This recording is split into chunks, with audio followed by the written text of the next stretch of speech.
Floor 98 of the labyrinth. The girl turns around and breathes heavily. There is some kind of monster behind her. She assumes that the stranger is Wim. He smiles madly. A few months before this, in one of the labyrinths, the hero reasons that if he cannot make the decision not to fight the floor boss, or if he wants to earn merit for himself, then only death awaits him. The main character's team members, a girl and two guys, are lying on the ground with no signs of life. The young man thinks that everything that happened before him was natural. He hopes that they are still breathing. Suddenly, someone's huge tail appears in front of him, and then a huge monster that looked like a crocodile appeared in front of him. The young man looks at him and trembles with fear. He understands that this is the boss of the floor. One blow from this monster was able to defeat strong adventurers. The young man thinks that this creature defeated them with one blow. It was his ability. The hero must run. But what should he do? He begins to consider his next steps. Will he be able to escape with 3 people, or does he have time to help them? Unfortunately, none of this is possible.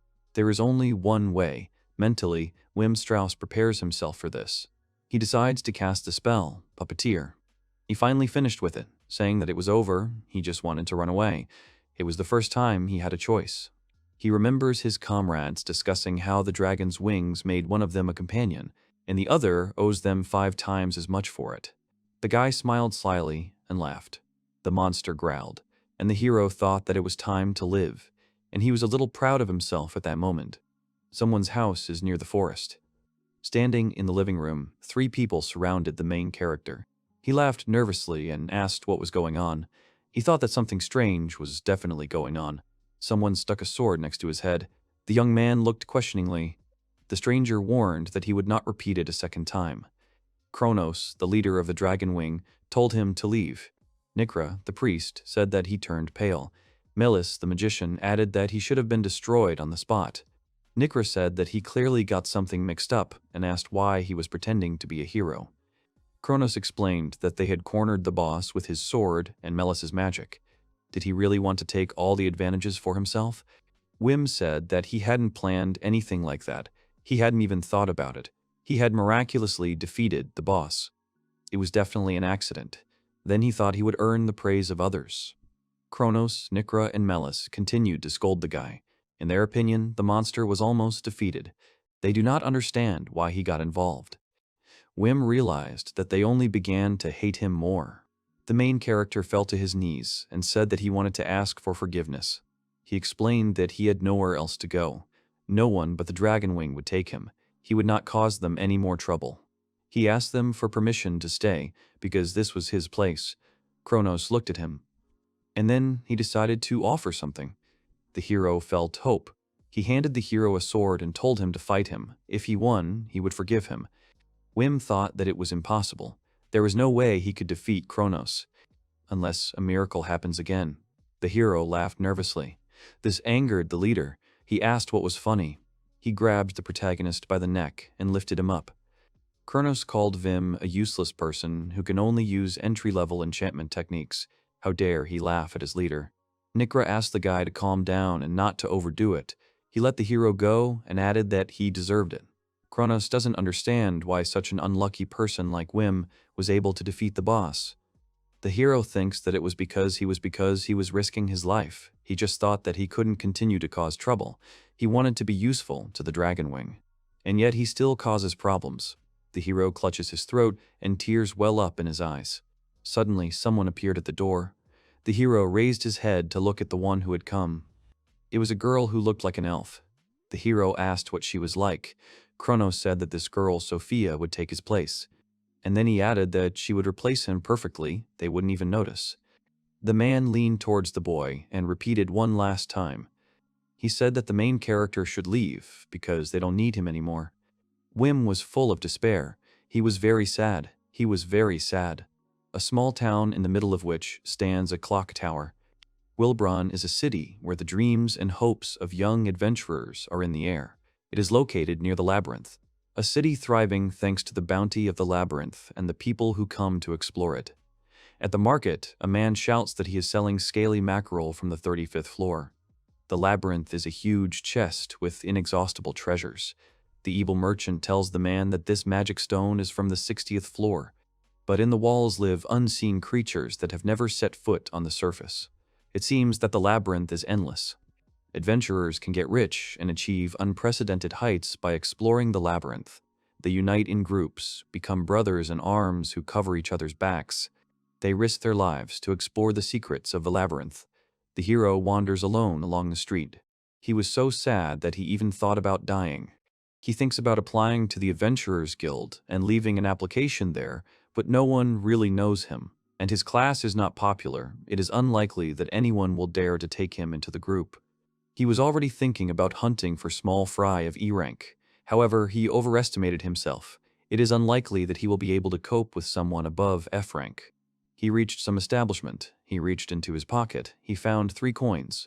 He said that he had only one other option, and that was alcohol. He entered the tavern. A girl named Gret, who works at this establishment, greeted the guy. He greeted her back. The worker said that she had already heard that the Dragon Wing had defeated the boss. She congratulated the guy. Other people who were in the bar also congratulated the guy. Gret said that if they passed the exam successfully, the group's rank will be raised to A. She asked him if he was really going to celebrate today. He denied everything. He asked to give him beer and a sausage. His order was placed in front of him, and he began his meal. Wim thought that because of this whole situation, he couldn't even taste anything. He started to smile, but then stopped himself. He understands that he can't smile like that. When he smiles like that, Kronos gets angry. It must be terrible. Although, on the other hand, he will never return to the Dragon's Wing. The young man looked at the men who were sitting and discussing something. He thought that sometimes they all celebrated their achievements together. He didn't get along well with people, but he still had fun. The guy started crying and saying that there was no more place for him. Gret noticed his condition. However, before she could say anything, someone suddenly ran into the tavern. It was some girl. Wim recognized Heidemarie. The man reports to the guildmaster that he came to him with a report. The Dragon Wing defeated the boss known as the Big Turtle. They checked the body. The man asked what the problem was. He replied that their report stated that the 4 of them had joined forces and defeated the boss, but something didn't add up. The guild examined the wounds on the boss's body. Most of the wounds were inflicted by the same weapon. They were wounds from a magic sword and magic on him, but none of them did much damage. The wounds were from a machete, and only one of them, Wim Strauss, uses it. The non-combat class defeated the boss alone. The girl studies the map and, noticing something interesting, thinks about it. She doesn't understand what Wim, a member of the Dragon Wing, forgot in a cheap tavern. She decided to use the eavesdropping stone. Taking it out of her pocket, she heard Wim being insulted and chased away. She was angry that this was done to her Wim. Sorcerer, one of the adventurer classes, able to use magic to change the target's abilities. This includes Wim Strauss. The girl ran into the tavern and shouted the guy's name. Gret greeted her, and then called her a sweet stalker. She replied that she had a name, Heidemarie, but he understands that the girl has little brains. They made a few more unflattering comments to each other. Then Heidemarie said something that wasn't the point. She turned to Wim and asked about his condition. The protagonist assumed that the rumor had already spread about the Dragon's Wing. She answered that only she knew. Wim asked how she knew that. She said with a crazy smile that she knew everything that concerned him. The young man asked her why she knew this. She answered that they were from the same city. The guy thought about it but did not give it any importance. Gret asked what the stalker was talking about. Had something happened to Wim? He replied that he had been kicked out of the Dragon's Wing. All the people who were in the tavern were very surprised. The visitors don't understand why a group that is about to take A rank is executing one of its members. It's all strange. Everyone immediately became sad. Heidemarie was eating at that time. Wim noted that they didn't even give him time. They themselves will be fine. Apparently, they were preparing. The new team member Sophia looked very confident. Although maybe they didn't look for that long, anyone would have noticed him. The girl asked who Sophia was. He answered that she was a beautiful elf whom Kronos took as a replacement. Heidemarie said that she was just another one of Kronos' girls. Wim pointed out that he didn't say that, although that might be true. The protagonist thought that the atmosphere there was clearly unhealthy. Although he would still like to build at least some trust with them, he smiled. The girl noticed this and realized that he had returned. The guy looked at her questioningly. She answered that his laughter had returned. He panicked and apologized to her because his laughter was disgusting. Heidemarie said that she liked this Wim. He often laughed like that when he was still lonely. The protagonist didn't understand how anyone could like this. He asked her not to say stupid things. She looked at him and said that maybe someone would like it, and asked him to believe her. The young man asked her to stop it. Putting down the fork, the girl asked the reason why he was kicked out. She added that it was he who single-handedly defeated the boss. Wim, who was drinking his beer at the time, choked. Wim asked what she was saying. Heidemarie said that Dragonwing clearly doesn't have enough strength to defeat the boss. She suggested that the protagonist defeat him. The young man did not understand how she knew this. He explains that it was an accident he came to and he was already dead. He suggested that he was already all wounded and weakened. He couldn't do any damage at all. The girl noted that he was wrong. She doesn't think anyone else could have hurt him there. He 100% defeated the boss with his own strength. Wim started to deny it and said that it was unrealistic. He overestimated it too much. He explains that all three guys were very outstanding. He was just trying not to be a burden to them. The hero still doesn't understand why she values him so highly. She didn't know what to say. Great turned to Heidemarie and asked about her having lived in Wilbron since birth. By the way, she had never heard anything about defeating the monster alone. She assumed that she was sucking up to him. The girl replied that she had overheard their conversation and had heard everything from there. Gret noted that she was only further confirming her stalker status. Wim said that he was not kicked out for no reason. It was all because of him. He himself did not build a trusting relationship with them. Heidemarie slammed the table and became angry. She jumped up from her seat and said that the hero did not understand anything. She sat down and asked Great for a beer. Great said it would be too strong for her. Heidemarie pointed out that it was none of her business. She agreed to pour her a drink.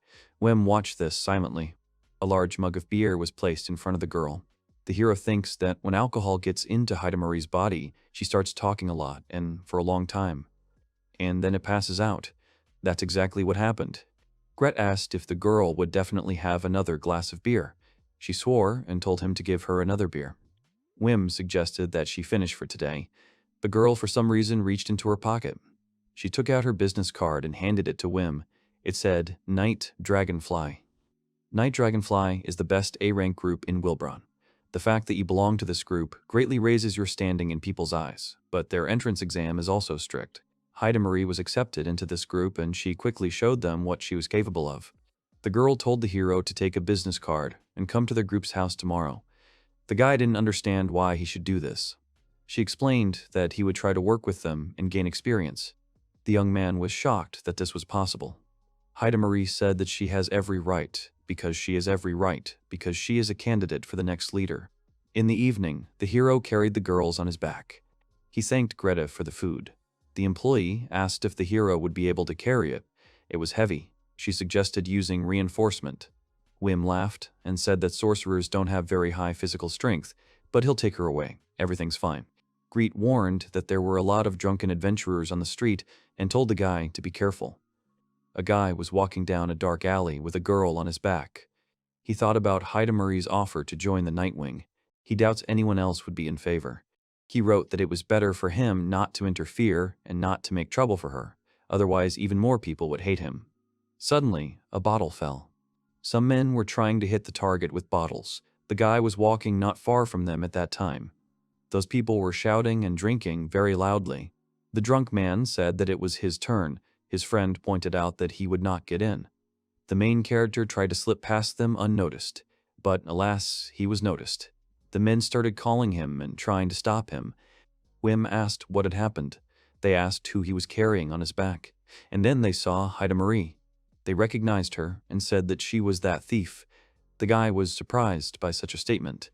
The men explained that they were standing in line to buy snowballs at the confectionery, and she bought out all the tasty dishes.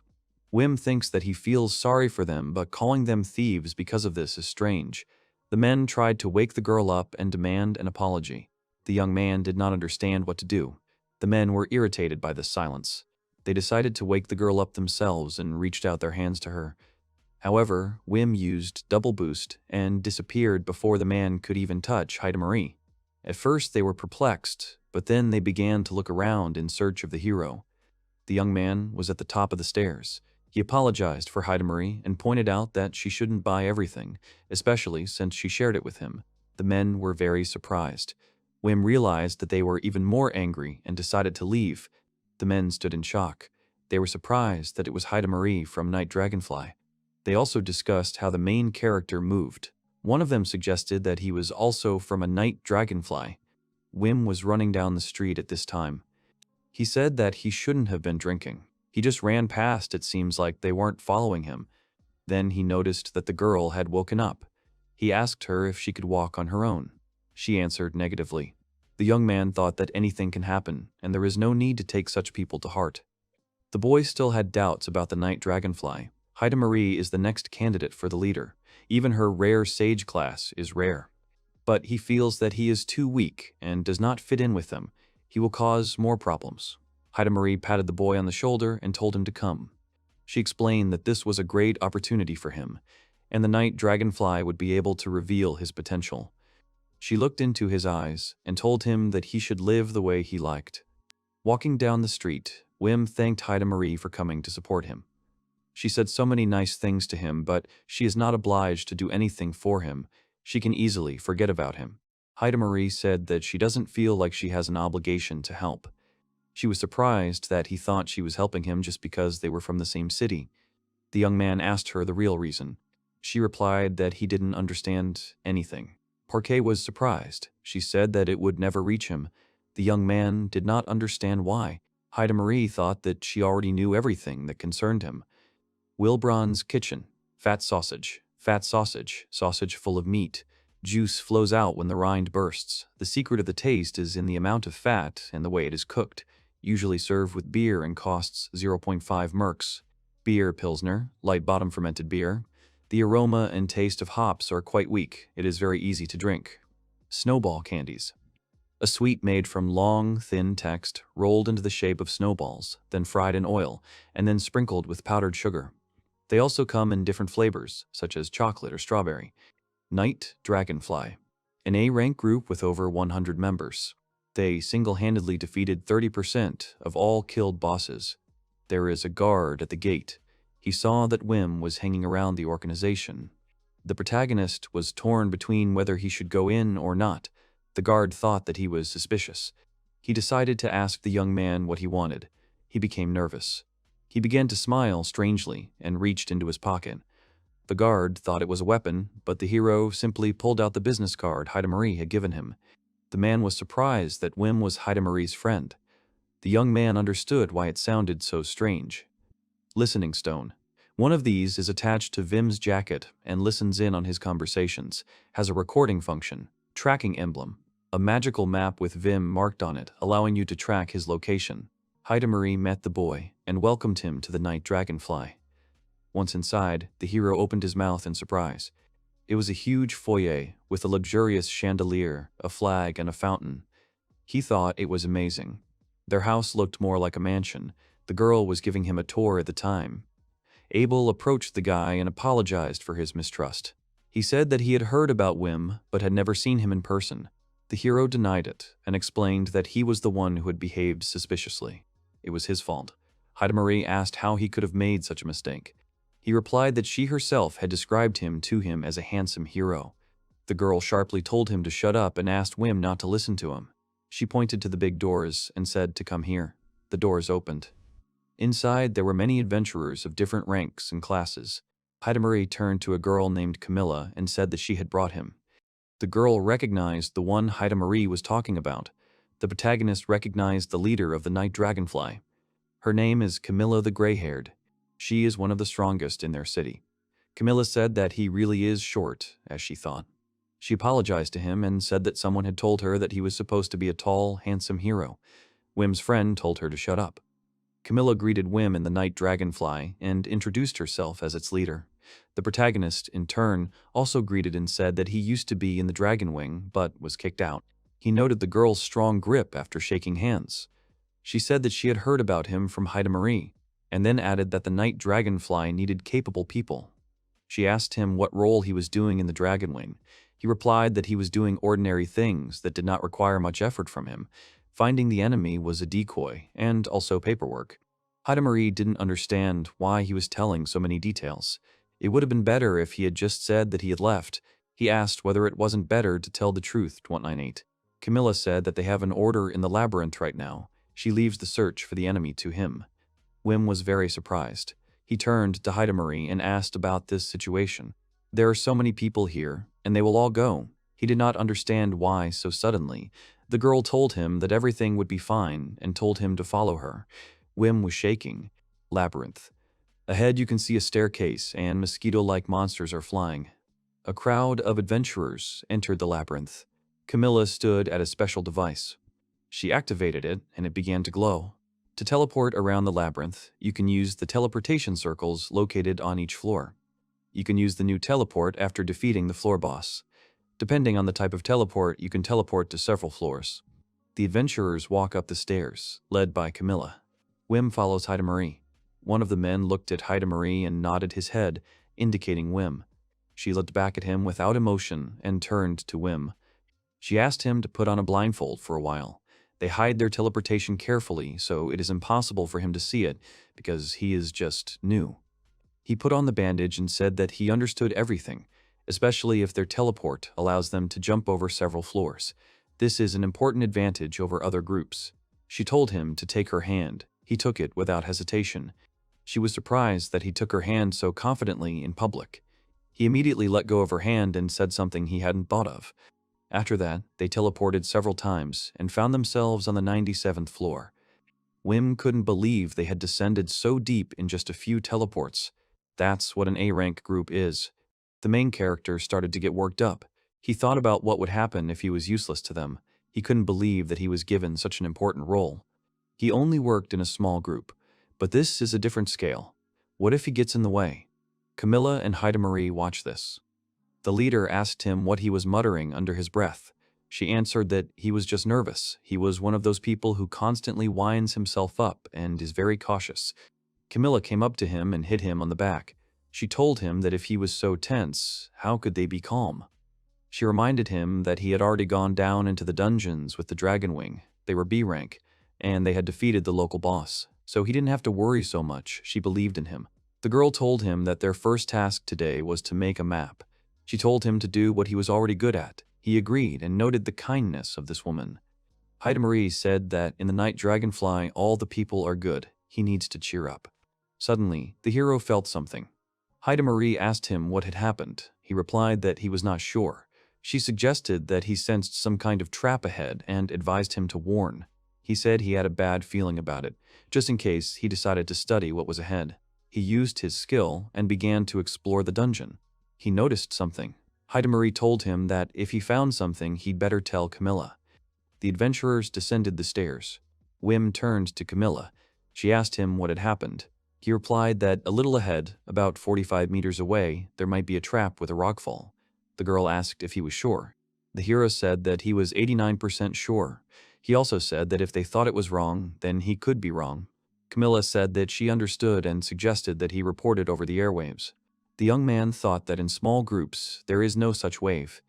He then reported that there might be a rockfall trap at about 43 meters. More precisely, there was a rock pillar weighing about 150. The adventurers were very surprised. The young man didn't understand why everyone was looking at him. Had he done something wrong? Heidemarie, in turn, simply smiled. Camilla noted that the weight was impressive and they would need Abel's shield. Abel told them to rely on him. He went in the right direction. Having reached the right place, he entered the territory of the trap. Some kind of magic circle appeared under him, and he noticed a huge stone from above. He began to fall, but Abel managed to cover himself with a shield, thereby preventing death. The column collapsed. Someone remarked that it was astonishing. The guy then reported that he had disarmed the trap. Camilla praised him for his excellent work. The leader noticed that Wim was right. The adventurers couldn't understand how this was possible. It was the first time they had seen someone detect the traps with such precision. People couldn't believe what was happening. Wim asked about Heidemarie, about what to do. Did he do something wrong? She answered that he did something wrong in a good way. The girl thought that Wim was not an ordinary guy. From that moment on, Wim continued to warn about traps, and he was never wrong. The adventurers made a halt. They did not understand what was wrong with Wim Strauss. He gives such clear information, as if it was ordinary for him. Dragon Wing. In just a few years, only 4 of this group rose to B rank. Camilla wonders if he had such a knack for studying the terrain. Why hasn't she heard of him? Why was he kicked out? What's the problem? Wim turned to her again. She asked what had happened. The hero reported that the humidity was rising. He also reports that the insects have begun to fly too low. The girl asked what this meant. He replied that a spacious area awaits them ahead. There will most likely be a turtle monster there. It is extremely aggressive, but there are several ways to avoid the battle. She asked him if he was sure. He said he was 90% sure. Now she understood why Heidemarie said he was cautious, and she filled him in on the need to report such things on the general wave. Wim apologized to her. He thought that he had made a mistake again. He did not understand what to do. Camilla told him that she wanted him to leave the reconnaissance to Jibun and take on a support role in battle. The young man thought that he was removed because he made a mistake. Camilla said that they would not go around the monster, but would immediately enter into battle. The girl noted that she wanted to see him in battle. Wim thought that if he made a mistake here too, he would be thrown out again. He replied that he understood and would do his best. He decided that he would not make a mistake again. Heidemarie noticed the guy's agitation and turned to Camilla. She said that if they wanted to see what Wim could do, she was already used to his strength. She asked permission to go with him. Camilla agreed and added what she had planned. She relies on them. Wim apologized for making her take care of him all the time. She asked him not to apologize and to show them his strength. Preparation. Wim said that it is impossible to gather people for a raid so suddenly. He did not even take a weapon. Heidemarie told him not to worry. The protagonist looked at her questioningly. She took out the weapon and said that here is his machete. The young man did not understand why she carried it with her. Wim thinks that he should not stand out for others. Live quietly and not stand out. He had aspirations and ambitions in the past, but they are here to see what he is capable of. The young man thinks about what he should do. At this time, the turtle, which is the boss of the dungeon, was eating food. The hero's hands began to shake as he looked at this. Heidemarie noticed that the turtle was currently eating dinner, and everyone was watching. This was the perfect chance to show what he could do. Camilla and the others look at him with serious faces. The hero begins to panic from the realization that the best of the Night Dragonfly are looking at him. Previously, he had a chance to hide his mistake, but now there is no such opportunity. He must not fall flat on his face. The young man began to get very worked up about what was happening. Heidemarie called the boy by name, but he did not respond. Finally, having shouted to him, the girl said that she was using an ice spear and told him to act as usual. The young man did not understand what this meant. Heidemarie had already stepped forward. Wim felt a certain nostalgia since they had already worked together. He smiled, thanked the girl, and told her that he was going. She was glad to hear it. She activated her staff and said that they would win together. Wim noticed that the magic stone had become a little smaller. She replied that she had managed to reduce the size and triple the density of the casting. The young man noted that this was cool. Heidemarie took action. She used the skill Generation. The monster turned his attention to them. Wim, watching his friend's actions, thought that even for an experienced magician, this was an amazing sight. Heidemarie's magic is different from any other magic and is activated in a completely different way. This is because she has a rare class, a sage. Magic is divided into 2 types, basic and advanced. Advanced, various magic that can be used by warriors, magicians, priests, sorcerers. Basic, communication magic, threat search magic, anyone can use it. Sage is a rare class that can use any magic, the best magic class. She also has the ability to take the base of another magic and create a new one.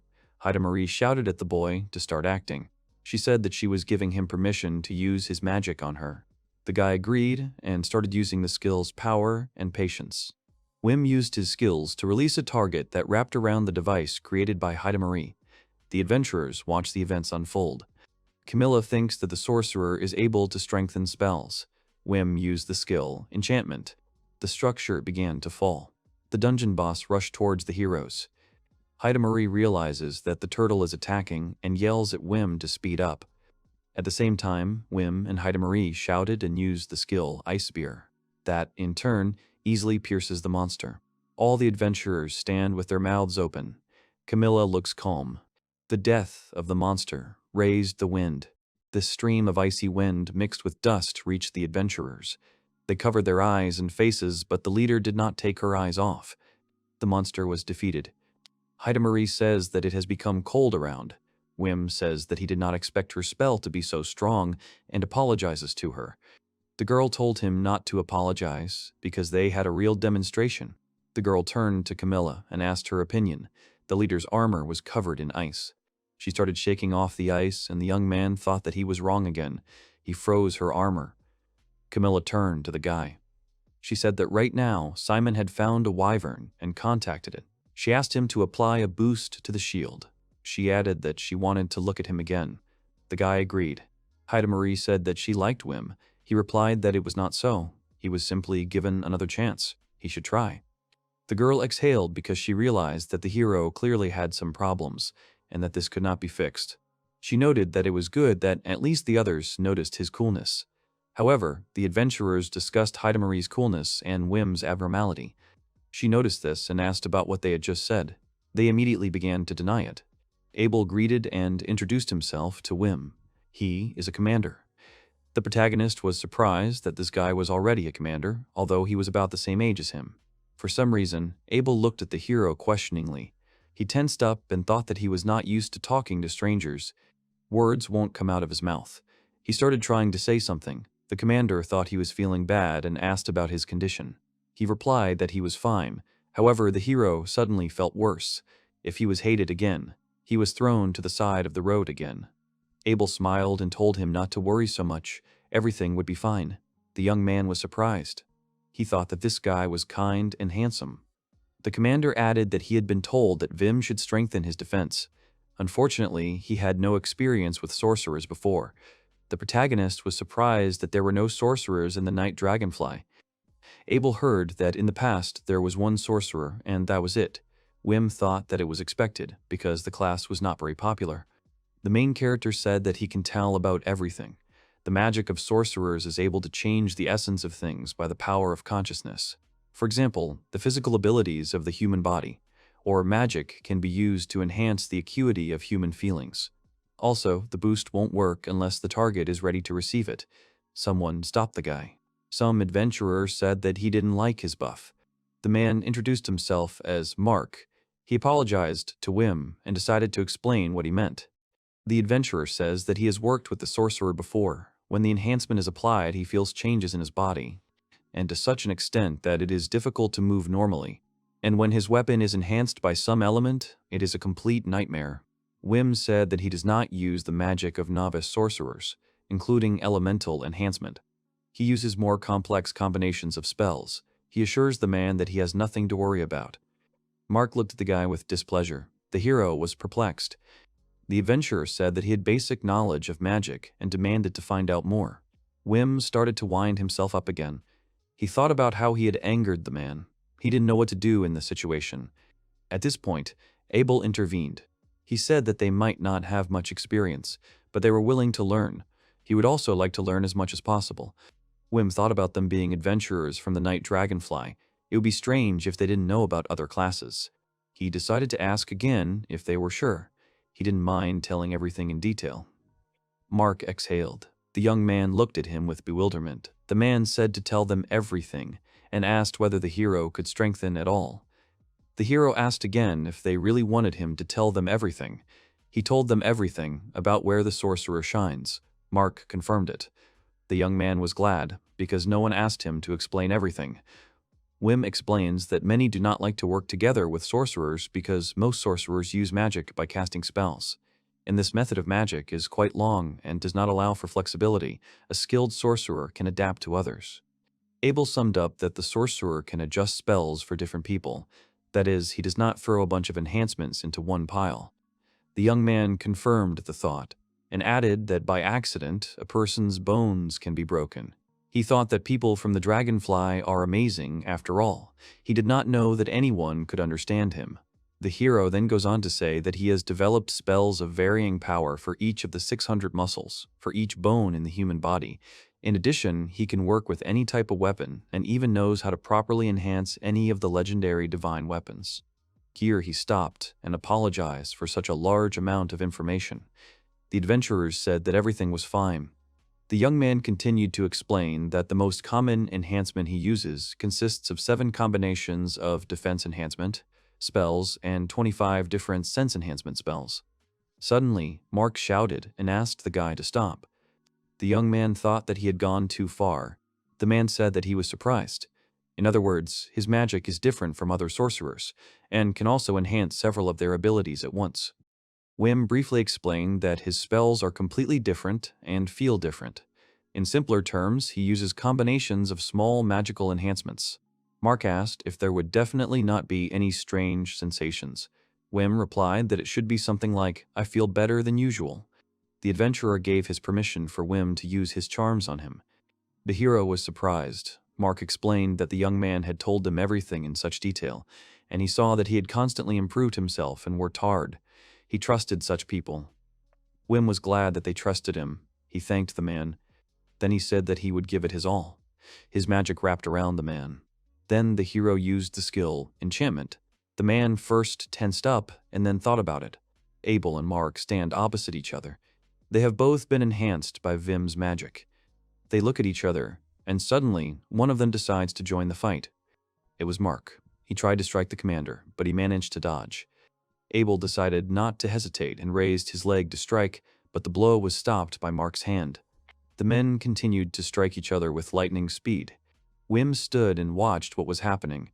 He asked them hesitantly how they felt about it all. Mark said with a crazy smile that he had never felt anything like this. He felt like he could move mountains. Abel agreed with him and added that he had never felt the capabilities of his body like that before. He will definitely never forget the feeling of the enhancement. Mark urged his comrade to continue the battle.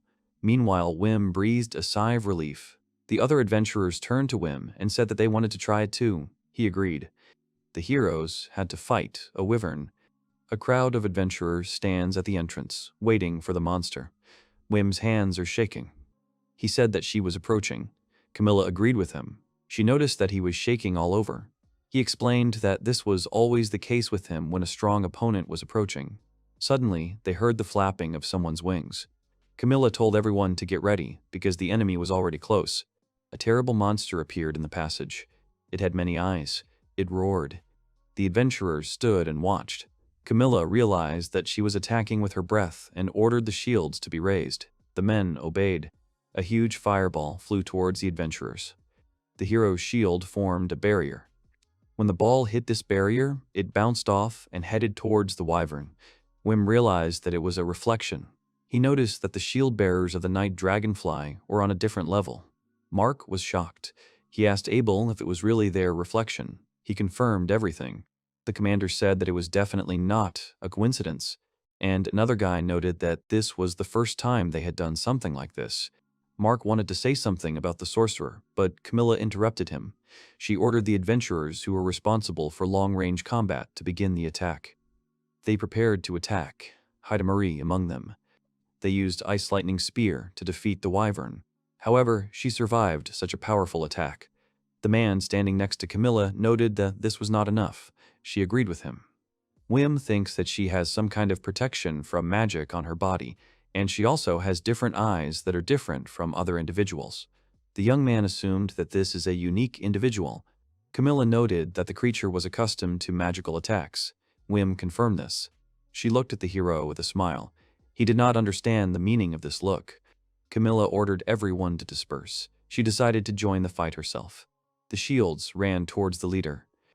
Abel said that they rely on her, and the girl herself thinks about what she saw, how the shield bearers used reflection. It is a rather complex technique that the shield bearers can use. Even the best of the Night Dragonflies cannot use it without reason.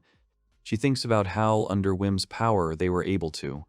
It can't just be a coincidence. Her curiosity is troubling her. She also wants to see what I can do under his power. Camilla approached the protagonist and asked him to use a boost on her. He specified which one. She replied that everything was in firepower. The girl asked how much he could increase her muscle strength and the rest. The young man answered that it would be about 3 times as much. Camilla said that he can do more. He tends to downplay his abilities. Wim told her that he understood the possibilities of his amplification. He couldn't do it anymore. Camilla didn't listen to him and said that amplification by 10 times would be enough. He started to panic and make excuses. He didn't understand what she was even talking about. The girl asked him if he could do it. He said he could, but warned that it could be 10 times too dangerous. Camilla said that if something goes wrong, she will take responsibility. He tried to say something, but the girl ordered him to use his enhancement. She approved of using his powers on her. The young man realized that he was being forced and asked the girl not to complain later. He extended his hand and began to apply the enhancement. He used the skill analysis. He noticed the greatness of the girl's muscles and bones. He began to calculate the movement of the muscles, determine the center of gravity, the point of support, the points of application of force, and the points of action. Next was the skill formation. It focuses on short-term strengthening so as not to harm the body. Then he used the skill enchantment. Camilla felt it. She smiled and said that it was better this way. She took out her weapon. The girl looked at the wyvern and jumped up. She jumped high to deliver the most powerful blow. Camilla used the liberation skill. Her sword took on a silhouette that was tens of times larger than its actual size. The adventurers watched the scene. Wim said that he heard about it, the technique of the magic sword headcutter. The men asked about whether Camilla's liberation was always this big. The girl told Wyvern to get ready. Even she doesn't know how strong the blow will be. Camilla struck. It was a giant hunt. The blow was so strong that it even destroyed a nearby column. Then various parts of the wyvern's body flew. The men stood with their mouths open in surprise. The girl smiled and felt satisfied. The adventurers laughed nervously and then rejoiced. Wim turned to the girl and asked about her condition. She took the guy by the hands and said that his magic was amazing. There was nothing wrong with her body. He said that he was glad. There was a 5% chance that the enhancement would not have worked and her body could have been damaged. It is very risky. The girl was surprised that he called it a risk. Wim said that in case of a mismatch, a muscle tear could occur. Camilla was surprised. She asked about the consequences being just a muscle tear. He agreed and added that it was painful. The girl asked if there would be any other wounds. He replied that it would be very painful for her. She began to laugh. She thought that he was a very curious person. He literally had a talent for understanding the structure of the labyrinth. Intelligence, trap analysis, and his sorcerer skills were all top-notch. The girls kicked this guy out anyway. The Night Dragonfly needs him. Camilla continued to laugh. Wim didn't understand what was going on. He suggested that it was the effect of his enhancement, but then pushed the thought away. Good taste. Heidemarie turned to Camilla and said that she would like to invite her friend to the Night Dragonfly. The leader was surprised that the girl, it turns out, had friends. She agreed and told him that his name was Wim and he was a sorcerer, but his sorcerer abilities were on a completely different level. Then she began to list the reasons why she loved Wim. Camilla liked her enthusiasm. The house of the Night Dragonfly group. The adventurers drink and celebrate their victory. Some say that this descent into the labyrinth turned out to be extremely successful for them. They explored a huge territory and found new gold veins. Today, everyone can officially relax to the fullest. The adventurers celebrate their successful completion by eating, drinking, and talking. Some people are talking, some are laughing, but Wim sits and can't say a word. In front of him, a sorceress named Monica is fixing things. She takes his hands and tells him that he is amazing. He had strengthened Marie's ice spear so much. It couldn't be done without deep knowledge. He confirmed it. Monica noticed that he was a real workaholic. He replied that he had wanted to be a wizard before. His basic knowledge was from those times, but over time he really learned more. The girl noted that it all sounded complicated. Wim didn't know what to do. For the first time, someone approached him. He didn't know how to talk. Someone called Wim. It was Jibun, the eyes of the intelligence service, and Bettina, the assistant to the head of intelligence. The girl said that she was interested in his enemy detection techniques. The young man recognized Jibun as the head of intelligence. He stood up and said that he had read all of Zimon's books and notes. She replied that she had. She wanted to know how he searched for traps, but someone interrupted her and asked her not to bore her during the fun. It was Mark and Abel. They offered the guy a drink. He handed the girl a glass and told her to stop chatting and just have a drink with him. Mark sat down at the table next to Wim. He patted the guy on the shoulder and said that his enhancement was cool. They didn't expect to be able to use reflection at all. Was that really what he planned? He started to deny it, and he said that he just strengthened them a little and they did everything else themselves. The 5 of them did everything. Mark started laughing and said that the guy was very modest. He would definitely achieve success. Abel said it was a wonderful boost. He felt even more embarrassed for being rude to him that morning. Wim said that he really did look suspicious, so there was nothing to worry about. The hero thought that everyone was so friendly, and he felt uneasy in such an atmosphere. He began to giggle nervously. There was silence. The young man realized everything. He stood up, apologized, and said that he was going to hang himself. Abel stopped him and said that everything was fine. They had heard from Heidemarie about his peculiarity. Mark put his arm around him and told him to relax. Then he smiled. Wim hopes that he won't disturb them here. Everyone is so kind to him. It's even somehow unusual that everyone praises him. Everything is different here. Everyone here is so cheerful. It would be nice if Night Dragonfly became his place. Heidemarie praised the guy. She was eating meat. Mark invited her to sit down and asked her if she was eating for 3 again. She noted that the meat was already gone. Wim said that she did not surprise him. The girl noticed that Wim had become popular. She suggested that the guy couldn't calm down when he was the center of attention. He replied that he had done almost nothing. It was all their merit. She realized that he was back to his old ways. She couldn't understand that he didn't see anything in the way Camilla looked at him. It was as if he lived in his own world. Wim asked where Camilla was. Heidemarie replied that she was in the office, most likely working as usual. The young man decided to go to her. He thanked his friend and left.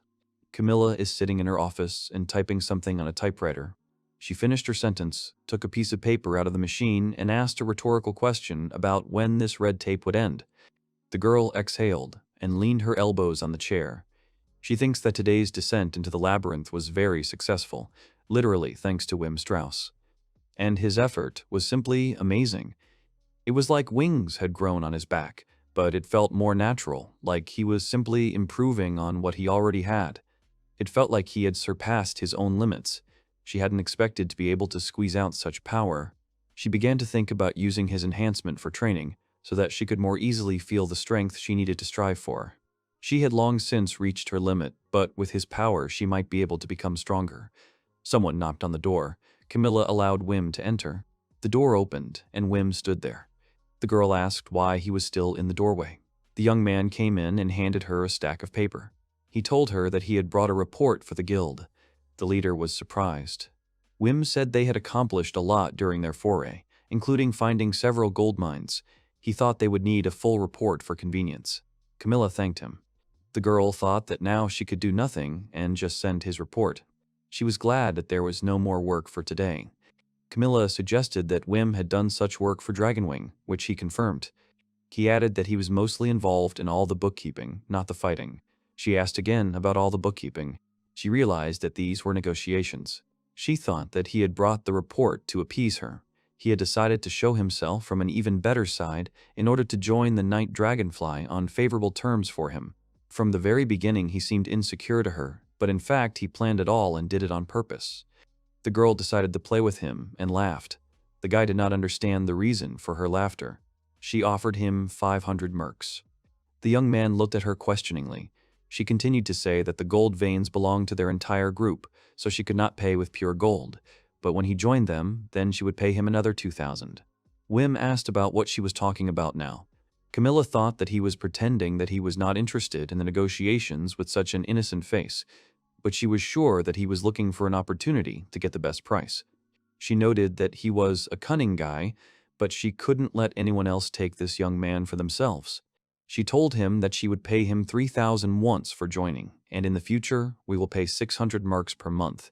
They also have bonuses for success. The guy looks at her with bewilderment. He thought it was a joke he didn't understand. Camilla was surprised that it still wasn't enough for him. She asked him how much he was paid in the Dragonwing. She was willing to double it. He showed 2 fingers. The girl assumed that he was paid 200, but why then the previous conditions did not fit? The guy denied it. Then she thought that he was paid 2,000. They may not be able to handle that. The young man said that he was paid 20 mercs. Camilla was in shock. Wim said that 20 mercs was his monthly salary. The girl thought that it was some kind of joke. Yes, that's how much a beginner merchant gets per day, and he, an adventurer who risks his life, gets 20 mercs per month. Wim had a sad face. Camilla understood from his face that he was not joking. The young man said that if they were talking about salary, He didn't even know how much would be enough. He would certainly be happy to receive it. He wanted to say something else, but decided to run away. He asked for forgiveness and ran to the door. The girl tried to stop him, but it was too late. Camilla still couldn't understand that he was being paid 20 mercs. With his strength, he should have played a key role in their group.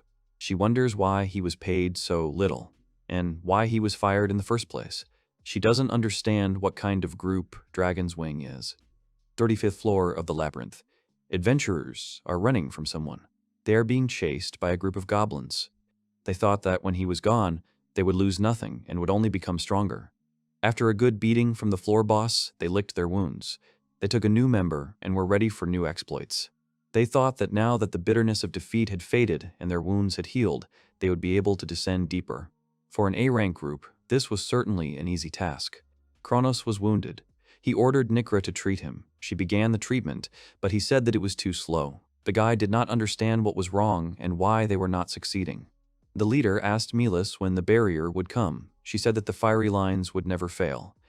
The young man was surprised that she had not finished reading the spell yet. He did not understand why it was taking so long. Melis used the skill Flaming Wind and set up a fire barrier. Kronos told them to retreat and follow him. They walked and looked around. The guy asked Nikra how long they would treat him. She apologized and said that she had met him and it didn't work out. The young man realized that he had been harsh and apologized to his friend. He smiled and said that as long as Nikra was safe, they would always be able to get back on their feet and suggested that they remain calm. Kronos noted that they were not quite ready, so they needed to get out of here somehow. Goblin will catch up with them soon. It is boring to find the way to the exit. Now they need to understand where they are. He asked about whether anyone noticed any landmarks. Milas turned to the leader and asked about any guidelines, at least an example. He replied that he didn't know, and asked about the knowledge of others. Nikra shook her head. The elf turned to the boy. He assumed that she understood where they were. She shook her head. And then she said that there was a dead end here. The adventurers heard the sound of goblins approaching. They should not have gone so deep into the labyrinth. Their worst enemy is arrogance. At the Dragon Wing group's house, Melis asked Nikra if she could eat. The girl answered negatively, and she was offered to drink at least water. After that, she started coughing, which caused concern to her colleague. However, she tried to calm her down. At that moment, Kronos entered the room. Approaching the bed, he told the girl that Sophia had cut an apple for her and handed her a piece. He asked her to rest well. He couldn't even imagine that it would be so hard on the 35th floor. Could it be that their wounds from the battle with the boss had not yet fully recovered? The girls asked him not to lose heart, because it was not his fault. It was the fault of the one who underestimated the strength of the boss. After these words, he hugged the girls and said that the Dragon's Wing does not give up, and asked if they would go with him again. The blushing girls agreed with him. The final descent into the labyrinth was a complete failure. They relied heavily on their firepower. Poor map knowledge and poor teamwork made the descent difficult, but they barely made it to the 30th floor. Sophia recalled the events that took place in the labyrinth. They used various spells to distract the monsters, including they managed to run past them to lead people out. They managed to get out after all, but it's strange that they all didn't die there. By the way, there's something wrong with them. There's no way they could have defeated Boss B-Rang, and the girl still had a lot of paperwork to do after that. She remembered Kronos' words about her predecessor being useless. He was doing all the paperwork, there wasn't much of it, so she should be able to handle it. But if there was too much, they would help her and wished her luck. He said so, but there were a lot of documents related to the group's accounts, income, and expenses. He was also busy making maps of all the known floors, monster characteristics. It was more like a dissertation. She thought that the predecessor couldn't have written all this alone. She didn't understand why he was called useless. Did this leader really have no brains at all? Meanwhile, on the training ground, bright flashes of swords striking each other flashed. As a result of Kronos' strike, Wim injured his arm. He fell, and they were unhappy with him because of that. The guy said that he was no good as a sparring partner and called Nikra, who immediately started to apply the treatment on him. She said that she was not doing this for him and asked the boy to be of some use to Kronos. He agreed and apologized. Milas told him that since he was cured, he should get up. He stood up resignedly and walked towards the wings. Kronos told him that he was easy to replace, but no one else would take him. He had to get up and do what he said, or he would kick him out. Hearing these words, the guy's eyes widened with fear. He remembered everything that had been told to him earlier, how everyone had kicked him out. The protagonist jumped up on the bed, breathing heavily, covered in sweat. The dragon's wing was now a nightmare for him. The girl watching him through the telescope sympathized with him. The boy, as a temporary member of the Night Dragonfly, was placed in the guest house. After leaving one group, you cannot officially belong to another for 3 months. When he was placed here, it became much easier for her to observe him. She had to do risky things before, like sneaking into the Dragon Wing's house once, but fortunately, she won't have to take risks anymore. With the help of the Listening Stone and her beautiful magic, she will watch over him and protect him. The girl wrote something down in her notebook and laughed. The protagonist's morning begins with a jog to warm up his body. For breakfast, he eats simple food like sausages or bacon. During the day, he studies magic and the behavior of monsters. In the Dragon Wing, he did all the housework. In the Night Dragonfly, he had free time. The girl watched him sleep, thinking that he was cute. She wrote down his weight change in her notebook. He said hello to her today. She was glad she was so close to him, it finally happened. One day, she noticed that the guy had deviated from his usual schedule and saw that he was in the yard. She wondered if someone had called him. Having started the wiretap, she heard the voice of a girl who apologized for calling so early. On the large training ground, Camilla suggested the protagonist to begin. He agreed with her.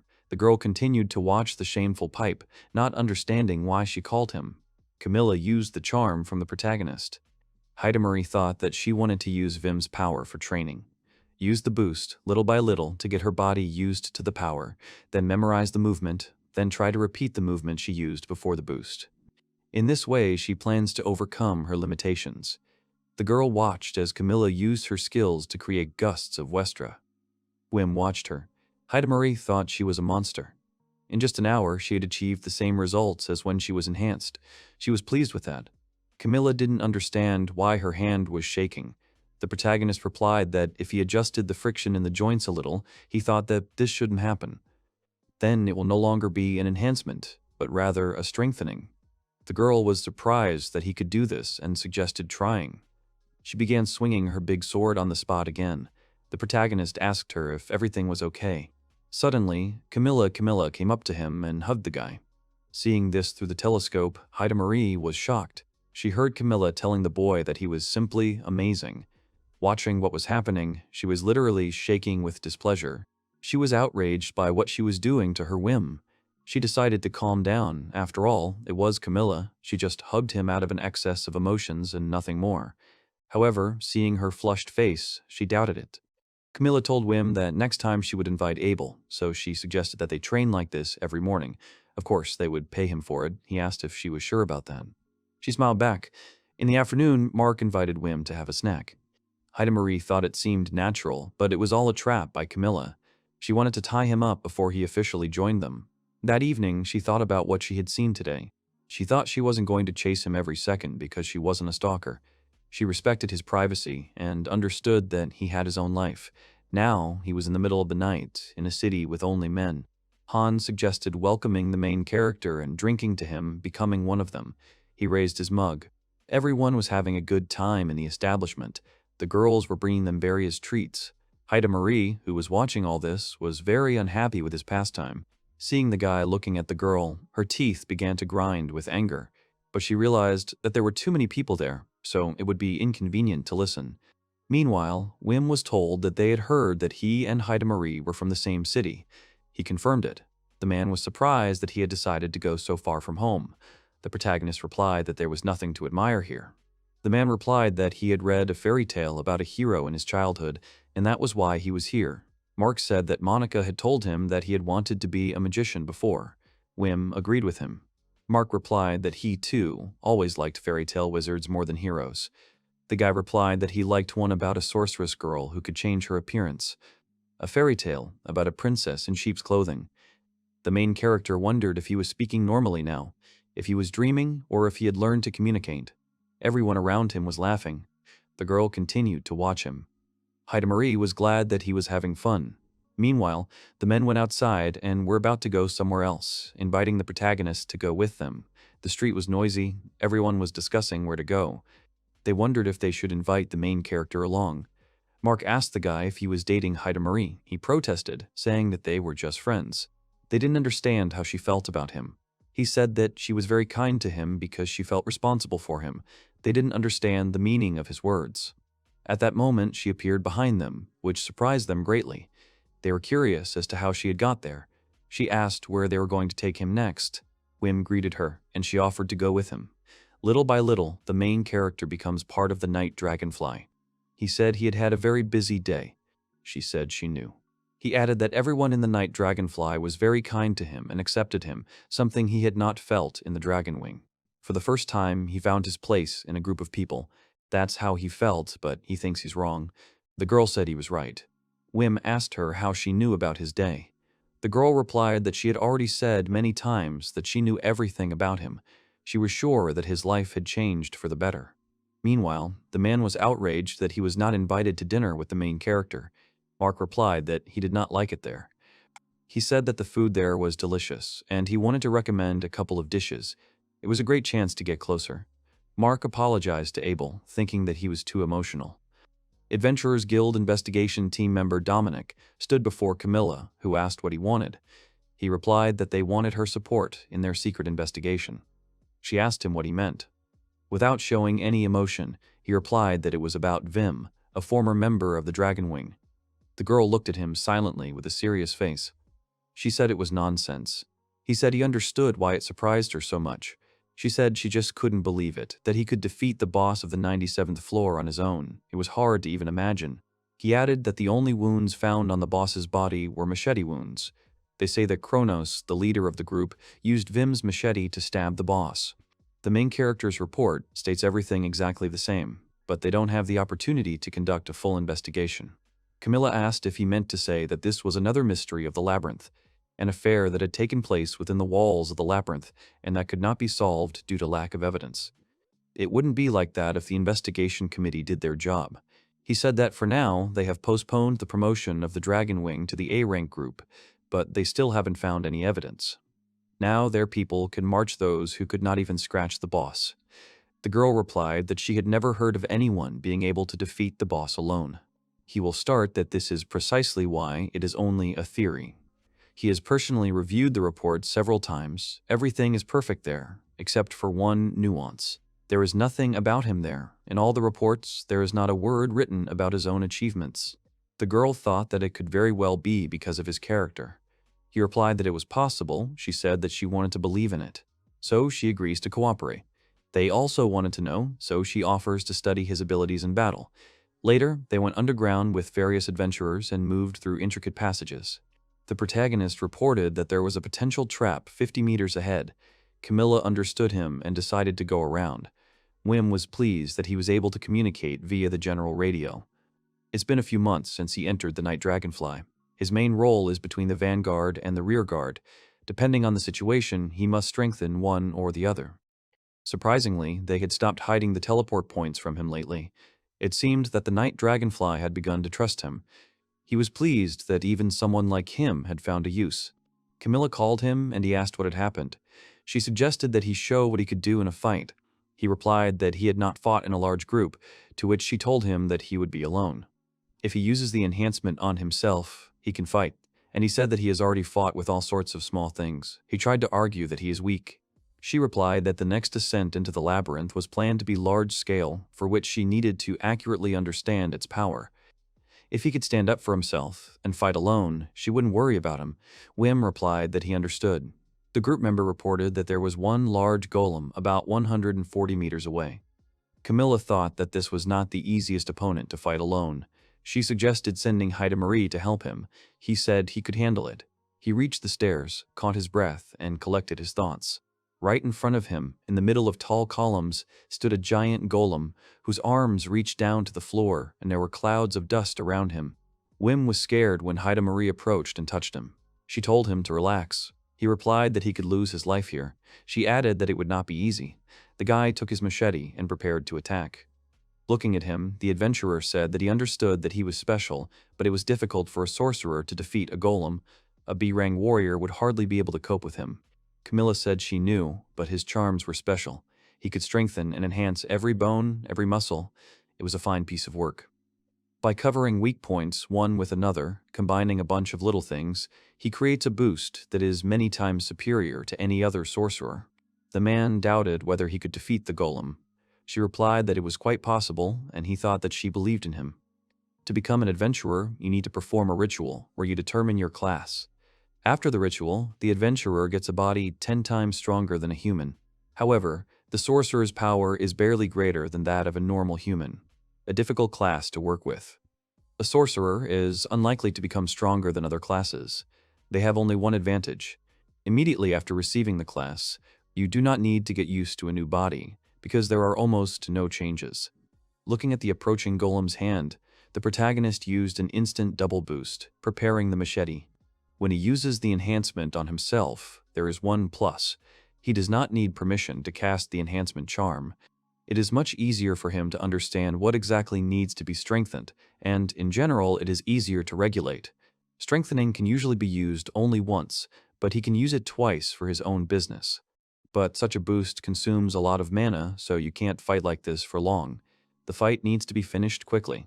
He began to carry his blows on the limbs of the golem.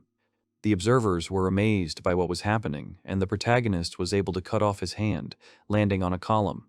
He thought he could, but if he continued to strengthen his body, it would be very painful. He began to think about whether he had strengthened his body enough and decided that he should try strengthening it 3 times more. Taking aim, the protagonist jumped right into the center of the monster's chest with such force that his blows sent stones flying in all directions from the golem.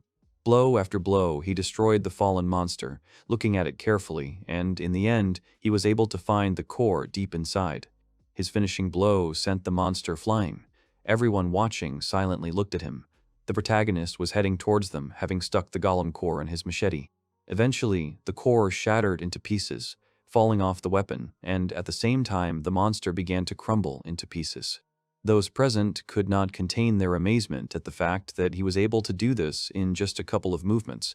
They did not even have time to properly examine anything. The adventurer was stunned and said that he was not just fast, he was very strong. Vin apologized and said that it must have been too long and he had delayed them, to which he was told that was not the case. They thought he was joking because it was too cool. Camilla asked Heidemarie what kind of person he was. She answered that he was a sorcerer and that they were from the same city, and he was also very strong. Meanwhile, the main character ran up to the girl and enthusiastically told her that he had been praised. Of course, he was reckless, but he succeeded. And his whole body hurts. Camilla thought he was reacting like a new adventurer who had defeated a monster for the first time. Would an adventurer who had fought in the vanguard react like that? Not to mention whether he would react like this if he had defeated the floor boss on his own. His self-esteem and belief in his own abilities are too low for someone capable of defeating a boss. But looking at him, you couldn't tell that he was pretending on purpose. She didn't understand why he was like that. Heidemarie, putting her hand on his shoulder, asked him to be calm because he was overexcited. He clarified, said that he was something strange. She answered that he was just throwing out stress. The boy was embarrassed, and the girl replied that he was a good boy. He defeated the golem on his own. He replied that he was glad he could be useful, but if they weren't there, he wouldn't have been so reckless. His whole body went numb. But suddenly he realized that it wasn't that bad. But he used instant 3x boost and should be tired because his mana was almost gone, so why wasn't it like that? He realized that he had mana left, so he wondered if he had become stronger. The man was told that it was time for the shield squad to march the hero. After that, they began to throw it up in the air, and Heidemarie noticed that the world was finally beginning to notice its magnificence. Camilla talked about how joining a Night Dragonfly happens, how they accept newcomers, and what their structure is like. Later in the building, Monica was watching what was happening outside the window.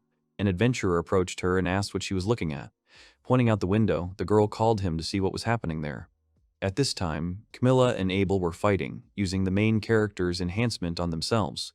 Monica said that they train like this every morning. The man asked her if she had any desire or motivation to join them.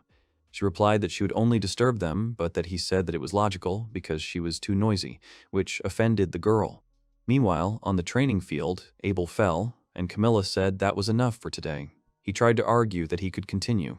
She replied that tomorrow they were going to explore the 98th floor. He needed to give his body a rest. Vin carefully asked how they were doing with his final gain adjustments. Turning to him, they said enthusiastically that it was amazing. They were so happy that they could train with him because they felt such strength in their bodies. They never thought they would experience something like this, and this is the result of his long practice and analysis. If they train every day, then, thanks to him, they will become stronger. The guy answered sheepishly that he hadn't done anything like that, but rather that he was learning more from them. Camilla replied that she should thank him. Although he was still their temporary member, he had already done a lot for them. Thanks to him, she can find out what she can do. Her knees are shaking with anticipation. She wants to know what she can do under his enhancement. He thought that they always complimented his magic to keep him from getting discouraged. She told them to have a good rest today and tomorrow, to which they agreed. Afterwards, she suggested that they have a meal together.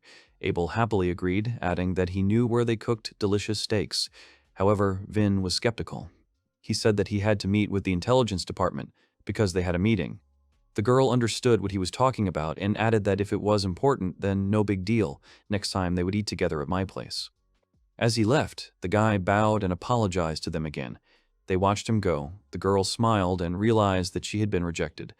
Abel asked if they should practice some more. The girl replied that if it was a little, then it was okay.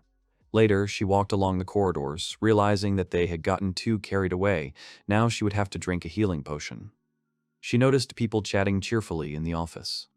The boy said that he understood why he could determine the distance so accurately, but he couldn't cover such a large area like them. It was possible if he used more magic. They asked Vin about how he detected traps. Camilla realized that he fit into the group. It is not surprising. The more you work with him, the more you understand that he has invested a huge amount of time and effort to become better. And he inevitably lit a flame of desire to become better within all of them. Thinking about this, the girl smiled. Suddenly, she heard someone calling him creepy. The man added that everyone's mouths dropped open when he showed what he could do, but there was definitely something wrong with him. He was interrupted and said that it was better not to spread rumors. It was wrong. Another said that he understood how he felt. It's just a bit weird, because he's a sorcerer. Even though Heidemarie brought him, it's hard to trust him yet, and he was accepted too quickly by the members who hadn't worked with Wim yet. It is expected that some people will think so about him. There are many people from high aristocratic families in the Night Dragonfly, and it takes a lot of effort to get into the group. Usually, they don't take anyone without entrance tests, but tomorrow is a general sortie. Everyone should see that he is really strong, and the general opinion will change. At that moment, she was called, informed that someone from the Adventurers Guild had come to see her. She replied that she understood and asked to take him to her office.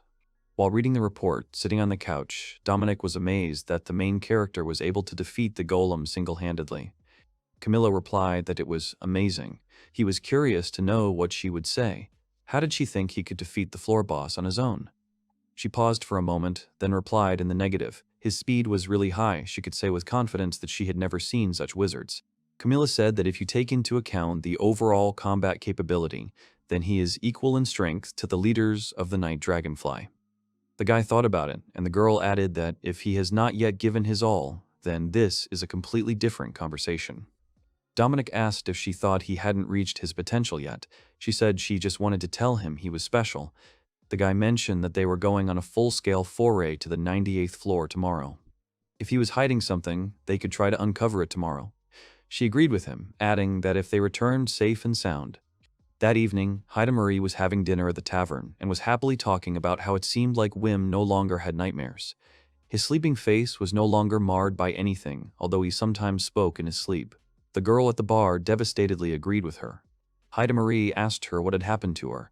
She was usually in a good mood. The man said that she had her reasons for that. Last week, a group of adventurers who often came here did not return from the 98th floor. The girl was upset. When large groups are going to make a large-scale expedition to the floor, the small ones try to take at least something useful from the floor.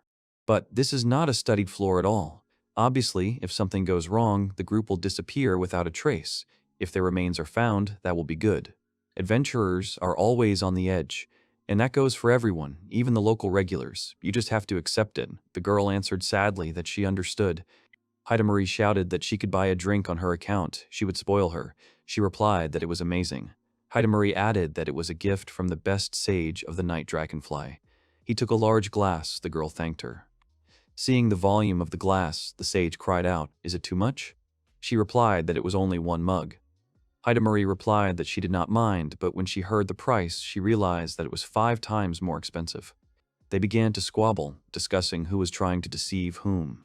The men standing nearby began to smile, happy that the mood had changed. Greta called the girl a stalker and began to angrily shout at someone that her name was different. Greta said that Heidemarie was going to the 98th floor tomorrow. The sage agreed with her. Greta asked the girl to return from there alive and to come to them again, together with the main character. Heidemarie was irritated and silent at first, then replied that they would of course return. People who laugh together today may not return tomorrow. That was the world they lived in. The people on the 98th floor of the labyrinth couldn't figure out what was wrong. It was too big, they shouldn't go there. They decided they had to leave immediately. Dressed in heavy armor, they moved through the water, holding their weapons at the ready.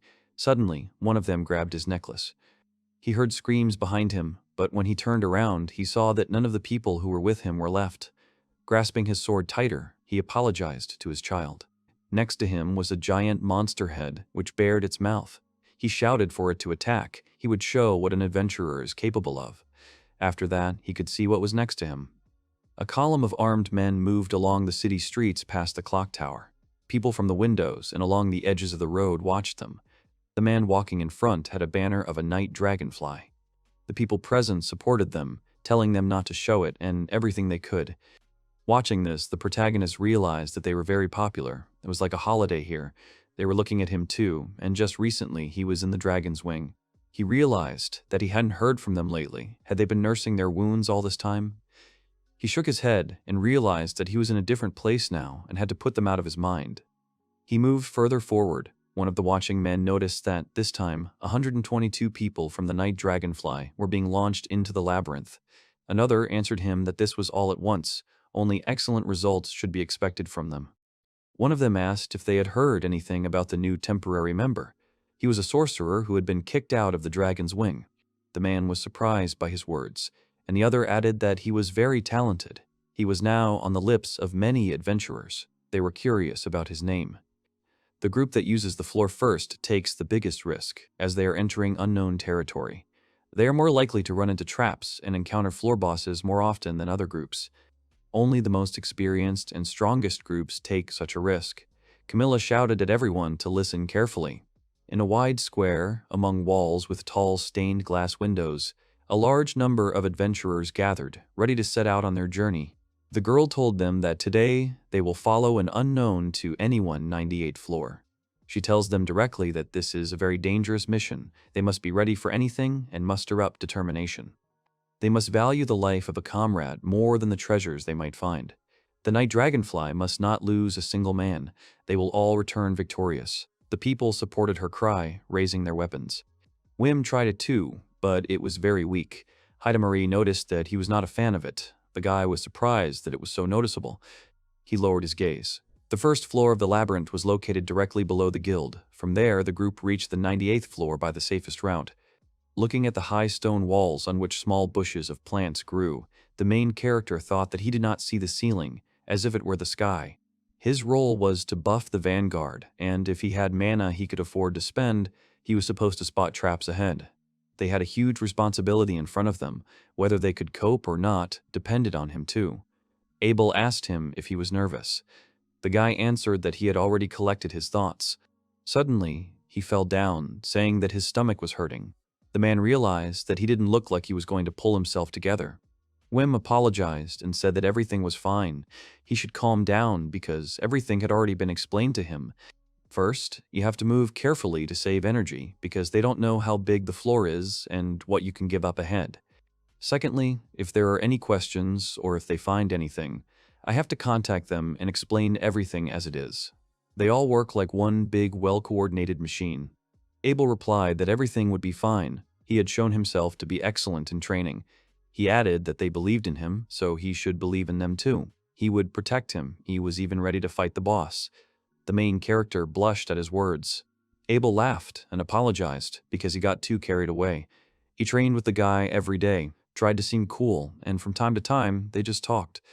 Wim thought that it turned out that they had become friends now. In that case, maybe he should invite him to eat together. He called him sheepishly and tried to offer it to him. Suddenly, he heard something that terrified him. Abel asked him what had happened. The boy replied that it was just an insect. He thought with alarm that he was hearing something again when he came to the labyrinth. At this time, the vanguard was called to enter the position. They realized that it was time for them to enter. Ahead was a dark entrance into the dungeon. They began to gradually enter. Various animals were watching them. He was told that he assumed there was a hydra ahead. The guy said he would check it out now. It was a monster that needed water. There was a lot of moisture in the walls of this floor. There was a high probability that there was a large body of water somewhere. There are many fish-eating birds here, and several new species have been discovered that look like aquatic species. Wim suggests checking the area to his right for enemies. Bettina should continue on the left. The guy also noticed that there was a way down here, and it needed to be taken into account when creating the map. The scout was surprised by this. After looking at the menu, the guy tried to calculate its dimensions. Abel thought about how the main character kept making assumptions about the area, helping to make maps, even doing the work that he hadn't been given. Meanwhile, the guy looked ahead with concern. The man was amazed to notice that he was drawing a detailed map himself, and one that you couldn't even buy from cartographers. At that moment, the guy panicked, not knowing what to do. He thought about what he could screw up. He felt sick again. The woman told him not to forget to drink water. The guy thanked him and apologized for falling apart again. He replied that everything was fine. Thanks to him, they were quickly exposed. They were told that the boss was calling them. The man asked if he understood correctly that there was a large hall ahead. The guy agreed and pointed in which direction it was. Later, a group of people gathered around a large table on which a map was displayed. They discussed that there was undoubtedly a spacious hall there, and there was a smell of water on the other side, most likely a lake or a river. Han said he wanted more details. He asked if the protagonist had any idea what the quality of the water was. He replied that he had seen a type of butterfly here that only lives near fresh, clean water. He thought it was drinkable. Camilla said it was great and asked if anyone had anything to add. Abel noticed that Wim was hesitating and asked if there was anything else. The girl also asked him to say what he wanted. He tried not to say it, but she hurried him. He said there was some weird slope there.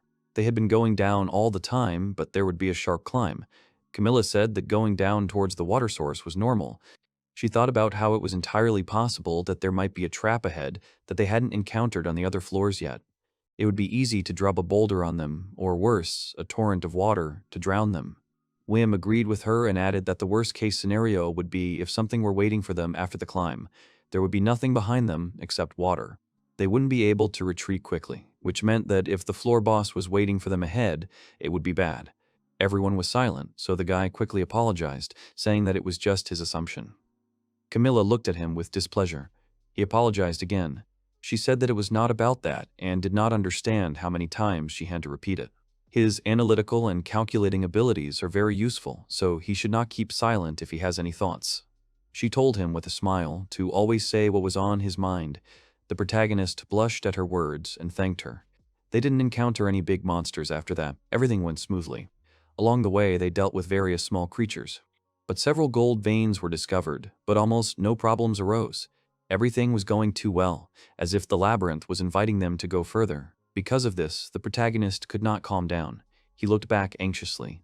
Camila said that their descent should last a week, but they have already collected enough information. There is only a potential threat in the form of a slope. Until they study it, they will not be able to return.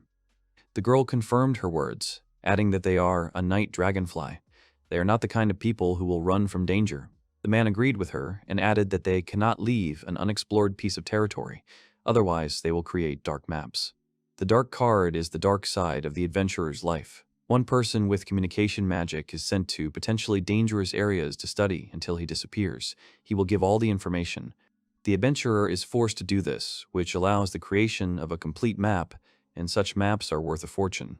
Camilla said that if they stopped exploring the floor halfway, there would be a demand for dark cards, and they couldn't allow that. She added seriously that that's why they would send an advance party. The guy thought that it was not far from the spacious hall. Send a small group. They would minimize the risk of major losses. This is a very dangerous mission, so they will gather the elite of the Night Dragonfly. He was wondering who I would choose. Camilla announced that she would now name 6 participants.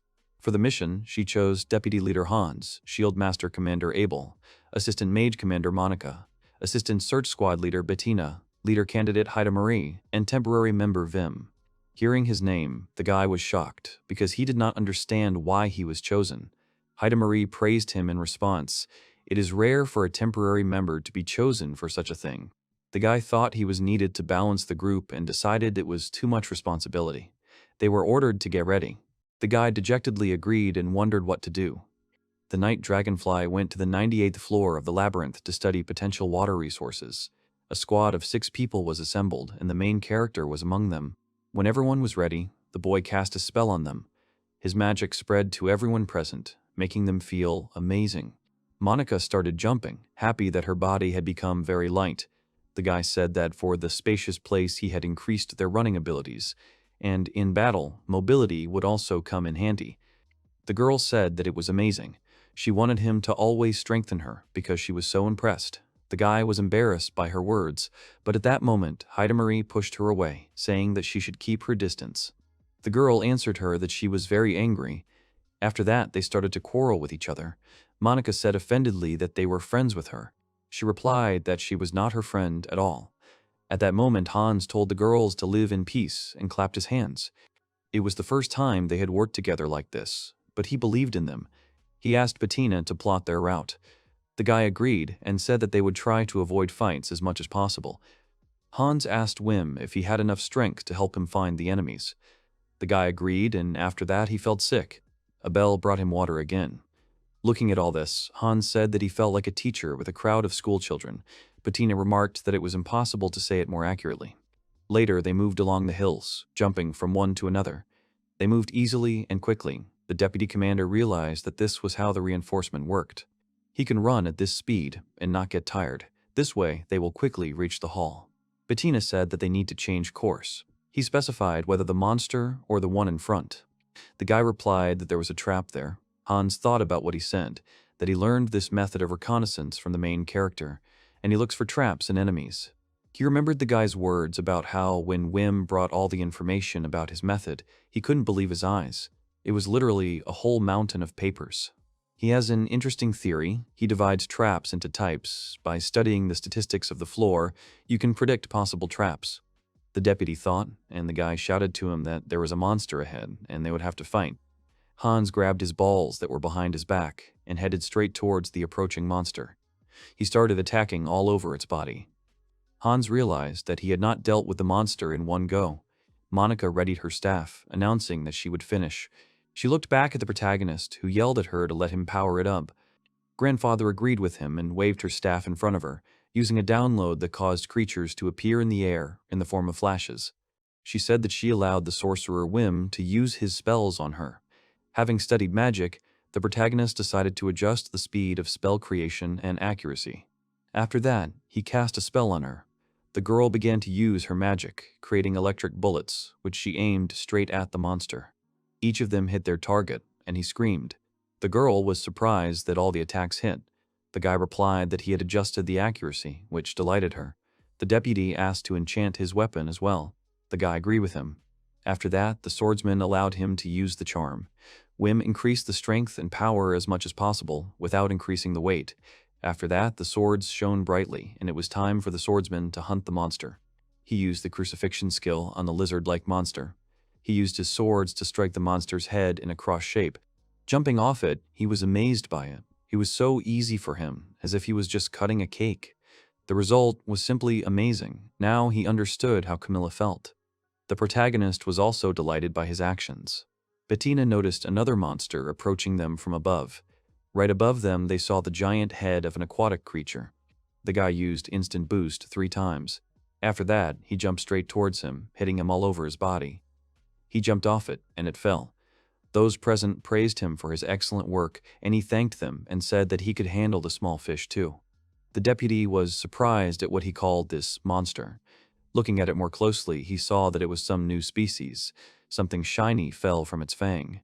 Hans came closer and found a medallion on it, after which he realized that it belonged to another adventurer. He said that they didn't have much time, but they had to make a grave. Everyone agreed with him. The main character thought that both in the battle and in the movement, all the guys worked harmoniously. Everything went smoothly. Later, they all stood and prayed near a small hill. Wim thought that in the dragon's wing there had never been anything like this. He felt like he was part of something bigger. After that, they went on and reached the necessary place. In front of them was a large open space, in the sky above which birds were flying. It was surrounded by a large number of rocks. Everyone froze in amazement, studying the surrounding space. They came closer to the water. Hans said that as Wim had supposed, there was a large hall here and the water in the lake was clean. This place could become a good camp on the 98th floor. He thanked the protagonist for this find. Abel also told him that it was a great job, because it was a wonderful discovery. The guy sheepishly replied that he was just doing his job. Heidemarie told him discontentedly that he should at least accept praise once. She did not understand whether he had any urge to belittle himself. The boy, confused, tried to protest. She angrily replied that he was a dunce, but she still invited his group just because she was his friend. And she was stupid, abusing her power and hurting her own group. The protagonist tried to object that he didn't mean it that way, and he thought that she told him the truth. Meanwhile, Abel called him. The man shook the protagonist's hand, who thanked him in return. The girl watched these actions with satisfaction. After that, they checked the hall and confirmed that it was safe. The main forces joined them. Camilla said that, thanks to this place, there was no need to worry about fresh water supplies. It was just a huge place. She thanked the research team for a job well done. The Night Dragonfly decided to set up a teleporter in this place and stay there for one night. All the people began to cheerfully sort out their things, chatting with each other. The protagonist was sitting alone behind one of the rocks. Heidemarie came up to him and told him to go to bed. He agreed with her, but added that he was interested in something. He studied the map he had drawn up earlier. Wim still couldn't figure it out, because there was a big rise right in front of the big hall. And here is just a huge hall, without any other passages, and the ceiling is not visible. But then, how did such a large supply of water end up here? And if there is more water, then the exit from here will be flooded. If it came to this, they would all be stuck and would have no other way out. He continued to think about it anxiously. He's never encountered any traps that involved water before, so he doesn't understand. He sighed and decided what to say, but he couldn't help but worry. First of all, there was nothing going on here. Such a large amount of water guessing was pointless anyway. In his sleep, he heard the sounds of dripping water. Drops of rain were running down his exposed face. Because of this, he woke up and saw that it was raining heavily in this wasteland. The realization of what was happening sent him into a panic. A voice was heard, announcing that everything was about to wake up because of the rain that was falling. The boy decided that he should have guessed that. Heidemarie had a fight with Monica, who claimed that they were friends. She was also outraged by everything about her figure. Monica didn't understand why she was so upset. However, she was adamant. Watching what was happening, Camilla also couldn't understand what was happening. The people who had risen began to scream in panic, not understanding where the rain had come from in the labyrinth, whether it was a trap. They did not understand what was happening at all. Wim thought about who would have thought that in the labyrinth too, and that meant that things were bad. It was raining heavily, visibility had worsened, it was a downpour. He saw how streams of water were heading towards the exit of this place. This caused horror among the men standing there. One of them shouted that he had not returned and asked what they would do. Mark shouted that the rain had flooded all the exits. Camilla shouted for everyone to stop panicking and gather together for formation. She announced that they had been prepared for this as soon as they entered the labyrinth. The worst that could happen was an attack by the floor boss. Now they had to find other exits. It was time to show what a dragonfly was worth. She ordered everyone to gather. The frightened people immediately cheered up from her words. They supported her order. The protagonist was amazed how they immediately stopped panicking. Heidemarie said contentedly that the Night Dragonfly does not give up, and they also need help. She took out her weapon. Standing in their places in the pouring rain, everyone listened attentively to Bettina, who announced that nothing had been found in the east, west, and south. He noticed something approaching from the north, but he couldn't make out what it was. It might be the floor boss. Camille ordered the rear guard to prepare to fire after Vim's buff. The confident adventurers agreed with her and prepared their attacks. Meanwhile, the protagonist began to apply enchantment to each weapon. Rustling tentacles appeared in the sky just above them. Camilla shouted that it was too dark to see my exact size and ordered everyone to aim. Everyone immediately obeyed her order. Wim adjusted the hardness and air resistance by applying an enchantment to the attack of each of the attackers in the vanguard. The weapon flew through the drop of water towards the slimy tentacles. It hit its target, and there was a huge explosion.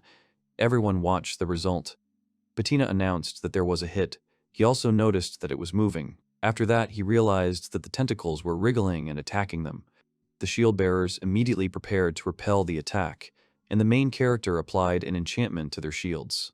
They were able to repel the attack, and Mark shouted that this was excellent, let him continue the attack. The commander ordered Heidemarie to illuminate the enemy. She agreed with her. Heidemarie used a flash of light to make the monster appear so they could see it. The light illuminated everything around her, and Camilla saw the target. A creature of incredible size, with a large number of tentacles and horns on its head, hung directly over the people who were looking at it. Everyone was shocked by this giant. Camilla asked the main character if he knew what it was. She only understood that it was the boss of the floor. The guy replied that he had never met such a thing, but if you think about it, it looks a bit like a sea cow monster. She asked if he had a weakness to fire. The guy said that it was at least worth a try. The girl ordered the rear guard to prepare fire magic and shoot when ready. Everyone agreed with her and started using the various attacks they were capable of, such as fireball, incineration, and heatwave.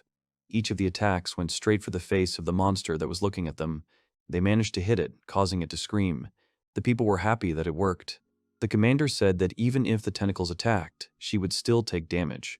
The vanguard should attack them under the cover of the shield bearers and, if possible, also attack the body. The rear guard must replace each other between shots and divide itself to attack continuously. The men immediately went on the attack, following the order. Camilla ordered Vim to continue strengthening the shield bearers, spending the main forces on them. The warriors were ready for this, and the main hero began to use his magic. The views were breathtaking, to say the least. The rear guard rained spells on the monster, and the vanguard attacked whenever they saw an opportunity. They rained blows down on the boss, making sure it didn't have a chance to attack. The marks of their blows were visible on it. It was more like a carefully planned war, like Wim was watching a game of chess. They fought in a downpour on territory where the enemy had the advantage. He watched the action carefully. No matter how you looked at it, they had to win. At this rate, the god would fall and not strike even once. Here it was, Wilbrand's strongest group. The commander called the protagonist. He turned around and saw her taking out her sword. She said she would go, he should use the enhancement on her to the fullest. She relied on him, and the protagonist accepted her order. Standing before him, she said that she allowed the sorcerer Vim to use his spell on her. Everyone present looked at her, amazed that the leader was going into battle. The protagonist was thinking about what kind of enhancement would be the best for her. From his magic, her sword reached simply astonishing dimensions. The man shouted that everyone needed to leave immediately because they could interfere with the leader. Everyone began to quickly move aside. The girl was getting closer and closer to the monster. Swallowing hard, the guy thought that she wanted to finish the fight with one blow. Floor bosses can often hide a trump card. Therefore, she wants to destroy him so that he can reveal it. The inspired girl is going to go into battle, saying that it is time to check the results of their training. The action of the story is transferred a few days ago to the training ground. Camilla was training hard and lowering a huge load up and down. The girl was breathing heavily from the effort. Sweat was pouring off her. She continued to train her body and magic, but this was already beyond all limits. She pushed herself past her limit again and again. Her arms shook from the strain and overexertion. She finally fell to the floor. Camilla had done 10-22 strokes. That was exactly the same as last time. She's very upset that her work is not making any progress. She slams her hand down on the rock and curses. If she can't get any stronger, she'll try to lead the boys to greatness. Then this thought settled in her. The warrior spirit died in her, at least she thought so. At present, the girl uses the charm and covers herself in bright light. Her soldiers shout that their leader is coming. Men and women support her. The girl understands to herself that each time he strengthens, he only becomes stronger. Her whole body is permeated with power. She realized that she still has room to grow. Camilla clutches her sword in her hands and thinks to herself that it was he who gave her hope. A huge monster flies towards the heroine. The girl smiles and thinks to herself that Wim may not understand how grateful she is to him. Come to think of it, the first time she felt like she had room to move was when she used her charms. The warrior spirit lives in her thanks to the protagonist. The girl uses her sword again and asks the thug to hear her call. The girl uses a powerful attack, and a huge stream of light appears from her ball. Wim is surprised that this stream of light is huge and bigger than that in the battle with the wyvern. The man standing next to him agrees with the guy and says that it is good that nothing limits the chapter. The girl swings her huge sword at her opponent. The young girl is amazed at how huge he is. Camilla thinks to herself that she feels very good because her body is very light. A joyful smile and a slight blush appear on her face. The girl is happy that she can hit with full force. Many people shout loudly. A middle-aged man shouts at others to run away. This will be a very strong blow. That is why they need to leave, because they might get hit. Camilla raises her huge sword over the monster, which flies towards her at great speed. The hunt for the giant begins, and the girl lowers her weapon with great force. The monster is cut in half. The protagonist covers his face with his hand from the wind, due to the blow, and is amazed by Camilla's power. The monster makes strange sounds after the blow. He finally hits the ground with a huge thud, and the girl lands lightly next to him. Everyone looks at the scene that opens up to them in amazement. Everyone is amazed that their leader managed to kill such a monster. People scream loudly with admiration and respect. Their loud cries are heard throughout the room. Suddenly, a system window pops up in front of the main character, and his face immediately changes to an excited one. He understands that the battle is not over yet, and that is not all. Jibun, who also has a system window in front of him, says that the target is still alive. The monster starts to rise. It is clearly alive. Camilla screams for all her people to gather and continue the attack. The young girl casts a fireball. Another warrior uses a vacuum cut. All attacks are aimed at the enemy. They hit the target and raise a huge cloud of dust, which gradually begins to dissipate. The system window beeps. The boy screams that the target is dead, and victory is theirs. All the people joyfully raise their weapons and rejoice at their joint victory over the monster. One man shouts that they defeated the boss, even though it was the first time they encountered him. Another woman shouts that legends will be made about them. Some people think that they should have expected nothing less. Everyone is happy with their victory, and someone from the crowd suggests throwing a feast when they return. They have set a new record and are going to go drinking. The protagonist, however, does not share their mood. The boy feels some kind of anxiety in his soul. Wim himself does not understand why he has not calmed down yet and looks around. He guesses that it's because of the rain.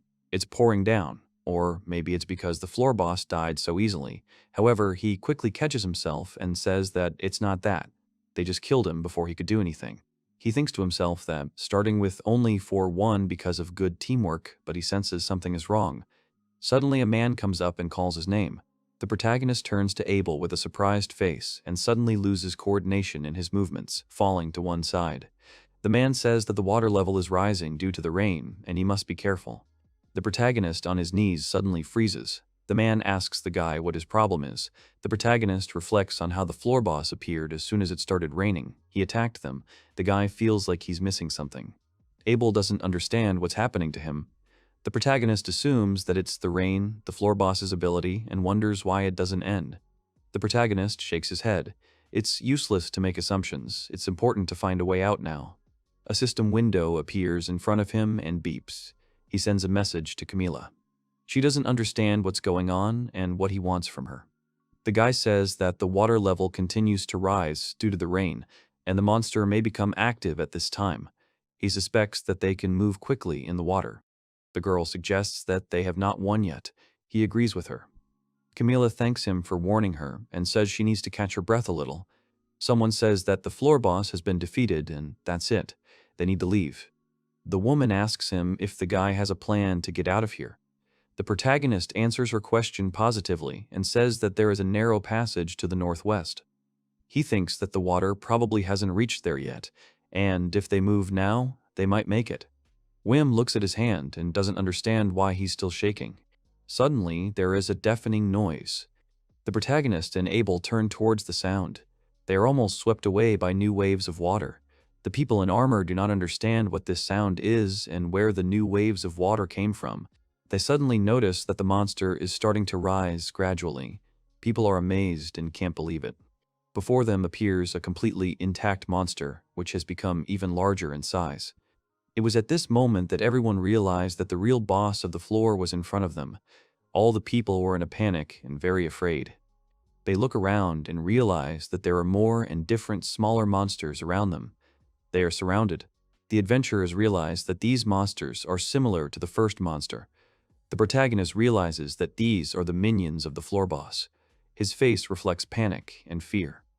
Camila realizes that the 98th floor will not let them win so easily.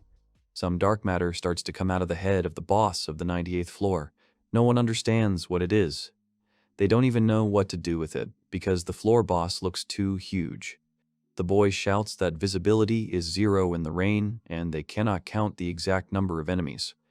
It's hard to hear in this downpour, and he's sure the rain is caused by the floor boss's ability. People are starting to report. Some are reporting 2 monsters in the west, others are confirming several more in the east. Monsters also appear in the south, and 5 at once. People do not understand what to do from such a huge number of enemies. The protagonist understands that everyone is confused. He hears reports from different directions that people are surrounded, and they need instructions on how to act and what to do in general. All he can understand now is that they are in deep trouble. All the messages merge into some kind of uneven noise. Someone is screaming that there is smoke coming out of his back, and someone else thinks that they need to run. Camila takes the floor. The girl asks everyone to gather together and form a defensive formation. People quickly follow her commands. The guy thinks to himself that he is a real leader and remains calm no matter what. The people formed a defensive formation very quickly. They formed a circle and covered themselves with shields. The monsters surrounded them from all sides. The protagonist doesn't understand what to do next. All escape routes are cut off and they have no choice but to fight. He understands that even if the dragonfly starts it, they won't have enough strength to break through the boss in such an environment. Wim wonders to himself how they will fight and, in panic, assumes that they will not be able to break through. He has no guarantee that they will be able to escape. He was distracted by a voice from the side. A man standing next to him told him not to give up because none of them had lost hope yet. He urged the guy to look around. The protagonist looks around and realizes that he was the only one ready to despair. All his other comrades are armed and ready for the enemy attack, ready for what could be the last battle. The main character shouts that he will not give up and also gets into a fighting stance. He demands that he pulls himself together. He analyzes that they have been driven into a corner, but they have not lost yet. They have more than enough strength. They cannot give up. They all have to come back alive, and he has to see it with his own eyes. The protagonist looks at his opponent with confidence. He thinks that he will do everything possible to see their triumph. The monster's huge tentacles begin to wriggle. Camila shouts loudly to her people that they need to get ready. They take up combat readiness. The monsters are advancing from all sides. Wim uses the enchantment on his comrades, and they are covered in bright light. The men shout that they will not take a step back. All the comrades have a fighting spirit. The man next to Camila understands that the monsters will attack with tentacles. The woman herself shouts that as soon as they hold out, they will immediately counterattack. There are so many tentacles. The adventurers freeze in fear. Wim also looks at it in amazement and swallows nervously. Camila screams that they are attacking. The tentacles actually begin to attack the grouped adventurers. They try to dodge, but most often fail. The main character, with a knife at the ready, also tries to dodge, but he is hit in the face. He calls himself to be patient like a mantra and continues to fight no matter what. He hears Camilla's voice screaming at them to hold on. It gives them all strength. Their ranks of the Night Dragonfly have thinned out. The protagonist sees his comrades lying on the ground and will never rise from it. However, the protagonist's comrades continue to fight despite everything and hold their positions. Wim thinks to himself that he expected the worst and assumed that they would all die right there. He had enough strength to endure, but he thinks about what if everything continues like this. The guy understands that the labyrinth is unpredictable and there was no talk of returning alive. The enemy is too strong and anyone who encounters him for the first time would surely die. Suddenly, his name is called. Camila tells the protagonist that he is still an incomplete member of the Dragonfly, and if anyone should run away from here and pass on the information, it is him. The woman says that before that he must listen to her request. Wim looks at her in amazement. The guy thinks that he cannot do this because it is too terrible. Camila apologizes to him. The girl is focused and says that they will not be able to return alive. She asks him not to interrupt and to listen. She is not going to give up, asks to use the enhancement on her. Camila is full of desire to kill this boss. The protagonist looks at his boss in amazement. She doesn't need the others' help. She thinks it would be better if the guys gathered in small groups and looked for a way out of here. Camila asks the main character if he can lead everyone to the exit. He is afraid and stutters. The woman says that she asks him to fulfill her request because the other guys will understand that only talented people are in the Night Dragonfly. Wim sincerely asks Camilla not to do this. The woman says that the Heidemarie, Abel, and he are the bright future of the Night Dragonfly. The guy refuses to listen to her. However, unexpectedly, the girl turns to him and sincerely asks Wim to use his charms on her. The main character lowers his eyes to the floor, but folds his hands in a certain gesture and uses enchantment on the girl, who becomes covered in a bright glow. Camilla addresses her comrades and understands to herself that this is her last speech. She asks them to listen to her order. She will fight this boss, and her people should unite in groups of 3 and drag away the wounded. Wim will show them the way. Camilla thanks the guys for everything. Her people are very much against this outcome, but their system windows are beeping. This means that the connection has been broken. Camilla exhales heavily and lowers her head. She feels a huge sense of relief and thinks it's funny. Her eyes are full of determination. She looks at the enemy and says that she will defeat this boss. Whatever he does to me, she will take his life. The monster attacks, and the girl flies into the air. She asks the thug to hear her call. The girl rushes into attack. Camilla, with a huge sword at the ready, rushes into the attack and cuts through several tentacles of a huge monster. She shouts that she won't keep him waiting long and orders him to get ready. Her weapon transforms into a huge scythe. She focuses and starts chopping away at his tentacles again. The leader leans on one of them and uses it to push off. Her body moves very quickly, and she would never have thought that in a tired state she was capable of such a thing. Camilla can't believe that it's her that's burning so brightly, and she even wonders out loud if it's really her. Several tentacles of the boss of the 98th floor are attacked by her weapon again. The girl realizes that she can fight him. Camilla will simply cut off all the tentacles and then shred his body. She understands to herself that she must be faster and stronger. The protagonist watches this from the ground. He's amazed that he only strengthened the girl, and she fights him on equal terms. Wim mentally compares Camilla and her battle with a hero straight out of legend. This really does look like the strongest of Wilbrun. The girl put her life on the line and fights with all her might.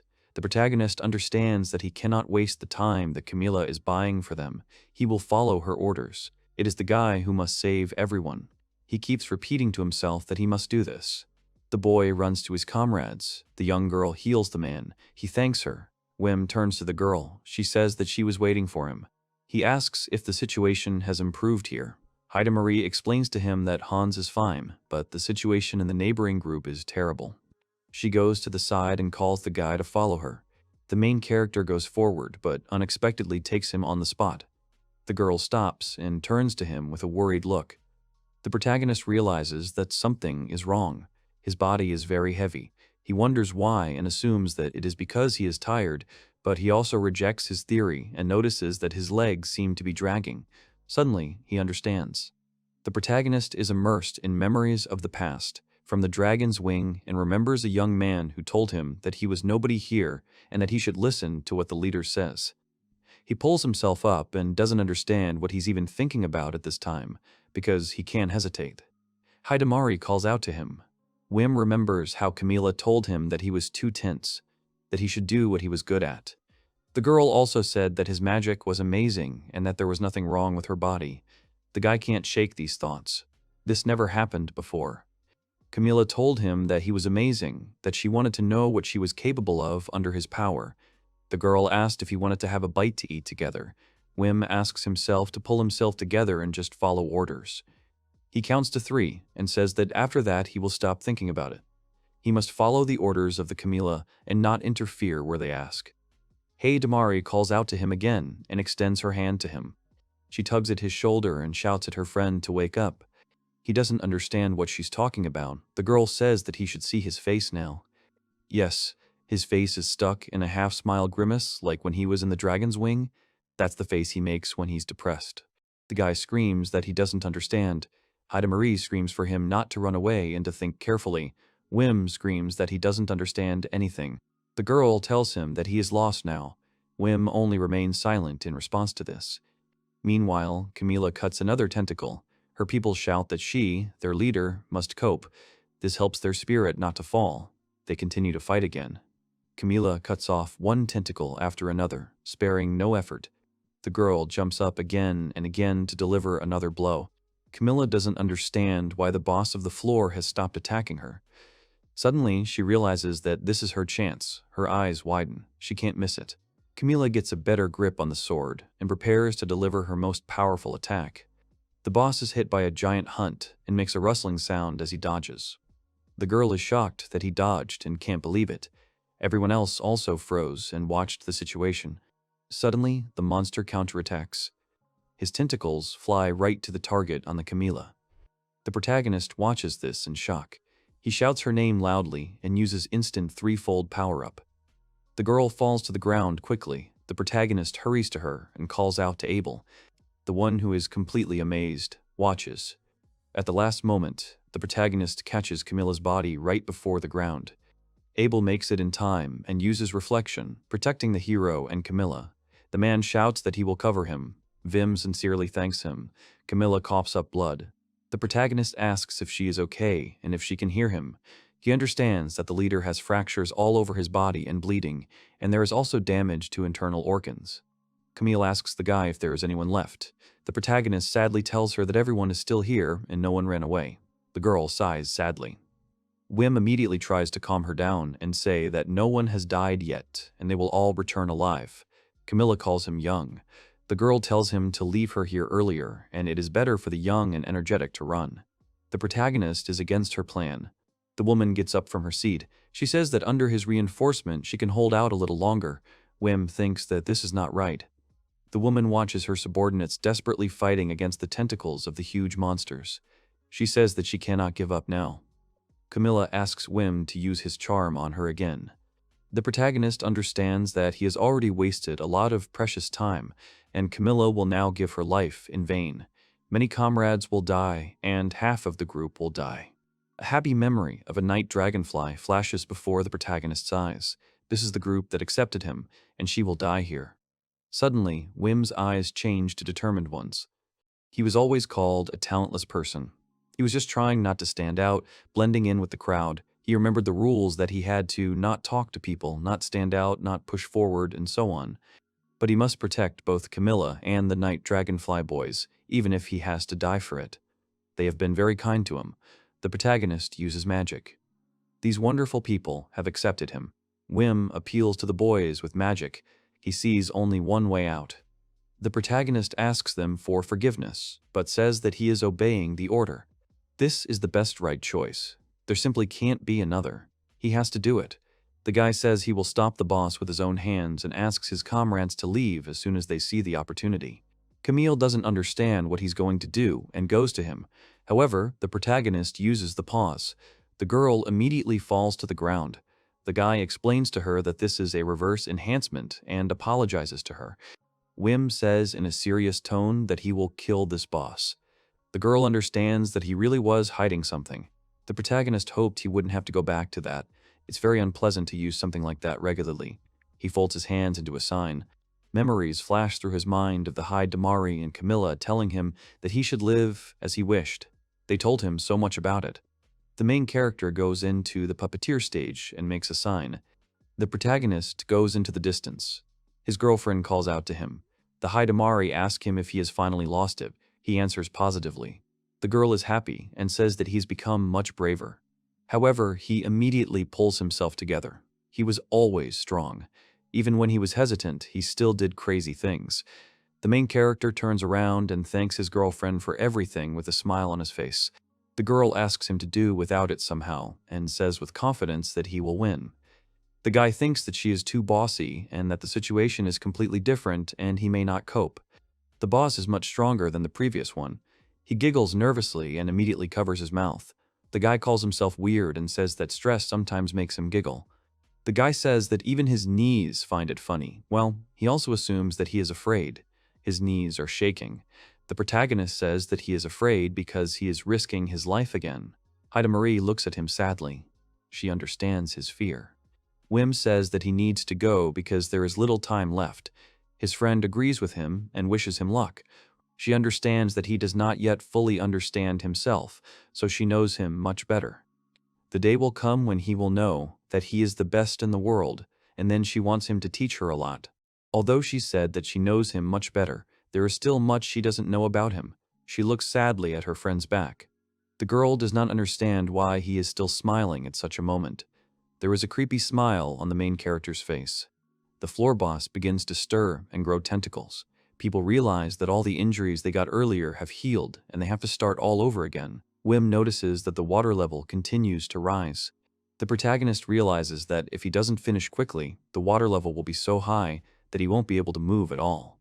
The young guy stands right in front of the floor boss. His tentacles flutter ominously and cast shadows on the boy. Wim becomes serious and clenches his fist as hard as he can. He'll give it his all. The sorcerer can enhance many things. Especially in the human body, the difficulty varies depending on the part that is strengthened. The easiest way is to strengthen bones and muscles. Most strengthening is limited to this. This is the first level. There's a fourth and a fifth level. If they want to increase the oxygen supply and speed up the blood flow, they'll need to strengthen the heart.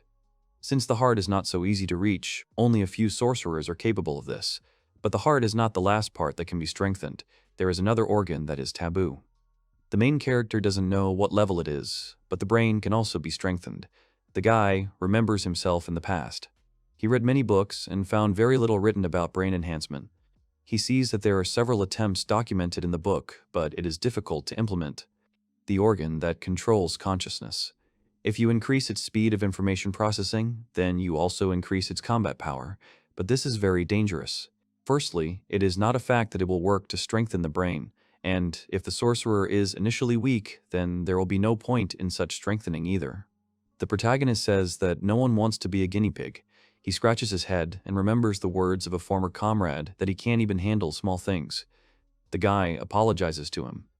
The guy realizes that he has no choice to become stronger. He puts 2 fingers to his temple and goes into the puppeteer stage. His brain starts to power up. His eyes widen in surprise. All his memories flash before his eyes. He screams in fear and pain. You have to be careful with this enhancement, otherwise it's easy to lose consciousness. When you increase the speed of information processing by the brain, the whole body begins to suffer, and it can be easily overloaded. But he found an easy way. You need to become aware of your own consciousness. He must talk to himself. The meaning is not so important. The guy clenches his teeth from pain and tension. The body needs to be pushed to overload, but it barely manages to maintain consciousness. The current amplification is 1.0001 times. The protagonist understands that this is his limit, and even so he may have side effects, and he may damage his brain. Well, it's just a possibility, and he has to continue no matter what. Even so, he will become much stronger. The dungeon boss is surprised by this. The protagonist has finished his transition to the puppeteer and nervously giggles, pointing a gun at him. He looks scary. The protagonist clutches his weapon in his hand. The monster's tentacles fly at him at great speed from all sides. Wim realizes that this is dangerous and that he could die this way. He grips his blade tighter. He opens his eyes wide and realizes that everything around him is moving very slowly. The tentacles miss him. The hero jumps at the right moment and dodges. He sees the boss's new attack again and dodges the new tentacles by pushing off from them. The main character slides over them. He runs forward no matter what, with rage in his eyes. The sorcerer approaches the face of the boss of the 98th floor. Wim dodges the counterattack again. He sees every move his opponent makes. All the warriors below are amazed at what is happening. The main character calmly avoids all attacks and gets closer and closer. He lands on one of the tentacles and again folds his hands into signs. Wim uses an instant 20x boost. A magic circle appears in his hands. Everything starts to swim before his eyes. The protagonist is surprised by how very slowly everything around him is. He feels every part of his body and understands when it is best to move. The hero understands the movements of each of his muscles in just a split second. The main character approaches him. If he were stronger, he could have won 10 times already. But for a weakling like him, there is only one option out of 10,000, and he will do everything right. He has no right to make a mistake. He must simply win. The protagonist pushes off the tentacle. He dodged here and then pushed off from it. Therefore, it will be necessary to strengthen the strength of the ligaments. He does this with the help of a magic lesson and pushes off again. Wim is covered in bright light and jumps up. Tentacles fly at him from all sides. The guy understands that he can create a miracle with his own hands. Even if this miracle requires his death, he will do it. The protagonist giggles nervously again, but continues the battle. Heidemarie is on the ground healing Camilla. The leader watches in amazement. No one understands how he moves like that and assumes that he is floating in the air. The girl says that he pushes off the monster's tentacles with his legs. An ordinary person would easily injure his legs, but under his enhancement, it is impossible. Camilla understands that this is already an inhuman speed. The girl confirms her words and sadly looks towards the fight. The girl shouts at him to live as he wishes. The guy giggles nervously again. Wim understands that this is the path to a miracle. It opens up the possibility of winning, 1 chance in a million. The main character understands that it is he, but does not exclude the possibility that he may still die. The slightest mistake, even for a millisecond, and it will immediately be torn and broken. He giggles again. The young man understands that he won't be able to get it at this speed and silently asks the monster what he will do now. Suddenly, the protagonist sees a magic circle appear in front of the monster and is amazed that the boss of the 98th floor can use magic. He sends a quick attack towards him, which Wim manages to dodge at the last second. The floor boss cuts his own tentacles. The protagonist realizes that he is not going to give up either. The monsters attack him again with crescents. The guy thinks he could have at least given him a little rest. He dodges his quick attacks again. Wim asks everyone else through nervous laughter to run away from here. The main character goes through many tentacles towards his goal. He swings his knife. The guy starts cutting the tentacles that get in his way. All people on Earth are surprised by his behavior and nervous giggling. Nobody understands what this is all about.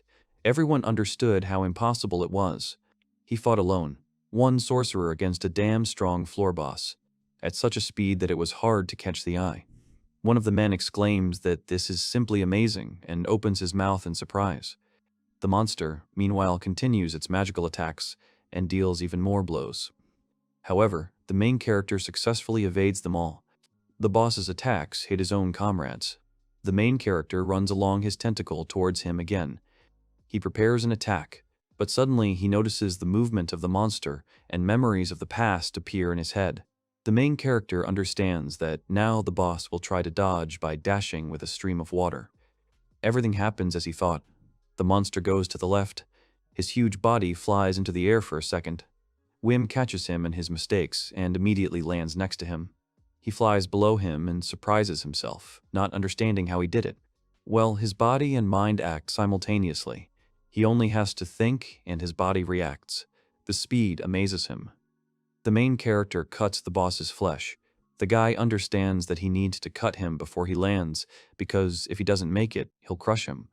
He's getting closer to a 1 in a million chance. Death is breathing down his neck, but he's not dead yet. The protagonist continues and suddenly notices that he has been chopping for a very long time, but has not yet reached his organs. Suddenly, dark matter appears in front of him. The main character sees a black cloud of something incomprehensible in front of him and tries to dodge it. He understands that things are bad, he doesn't have time, he urgently needs to get out. He punches a hole in Baku and crawls out from inside. The protagonist understands that everything is as he imagined. He does everything instantly as soon as the thought comes to his mind. He lands on the ground and slides. The guy notices how light his body is. The sorcerer notices that his head is boiling and wonders what he is feeling, immediately assuming that he is feeling arousal. A crazy smile does not leave his face. The sorcerer notices that his head is boiling and wonders what he is feeling, immediately assuming that he is feeling arousal. A crazy smile does not leave his face. Suddenly, the main character's face changes. He remembers something. Wim understands that now the lives of all members of the Night Dragonfly are on his shoulders, and they may die if he fails. The guy closes his eyes and orders himself not to get distracted from the main goal. He has no time to have fun. Wim knows he was having fun now. His heart flutters when death is so close. The closer he is to danger, the more fun he has. In fact, he seemed to sense that something like this would happen here, and deep down he was waiting for it. The protagonist suddenly blushes and opens his eyes wide in surprise. He realizes that he is enjoying life. Meanwhile, the boss of the floor begins the strengthening stage with the help of tentacles and other monsters. Monsters are climbing on him from all sides. The man doesn't understand what he's doing. His comrade assumes that the floor boss is entering the second phase and opens his mouth in amazement. The main character also looks at the transformation of his opponent in amazement. He doesn't understand how this thing even works, and the fact that she has magic makes her even stranger. The young man realizes that this is the second phase. Secrets are a feature of some floor bosses that they use in political situations. The previous boss in his memories was the same. In other words, the guy has cornered him. The main character and the other adventurers are confronted by the second completed phase of a huge monster. The guy smiles and realizes that this is the second round. The man shouts that he has entered a new phase, and they do not know how he will attack now. He orders the young ones to be evacuated. Abel is also told to leave because this is not his fight, and he must let the old men fight. The guy denies everything and shouts that as the commander of the Shield Bearers detachment, he will stand to the end. Besides, he sees better than hope. The man grins at his words. He says that Wim will not die. He agrees with him. The monster that has merged into the second phase makes sounds. Now this thing scares the main character even more because he has a bad feeling about it. They merged, and before that she attacked from almost all sides, which means now the Area A will be even bigger. Wim understands that the current reinforcement is not enough and more is needed. The protagonist casts an instant 50x boost using the magic circle. This way he will still be able to compete with him. The guy remembers where every grain of sand is located in this cave. He has to cope. The main character notices that his head is boiling and he feels very hot. However, the floor boss begins to attack. The guy soars into the air and also prepares to attack.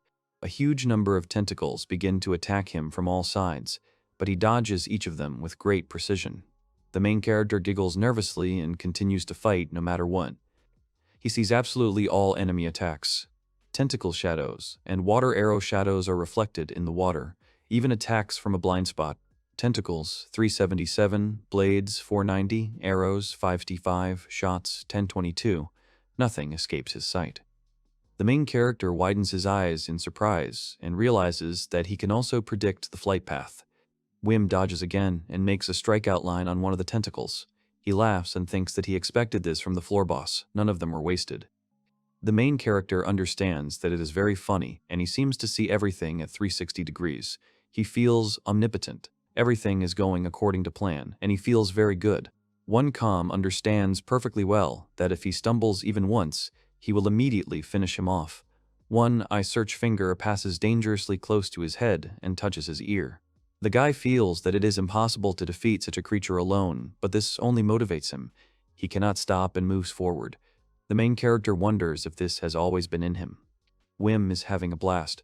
Huge, long tentacles flew forward, piercing the space, quickly closing the distance between the target, trying to grab the young man. Some of them were in the shape of an arrowhead. The hero dodged the attack in panic, nervously thinking that another millimeter to the side and he would have turned into a corpse. The guy was still flying in the air at great speed, struggling with the tentacles reaching out to him, when suddenly some strange object hit the space and caused a teleport underneath it. The woman, sitting on her knees and holding her hand, asked the girl not to continue. It was enough. She agreed and stopped. The leader turned to Hans and asked what their chances of retreat were. In the meantime, he cut off the tentacles and quickly assessed the situation, giving an answer. In his opinion, they had too many wounded and everyone was busy protecting them, and besides, they needed to somehow help Wim. The warrior thought about his words of help, looking ahead with tension. The young man continued to fight off the huge tentacles that surrounded him from all sides.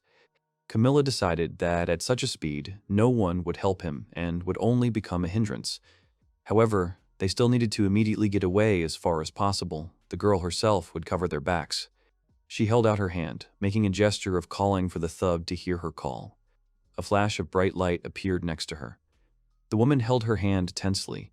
The young man said he would defeat the floor boss. She thought he was just bluffing.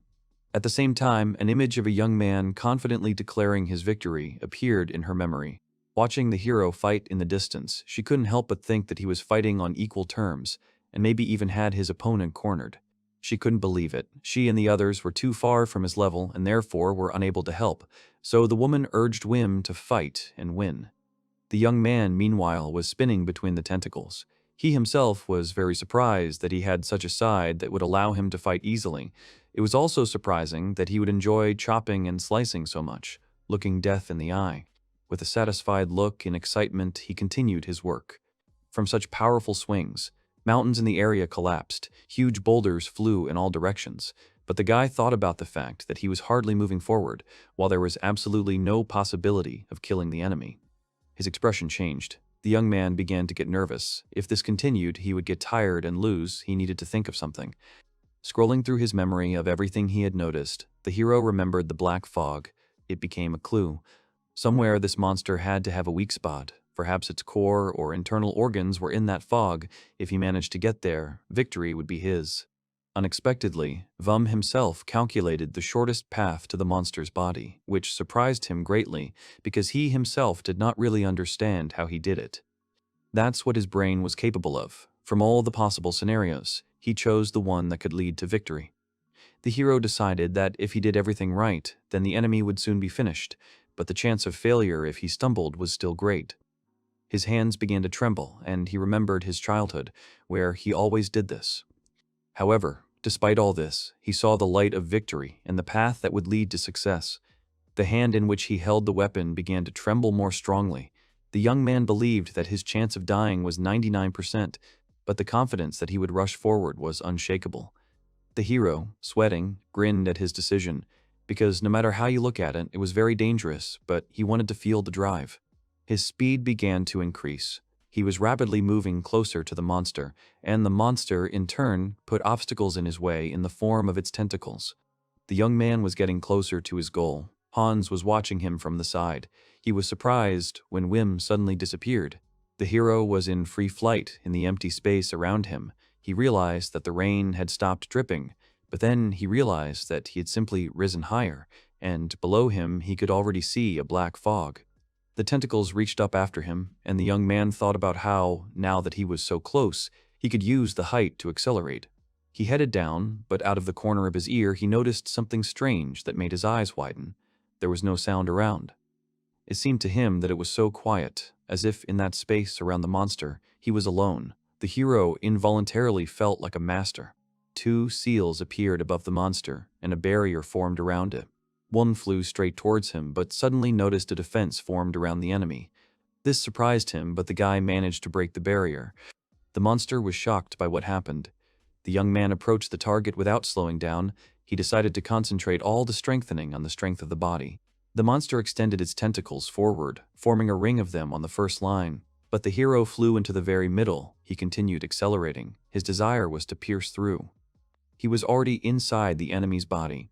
A little more time of his flight passed, and finally he saw the black fog. The young man achieved the final result he was aiming for, and at full speed he entered the very heart of the fog. The hero found himself in a void where there was nothing. Only something black was visible from above, and underneath it was his shadow of the same color. He stood in the middle. The silhouette of his body was as if in interference. Then he raised his head and was very surprised. Besides him, there appeared a large broken egg, from which something strange was flowing out. A black hand appeared from the egg, and gradually all the other parts appeared after it.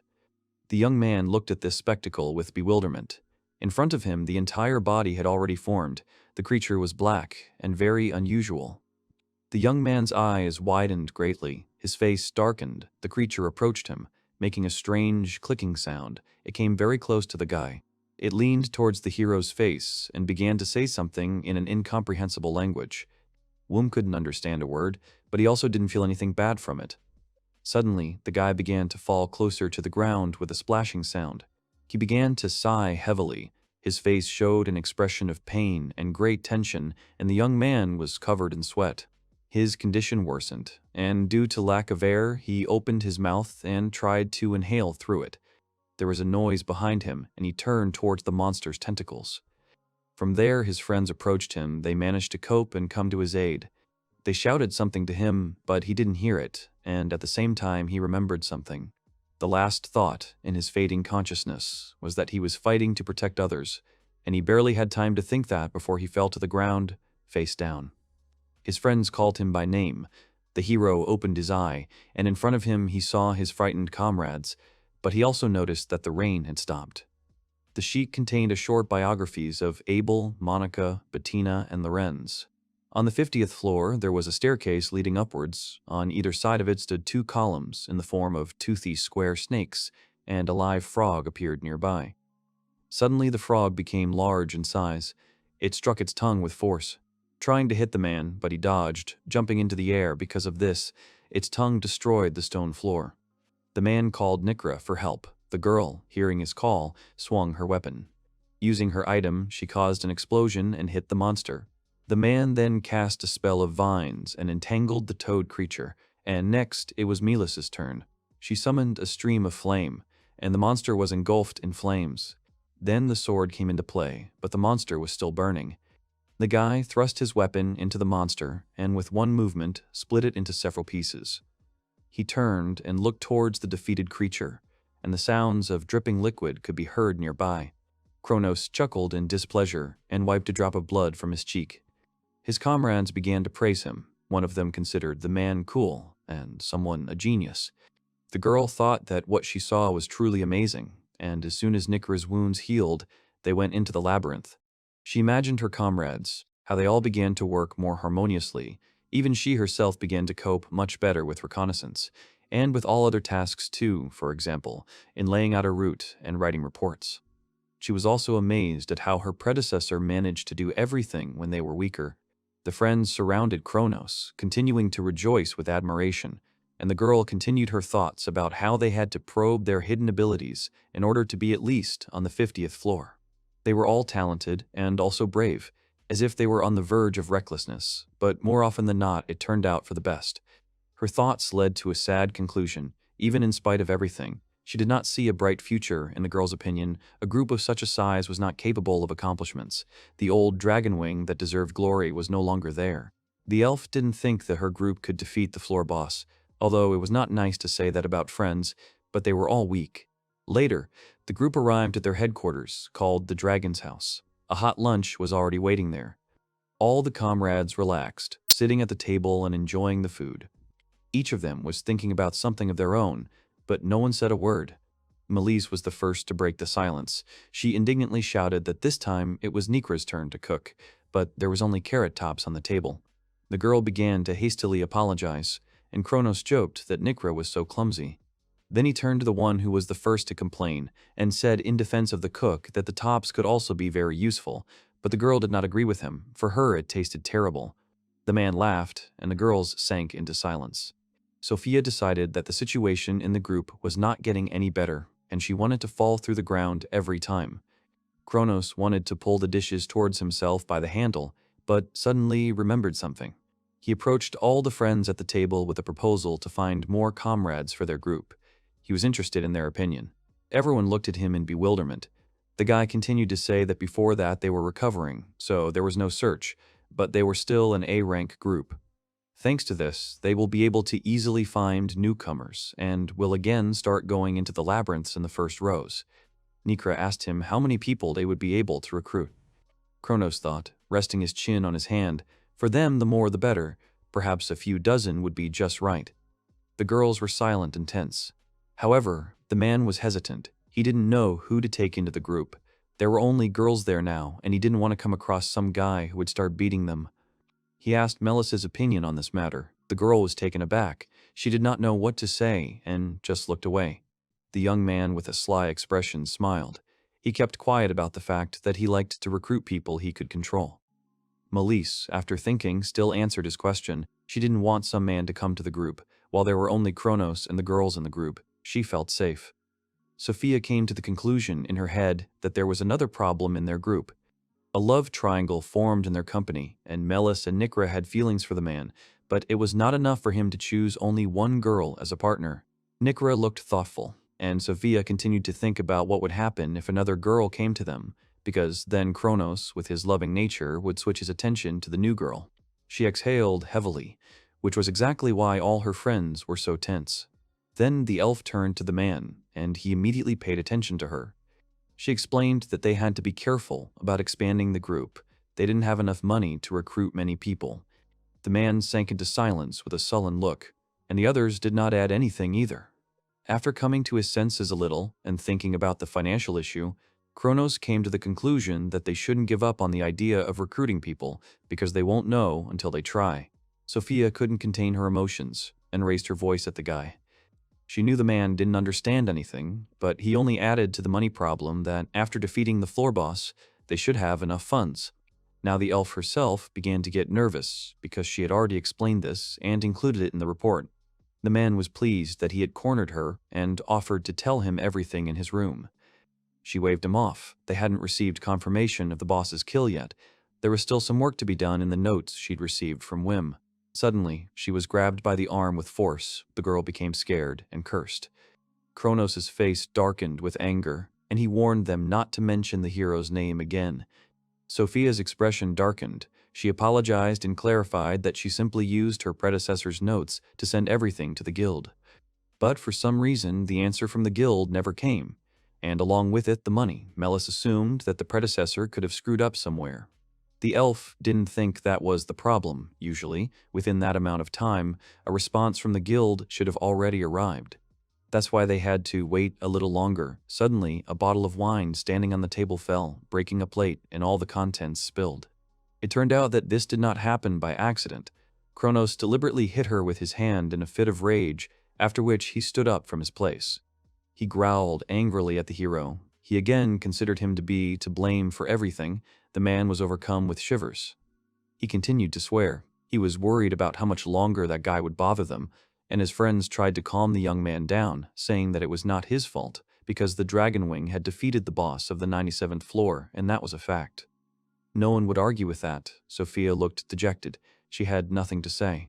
Wim Strauss has always worked with bad companies, and the whole Dragon Wing organization has always been like that. Wim woke up in a room, lying on a bed with a bandaged wound on his cheek, looking around with his eye.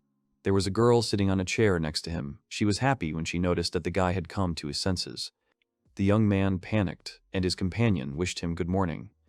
He tried to get out of bed, but every movement caused pain in his body. The girl asked him not to strain too much, because he was all beaten up.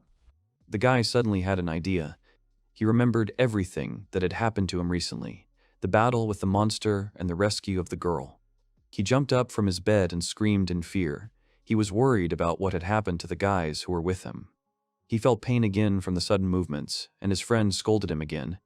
The young man remembered with excitement that since he was in the room, it meant that someone had pulled him out and brought him there. The girl again began to calm the hero down so that he could regulate his breathing, after which she told him that all members of the Night Dragonfly could have received serious injuries at most, but still remained alive. The young man lay in bed for 5 days, shocked by what he heard. She smiled at him and praised him for a great job. The guy relaxed and lay back down in his place.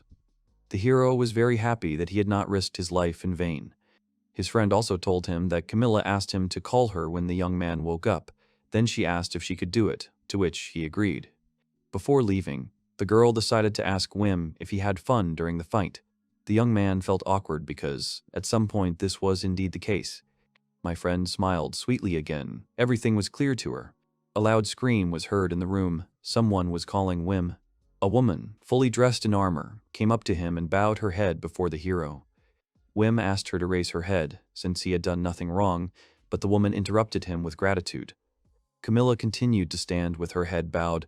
She didn't know if she would ever get a chance to repay the guy in any way, so she asked for permission to at least just thank him. She gave another loud cry of gratitude. The guy began to feel even more awkward. He himself was glad that everyone returned alive. The woman's face flushed, touched that Wim was willing to sacrifice himself for them. Suddenly, the woman rushed to hug the young man, which shocked everyone there. Gratitude overwhelmed her. She pressed the young man's head to herself, but he himself almost suffocated from such a strong embrace. She pressed her armor on him so hard that the boy howled that his nose could be broken. Another girl asked Camilla to restrain herself, at least a little. A laugh was heard from behind. Someone was approaching and grinning at the fact that the leader was ready to strangle their savior. A whole crowd of people entered the room. The man who entered first was holding a bouquet of flowers in his hands. The whole company came to visit the boy. One young man from the crowd howled when he saw Wim and rushed to hug Camilla from above.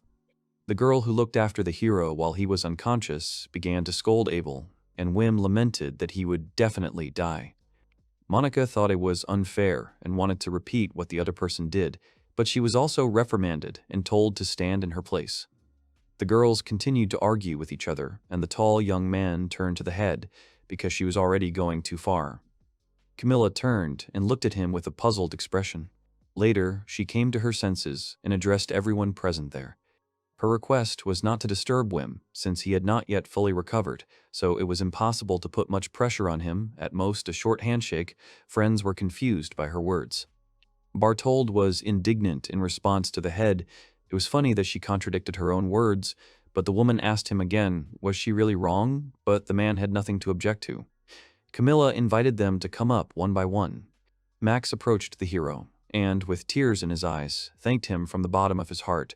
There were already other people standing behind him who wanted to do the same. He considered the young man a savior, but Wim only denied that he had done anything special. Camilla demanded that they finish, since there were many who wanted to, but the guy objected that he had not yet thanked her properly, but the next person objected to him.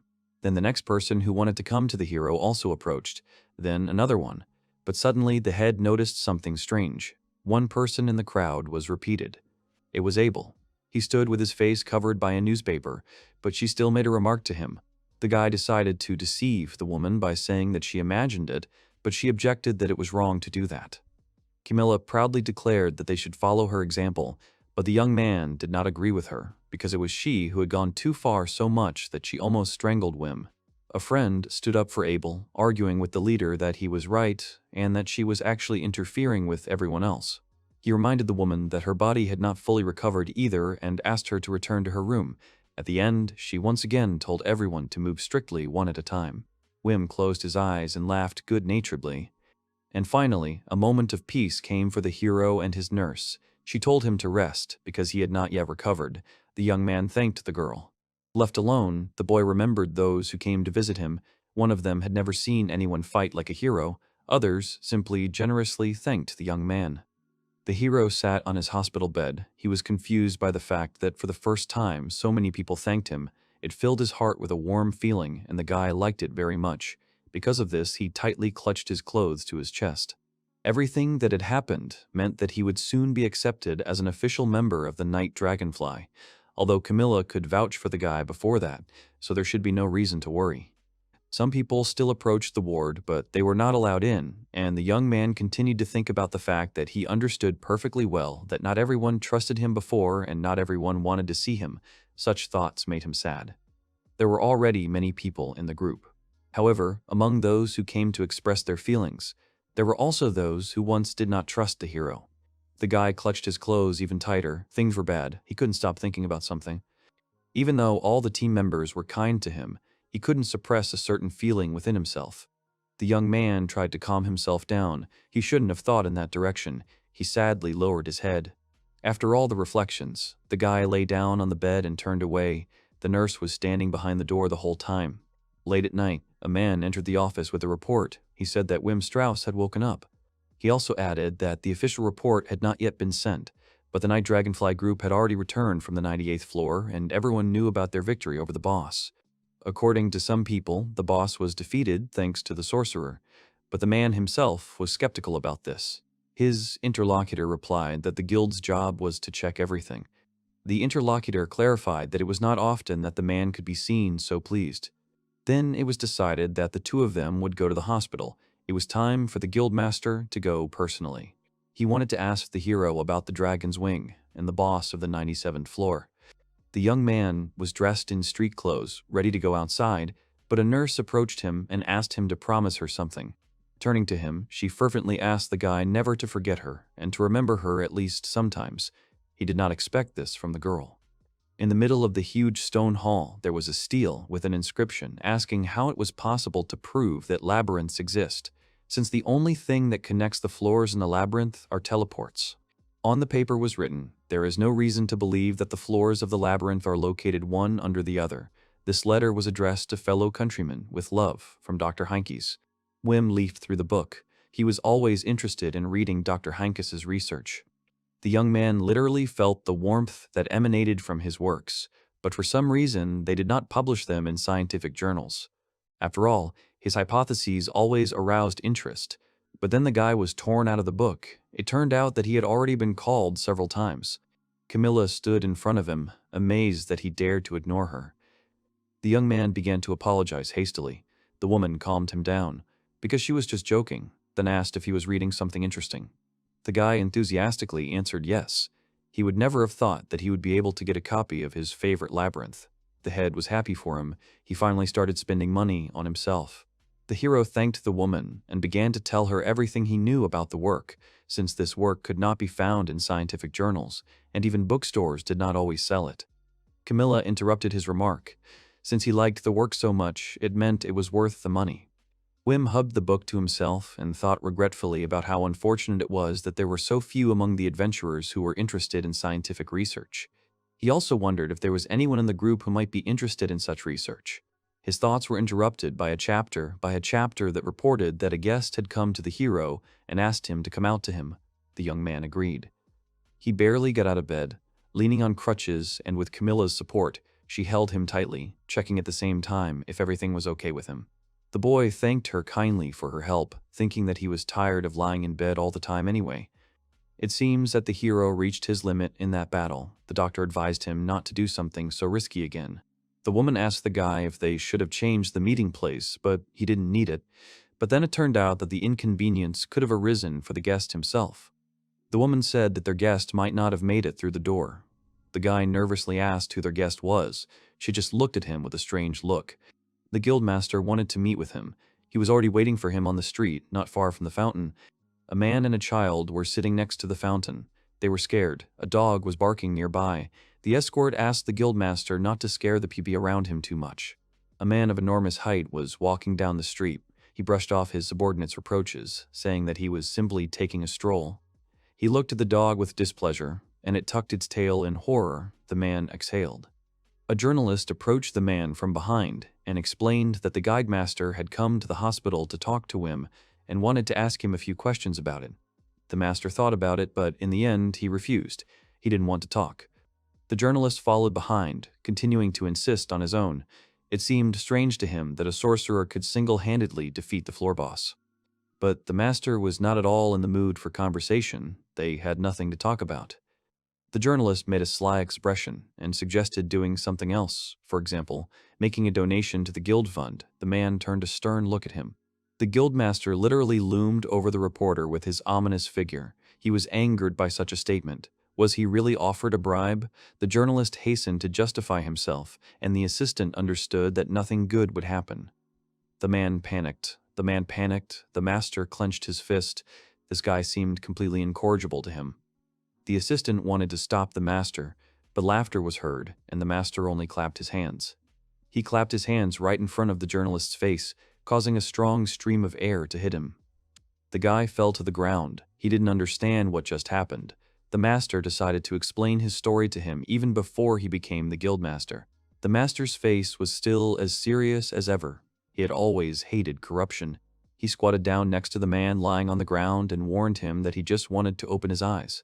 But if there was another attempt to bribe the master, then he would call upon all his ancestors, and punishment would be inevitable. The assistant turned to the foreman with displeasure. He believed that even though the boss had simply clapped his hands in front of the reporter, he could still write an article about it. The master turned to the man and asked him with a shout if he would make up something unnecessary. The guy assured him in horror that he would not do it under any circumstances. He still doubted the journalist, so he wanted to cure him with magic. He resisted as best he could. Wim's meeting with the master took place. The man apologized for the fact that the meeting had to be moved from the living room, and the hero was so shocked that he could not say a word. The guest greatly surprised him. The man introduced himself and was pleased to meet the young man. The interlocutors sat opposite each other. The young man was sweating from worry and hesitantly introduced himself in response. The master's name was Gottolf Noschenhauer. He was a priest who single-handedly defeated the floor boss with his huge hammer. In terms of physical strength, priests were not far behind warriors, but there was one difference. A priest, unlike a warrior, could use healing magic. The guildmaster had the nickname Diamond Gotthelf. He asked the hero to call him Mr. Wim. The guy was stunned by his frightening appearance and had no choice but to agree. The man laughed and slapped his knee. Amused by how nervous his opponent was, He assured the hero that he simply wanted to congratulate him on defeating the floor boss. In addition, he was still tenderly confirming some details. The young man quickly thanked for the congratulations. Thanks to Wim's victory, the 98th floor was conquered, and this in itself was a big step. The young man was a man who was able to win on his own, which is why Gothelf, in his words, was obliged to come to him personally. The guy was surprised that the man considered the victory to be his own. In the hero's opinion, everything was not so. Everyone in the Night Dragonfly worked hard for the victory. The man burst out laughing. The guy really was just as Camilla had described him. He continued to assure the young man that he himself had brought the boss to the second stage and then won it, and that it was entirely his personal victory. The master had already spoken to the leader before their meeting. According to her, everyone in their group thought the same. Now all that was needed was confirmation from the guildmaster himself, but for the guy it was still unusual. The man asked him not to be shy, but to simply accept his glory. Gothelf invited the young man to the award ceremony at the Stomping Festival, and he will also receive an additional reward. Wim thought about the master's words. The Stomp Festival was what was held in the city after defeating the boss, with dressed elephants marching down the main street and flags hanging everywhere. It was truly unusual for everyone to celebrate the conquest of the 98th floor, literally right after they celebrated the conquest of the previous floor. The master noted that this was the first time in history, not only for their city, but a truly amazing event. First, for the first time in several years, a group of 4 people defeated the boss of the 97th floor, and a few months later, the Night Dragonfly coped with the next one. The master continued to admire the fact that one person had managed to get to the 98th floor. For him, this was more amazing than the feat of the winged dragon. The young man did not know what to say to this. He was still embarrassed. The man was sure that the young man knew very well that the dragon had gained his fame by defeating the 97th. However, this fact had not yet been confirmed by the guild. The hero did not understand why, because he'd already submitted a report on everything. Much to the hero's surprise, the master's assistant had doubts about the report, so he refused to accept it, even though all the documents were drawn up correctly. The assistant assured that there were definitely no problems with this, but the guy was still interested in the reason for the refusal. In his opinion, Wim deliberately did not indicate his contribution to the victory over the boss in the report. At the scene of his murder, the assistant found several suspicious details that prevented him from drawing a conclusion. Therefore, the purity of the victory of the Dragon Wing remains a secret of the labyrinth. The assistant was finally convinced of his conclusions. After he saw Wim's reaction, he studied his personality and realized that there were omissions in the report. In his defense, the young man clarified that he was simply stating facts, but the man was ready to argue with him on this matter. The young man continued to say that according to the young man's report, the other 3 members of the group ran out of strength at the moment when they almost finished off the boss. But the hero himself dealt the final blow. The guy completely agreed. Recently, an assistant pretended to be a journalist to talk to Kronos about the floor boss. He raised his head proudly and said that he cut it in half and still remembered that feeling. This is exactly what Kronos told him when he began to question him. The hero put his hand to his forehead, lamenting why he had to tell such things to the journalist at all. The assistant added one more detail. When talking with Kronos, it became clear to him that he overestimated himself, unlike Wim. The guy was furious. His former comrade really liked to exaggerate in front of reporters. The guildmaster intervened in the conversation. They had no physical evidence other than the report. However, he believed that the leader of the dragons was talented, but not that good. The young man asked him what exactly the master wanted from him. The man was interested in talking about the highest honor for conquering the boss. For him, lying was equal to sin. His face became serious. A hard look was visible from behind his glasses. He turned to the hero, convincing him of his right to restore his honor. Wim thought hard. He understood that they wanted to give him the victory on the 97th floor. His mind and heart were against it. Doubts overcame him. The guy did not know what exactly he wanted. There was a heap of thoughts in his head. His opinion was in favor of the victory of Dragonwing over the boss. He himself simply finished him off. And in Night Dragonfly, he coped thanks to the contribution of all the participants. They gave it their all. He himself did almost nothing.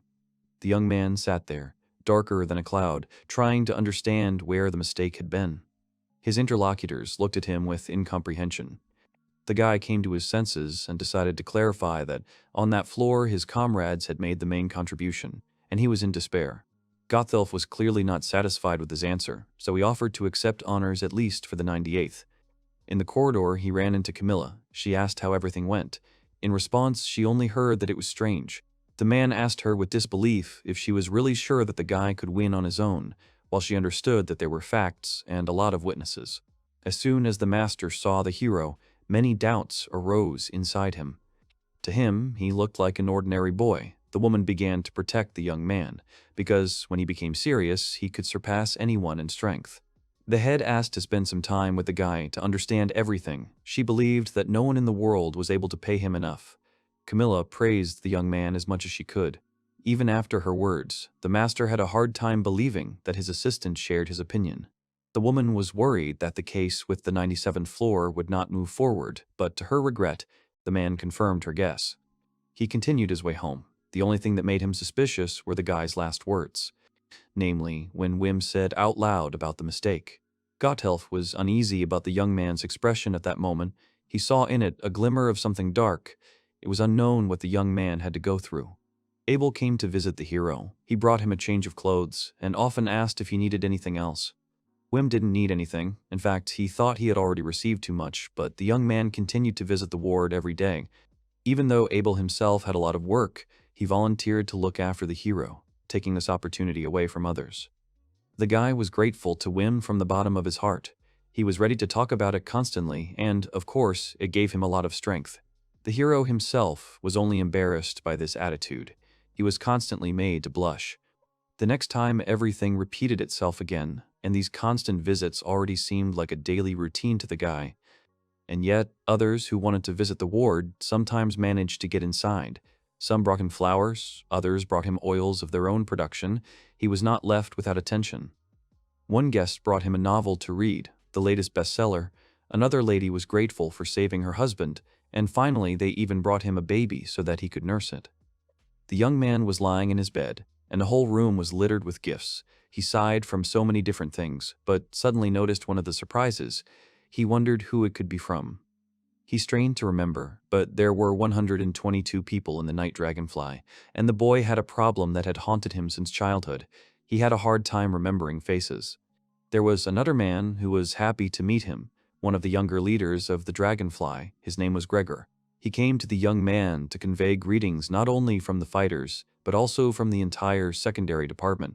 According to the guy himself, this person does not look like a member of the Night Dragonfly team at all. There were probably some like him in other departments. Gregor grinned, but at the same time apologized for not having come by earlier. As always, he did everything at the last moment. Wim was in euphoria. He literally felt a connection with Gregor. The man pulled the guy out of his dreams. He handed him a box with a ribbon. The guy stared at her with an uncomprehending look. The box opened and there were candies in it. He panicked at the sight of such a surprise. The interlocutor decided that such a quantity was not enough, but the hero's reaction was for another reason. He could not accept such generosity. Gregor was worried that his gift might not be liked, but everything was different. The hero was already being paid a salary by the head. The man understood the reason and calmed down. He noticed a book on the nightstand, came closer to take a look, and was surprised to learn that it was his favorite Labyrinth. He asked Wim if he had read it, and the younger man answered in the affirmative. The hero explained to the guest that this book was not approved by the guild, and therefore was not recognized in society, but nevertheless it was interesting to read. He asked Gregor if he read the same works, because such books were hard to find. The answer was unexpected. The man was embarrassed to talk about it, but he managed to make a small contribution to this field. About a year ago, he published a paper called In Colors about teleports. The young man was happy to hear this. He remembered this book and read it. It was very interesting. The man was pleasantly surprised by this, and then he published the work under the pseudonym Geryon T. He kept repeating to himself, who could have thought of such a coincidence? The guy did not understand what this behavior was connected with. The guest headed for the door, and as he said goodbye, he promised to discuss everything next time, but for now he needed to discuss business with Madame Camilla. The young man was pleased that he was surrounded by such people. On the day of discharge from the hospital, the doctor took the young man outside. He didn't think that the patient would recover so quickly. At the end, the doctor took away the hero's promise not to strain himself too much. The young man walked slowly down the street, looking at everything around him. Camilla was walking towards him and congratulated the guy on his discharge. The hero bowed his head to her and asked for forgiveness for having to meet him from the hospital. The woman brushed off these apologies. She considered him one of the team members and, in general, someone had to meet him. Wim noticed the leader's clothes. It was the first time he saw her in casual clothes. The woman was embarrassed by such a look. She hastened to justify herself by saying that such clothes did not suit her, but still she shouldn't have stared like that.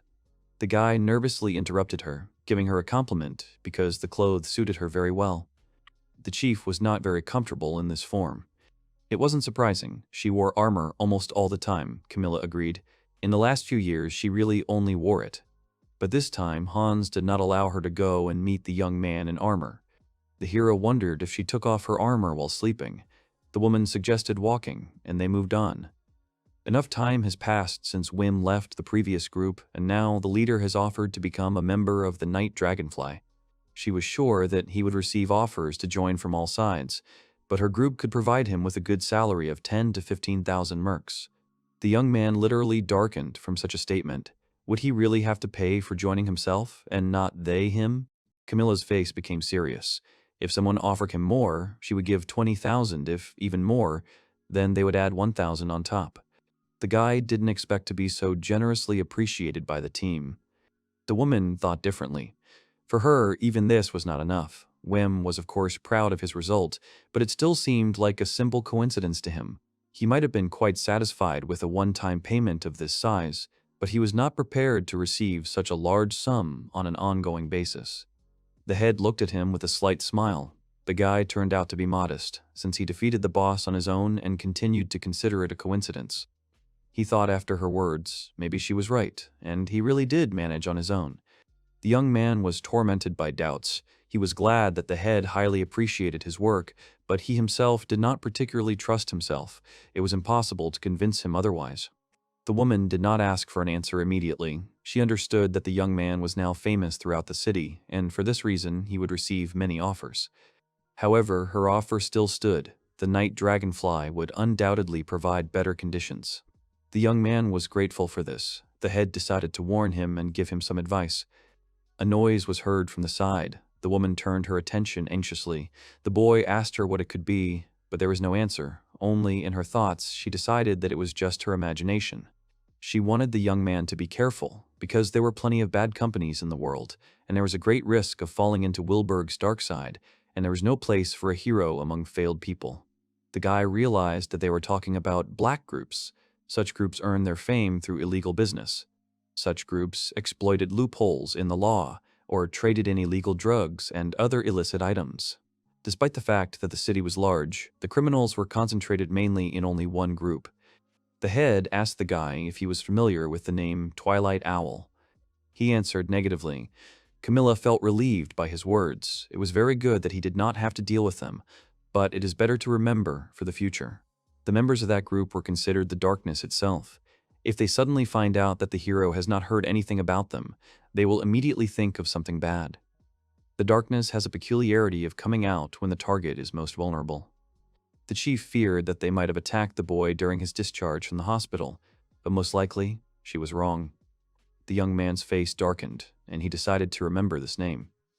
Kronos was sitting at a bar with his friends. People were having fun behind him. He asked Nikra his opinion about the contender number 15. She thought, this candidate was a red-haired warrior girl. She seemed cute. The man agreed. Although she was weak, she could definitely make their group brighter. Then they discussed number 6, but she had a strange look. Sophia listened to her friends with a gloomy look.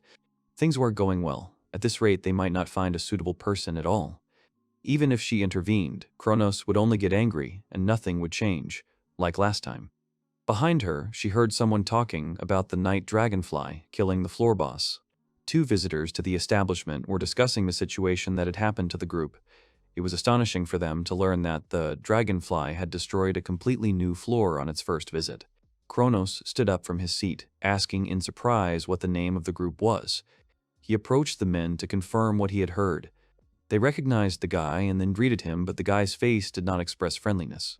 He was interested exclusively in details, and that's what he asked to be told. One of the guests answered him that, while there was no official statement from the guild, according to rumors, The Night Dragonfly was descending to a new floor. For Kronos, the story sounded too far-fetched. 3 years passed before the 97th floor was cleared, and one of the interlocutors began to doubt it. Sophia recalled that Mr. Wim had joined the Night Dragonfly. The head of her group already knew about this from rumors. When he found out about this, he was beside himself with rage. The man smashed everything around him, cursing angrily. The young man folded his arms across his chest and asked if the group leader, Camilla, had dealt with the boss herself, since that was what one would expect from her. But in response, he heard a denial. It turned out that Kronos didn't know something, and besides everything else, there was another strange rumor. If you believe what they said, the boss was defeated not even by a team member, but by some adventurer. The man was surprised that there was someone else there. The interlocutor hesitated with an answer. That person was not from another group.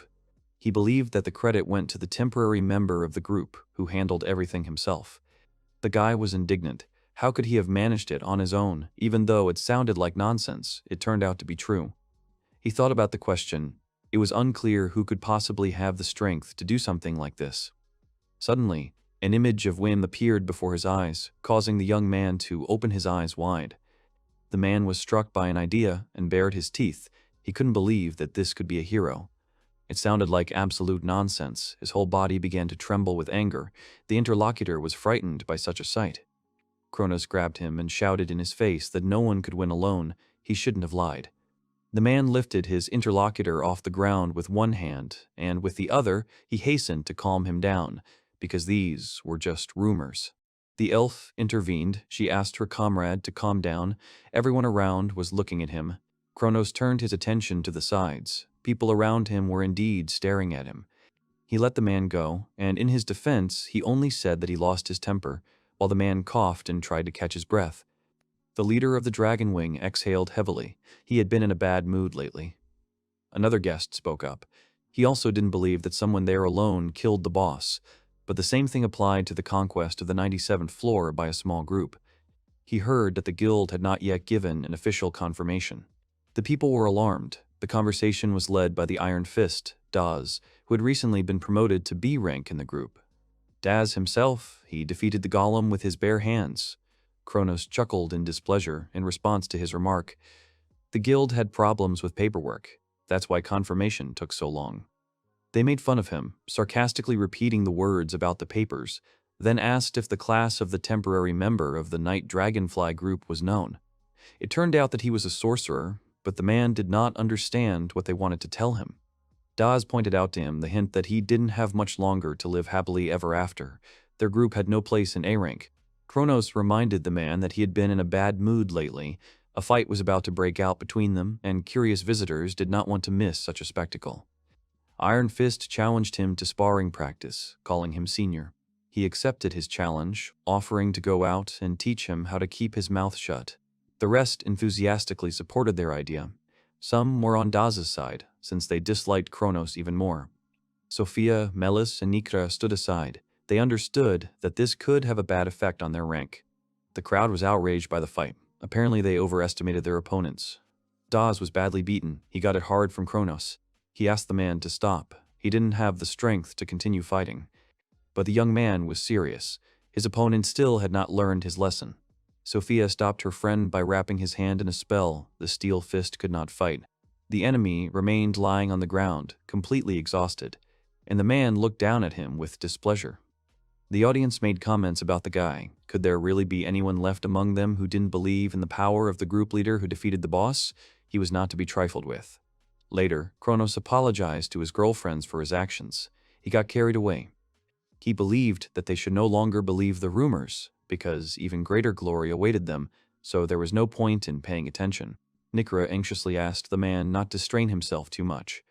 She believed that they didn't need to hurry. Slowly but surely they would be able to confirm their glory. There were still unexplored territories on the 98th floor, so they had something to do. Sophia supported her, and they also needed to focus on finding people to expand the group. The guy began to feel better. His friends supported him, and he easily agreed with them. He looked sadly at the sky, at the new moon. They are the wing of the dragon, and must fight to the end. The man was filled with enthusiasm. It was decided to go to the 99th floor. For him, there was nothing more terrible than an enraged dragon. The elf was very surprised by this statement. Abel was happy to ask Wim to resume training soon, if he didn't mind. Another comrade also supported him, knowing about the labyrinth. He also wanted the young man to join them, for example, next week. The next one suggested celebrating his recovery with something strong. Offers poured in from all sides. Young men invited the young man to go shopping with them to buy him some new clothes. Everyone needed the hero to devote time to them. The guy was torn between them. The nurse was sitting in the office and studying something. She used the map to track Wim, and the screen showed that the boy's movements were strange. At that time, Wilborn was all excited about the rumors of the victory of the boss of the 98th floor. Not everyone could explore and defeat such a boss on a new floor with almost no losses. Vim's fame became clear even before the official guild report was published, after which many rushed to him.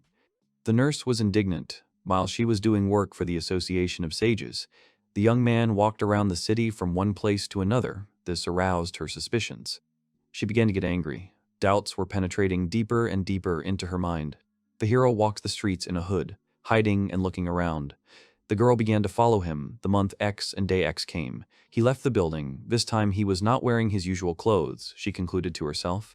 She watched him through a small telescope, her doubts only growing stronger. The girl was overcome with horror when she noticed that the guy was heading towards the woman.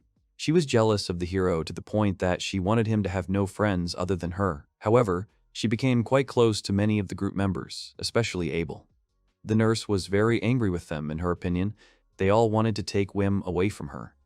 The surveillance continued. It didn't look like the boy was heading towards the woman. Another option was that he could have been invited to another group. He would probably be in ordinary clothes then. She again inclined herself to think about another woman. She moved through the crowd of passers-by, looking around. No one inspired her with confidence. She decided that the guy could be being followed. The girl cast a shackle spell, and the strange man in the robe reacted to it.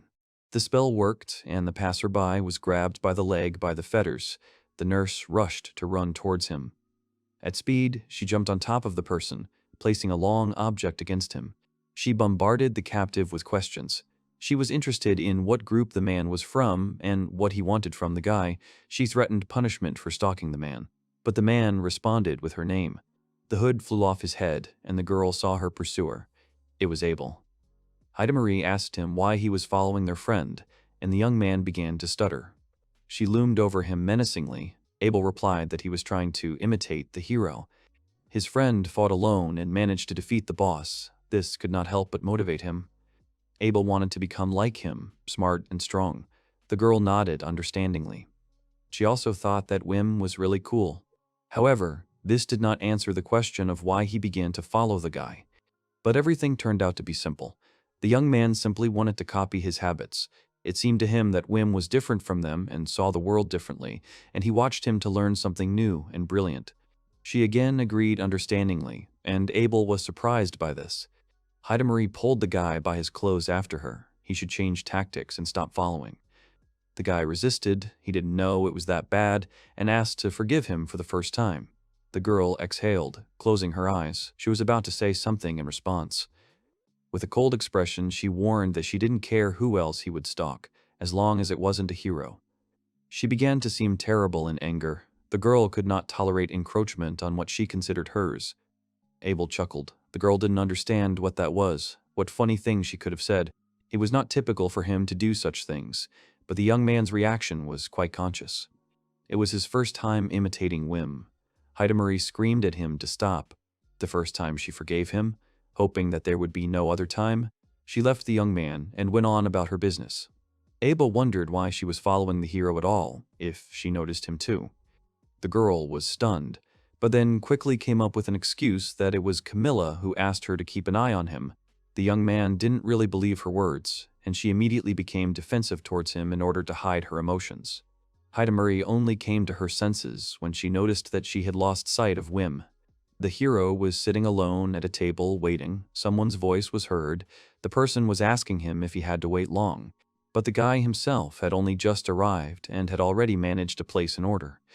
Meanwhile, the observers were watching him through the window, both of them shocked. The nurse was the one who panicked the most. Abel summed up that a girl had come to the meeting, and a beautiful one at that, and his accomplice was even more insane from such facts. She couldn't believe that Wim could do such a thing. For her, what was happening was tantamount to a catastrophe. She did not understand what to do next. Jealousy overwhelmed her. What surprised her most was that the hero simply drank coffee and did not add milk to it. She screamed at the top of her voice. Was the young man really growing up? Abel tried to calm her down. Passers-by looked at them in surprise. He himself was thoughtful about the fact that their friend had come there to meet a girl. But with these thoughts, he only made the situation more tense. Then their attention was drawn to the fact that the girl had brought him something. The woman actually did hand the hero a package. She took off her hood, Heidemarie exclaimed in surprise. It was an elf. Besides, she remembered her. She was from Kronos' company. Sophia brought papers for the hero. He began to study them. Previously, he did all the paperwork in the dragon's wing. Perhaps he should have written some kind of manual for her before leaving. He apologized to her for making her job difficult. They should have met earlier. However, it was wrong for the girl herself to ask him for help. Wim, having talked to the elf, realized that she was quite smart. At first he thought that she, like everyone else, was in love with Kronos, but it turned out that she joined the group for another reason. She pointed with her finger on the paper to where exactly the spring was that they shared with other groups. This served as a currency for them so they wouldn't have to think about healing potions. Wim remembered how Kronos reacted violently to his explanations, compared to him, and Sophia immediately understood everything as it should be. He continued looking at the papers. Something else caught his interest. After he finished looking at the papers, the guy suggested meeting again. It would be more convenient. The elf stood up and bowed and thanked the young man, and he decided for himself that he could rely on her. The hero caught himself thinking that he was worried about the dragons. He called out to the elf before she could leave. He decided to talk to her about the boss of the 97th floor, although he doubted whether it was worth doing. The hero could say a lot, but the main thing was that when they received official confirmation, everything would definitely work out.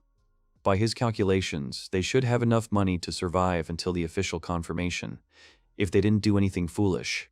Wim asked not to listen to his advice because he was kicked out of the group. There was no point in taking his words into account. He remembered his stay with those guys. Maybe they didn't like him there, but still, for some time, that place was his home. The girl listened to him and said that she could pass on his words. The young man hesitated. He thought that it was not worth doing. The elf smiled at him and agreed. She suggested the idea of repeating his words herself, only from her own perspective. The girl had to leave. The young man agreed with her. Heidemarie and Abel were walking down the street. Maybe they should have rushed in and disrupted the meeting, but the girl calmed down when she saw that it was one of Kronos' girls. She couldn't have a love interest in Wim. The nurse decided that she would give the young man 3 hours of free time. Her accomplice didn't understand what she was talking about. He asked the nurse if, as far as he knew, she and the hero were old friends, and she confirmed his words. That was exactly how it was. She dreamily called them fellow countrymen and comrades. The guy interrupted her with a question about why, in his opinion, it was necessary to follow the hero at all if you could just talk. Wim's name was called several times to find out something. The friend's expression changed. Her mood disappeared. She only sadly replied that a lot had happened. Then she turned her attention to Abel, who visibly tensed up. She suggested that he forget that they had seen each other. Wim was still in that cafe, looking thoughtfully at the empty cups, thoughts spinning in his head. He was not going to work with the Dragon Wing anymore. Whatever the circumstances, he still wanted nothing but success for them, and he was going to do everything he could. He tried to encourage himself. He should just mind his own business. He had to make only one choice in favor of his future place. The choice was not difficult. Just join the Night Dragonfly. The paper contained text in a foreign language. Wim sighed heavily. Camilla asked him if he was very tired, but the young man answered negatively. The headmistress acted as if she hadn't forced the young man to rewrite the report several times. She wanted him to indicate his victory over the boss in it. She kept demanding an answer from the hero, but he didn't know what to say. He had already decided everything for himself, but something inside was bothering him. Camilla waited tensely for the guy to say whether he would join the Night Dragonfly. However, if something did not suit him, the head was ready to accept any decision. The main thing for her was that a person found a suitable place for himself. The woman extended her hand to the young man. but his inner experiences did not stop. The feeling of indecision did not leave him. He wanted to get rid of it. These thoughts were spinning in his mind over and over again. He had to change his character so that he could laugh as loudly as the guys from Dragonfly. The young man understood that he had to do it. It was a good opportunity for him. After some time, the young man decided to answer. The woman silently waited for the result. The hero shook the hand that was extended to him with a sound and asked to be accepted into the team. The woman looked happy when she heard the long-awaited answer. She had long wanted him to join them. They walked out of the building together and were met on the street by a whole crowd of people applauding. They were all members of the group, and everyone's faces showed joy. The crowd was buzzing with congratulations. Wim and Camilla were standing at the entrance. The woman gently pushed the young man to go out to meet his friends.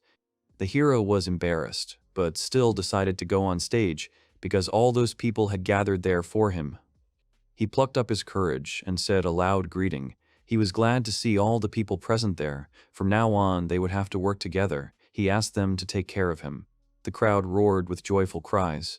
They were ready to take care of him. The young man was picked up in their arms and began to rock him. The head smiled, looking at all this. After defeating the boss, a fight for the arrangement of the free floor will begin. Most likely, it was that the advantage in exploring the new floor would be for the group that cleared it. The newspapers published articles about the Night Dragonfly. They successfully released an official report on the floor clearing. After that, they healed their wounds and entered the general race. The entire group had gathered on the 98th floor, and now several small teams had been assembled there to draw up a detailed map. Wim was worried. He was assigned to a new group. Now there was a risk for him not to work well with the new people. He tried to gather all his courage together. This time he was a full-fledged participant in the Night Dragonfly. Retreating was no longer permissible. He turned to his colleagues. He was happy to work with them. The young man introduced himself completely and promised not to get in the way too much and repeated his previous words once again. Inside, he thought that everything had worked out well and he didn't bite his tongue. The man he was addressing reminded the hero that they had already met and had Wim forgotten him. A friend next to the hero suggested a name and reminded him that they had met before. The young man rushed to apologize to the young man, but he was inconsolable. Bettina considered herself unattractive. Wim made excuses as best he could. He was simply lost in his thoughts. That's why he didn't recognize the guy, but his friend didn't listen to him because they even trained together. Camilla interrupted their squabbles. Her command was to keep in touch. Even though the boss was destroyed, there was no time to relax. The comrades ran around the floor, exploring it and planning a route. Bettina noticed something big on the map ahead, at a fork, and asked the hero to determine the exact distance. The guy continued to be nervous, but he needed to pull himself together. He couldn't let his colleagues down. The young man took the map and saw that the point was quite far away. It was amazing that Bettina could determine at such a distance. The distance was 25. The creature was a type of wyvern. Suddenly, the hero was visited by a strange sensation. One side of him began to change shape, crumbling into pieces. A creature appeared from behind the wall and stared intently at Wim. The hero quickly calculated the shortest and easiest way to defeat the enemy. He needed to push off the wall and hit the weak spot a couple of times. This guaranteed victory. He clutched the weapon tightly in his hand and continued to encourage himself. He felt the same feeling inside him again as he had felt that time when he fought the boss. Having summoned the teleport, he called Camilla. He informed her that there was a wyvern ahead and he needed permission to engage. His message was accepted, but the leader said to get rid of the monster without fighting. The young man did not understand her command and asked again with displeasure. Wim skips past the wyvern's leg. This will be much more effective. The hero exhales, experiencing a strange sensation. Wondering why he feels this way, Wim continues to move forward. Camilla takes a sip of water and is served dried meat. Thanks to the sorcerer, the research progresses much faster than usual.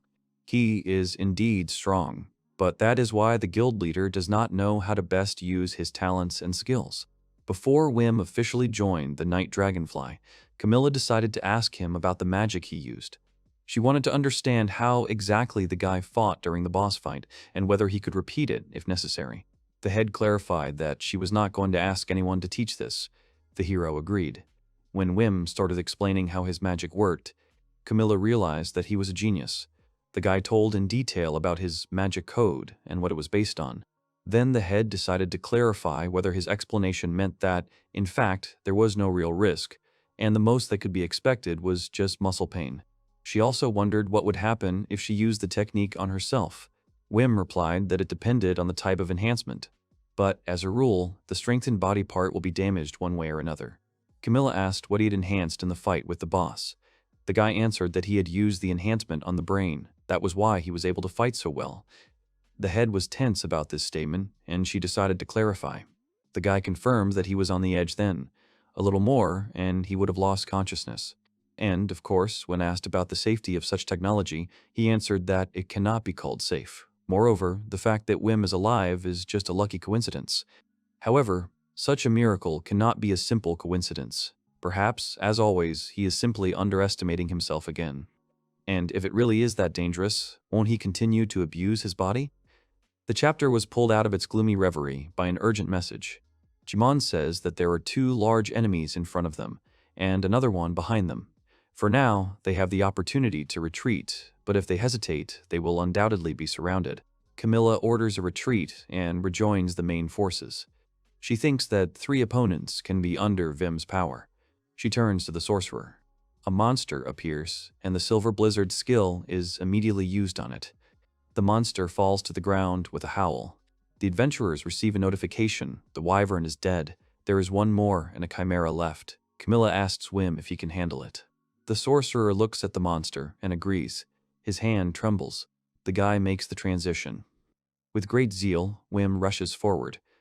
It applies instant 20x amplification.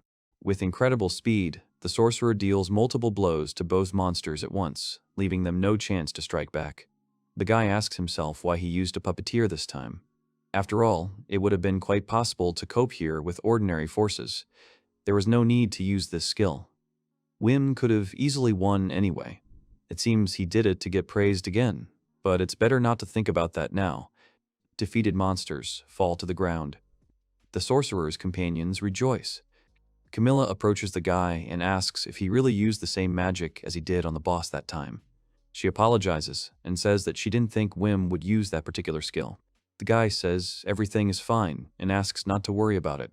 With such strength, he can handle it. However, the chief asks him not to overexert himself. The hero agrees. Later in Wilbrun, people welcome the Night Dragonfly squad.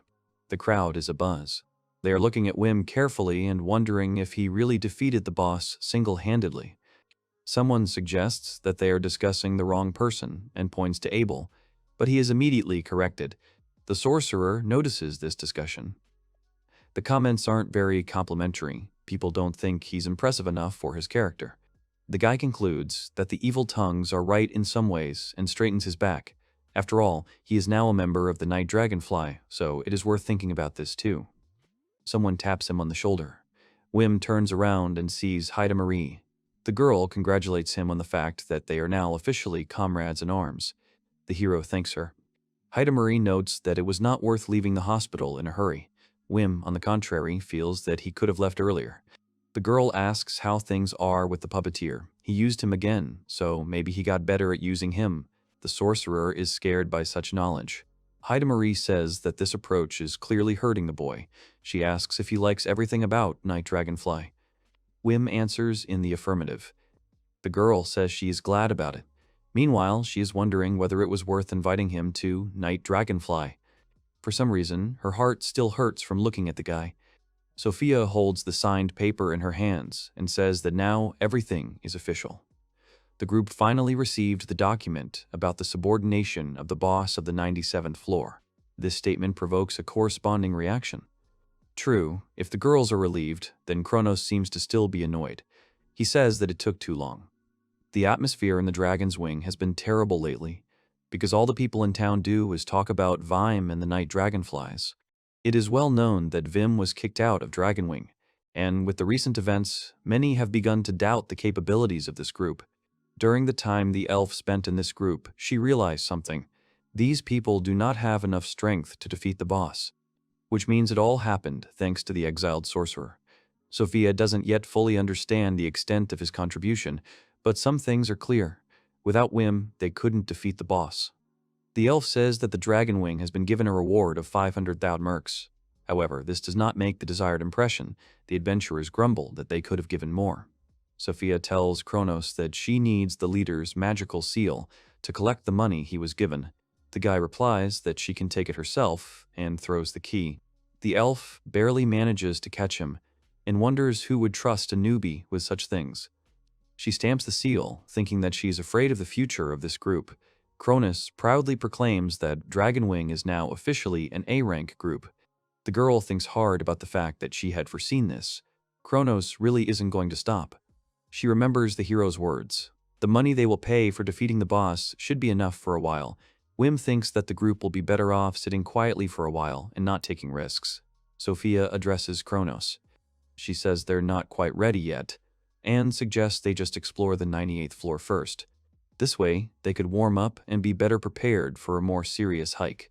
Kronos speaks out against this proposal, saying that the group must finish off the boss on the 99th floor. The elf is even more tense about his answer. Melis and Nikra, on the contrary, smile in blissful confidence. The guy says that they are an A-rank group, which means they should be on the front lines. And while everyone is caught up in their fleeting desires, they will move forward, because they are the Dragon's Wing. Girls are delighted by this speech. Sophia thinks that all this loud speech is probably just to distract her partners, to make them all forget what the world is saying about them. And they're not even ready to accept the fact that Wim could have defeated the boss alone. Kronos wants to prove on the 99th floor that he is the strongest. The entrance to the labyrinth is visible. A group of adventurers is heading towards him along a stone path. 48 new female adventurers have joined the Dragonwing, bringing the group to 52 members. Efficient movement between transit points is important to successfully reaching the main areas of the maze. In large groups, like the Night Dragonfly, there are special teams that plot routes. In addition, such groups do not disclose the location of their transit points. Dragonwing does not have this advantage. And without transit points, getting through hard-to-reach gaps can be very difficult. By the time the adventurers made their way through the 98th floor, half of the new members were no longer able to stand on their feet. Kronos claps his hands, attracting the attention of his comrades. He reports that they have reached their destination. The tired adventurers turn to look at him. Among those who joined the group, there were even experienced adventurers, but the average level was generally not that high. Kronos says that from now on they will enter a floor that no one has explored yet. They, the Dragon's Wing, will be the first. The guy encourages his partners not to be afraid because he will be with them. He asks to trust him with their lives. These calls make a mixed impression on the girls, but Nikra and Melis look at him with an admiring smile. Kronos declares that after this expedition, people will make up legends about them. He touches the teleporter and calls everyone to follow him to the 99th floor. The 99th floor greets the heroes with lush thickets. Tall trees, vines, grass, and bushes are everywhere, a real jungle. The Dragonwing members look around the new floor in shock. Sophia says it's hot here. Someone asks what kind of place this is. Nikra looks up and is surprised to see that there is even a sky on this floor. She wonders if the group is really still inside the labyrinth. Some people think that there will be a completely different boss here. Kronos is silent and smiles maniacally. He takes a few steps forward, saying how everything is great, wonderful, and gorgeous here. Something falls to the ground with a loud sound.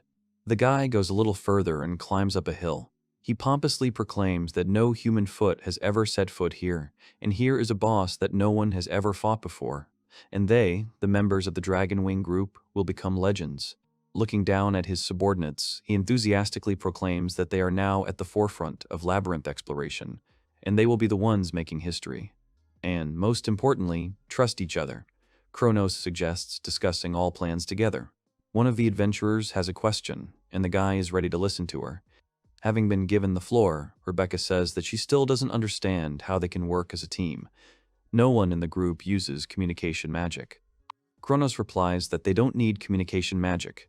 After all, the partners have been communicating with each other perfectly well by voice all this time. Melis condescendingly explains that Dragon's Wing was originally a small group, so a simple conversation was enough. Rebecca doesn't like her answer, because it's pretty obvious. The woman says that the group has grown now, and she does not understand how it is possible to do without communication. She also reminds that the adventurers have arrived in uncharted lands where absolutely nothing can be seen. The boy remains silent for a while, digesting what he has heard. Then an idea comes to him. He calls Melis over. He snaps his fingers and suggests that she just burn the forest. Without thinking twice, the magician casts a spell and uses the fire pillar skill. A huge column of flame shoots high into the air, engulfing trees around the epicenter. The spell is so powerful that the shockwave causes the other adventurers to cover their faces. Melis stands on a scorched wasteland that he himself has burned. The earth continues to smoke in some places. The girl sits down on the ground and exhales tiredly. She says that it is exhausting. Nikro replies that now they can see everything around them.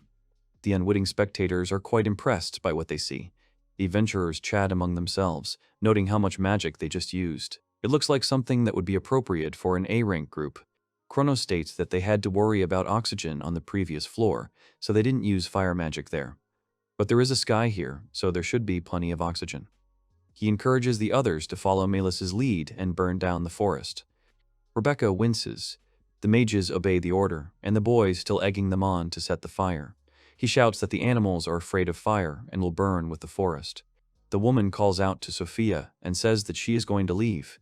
Rebecca asks to tell Kronos that she does not need any money from him. He doesn't even distinguish between animals and monsters. He thinks that they are all the same.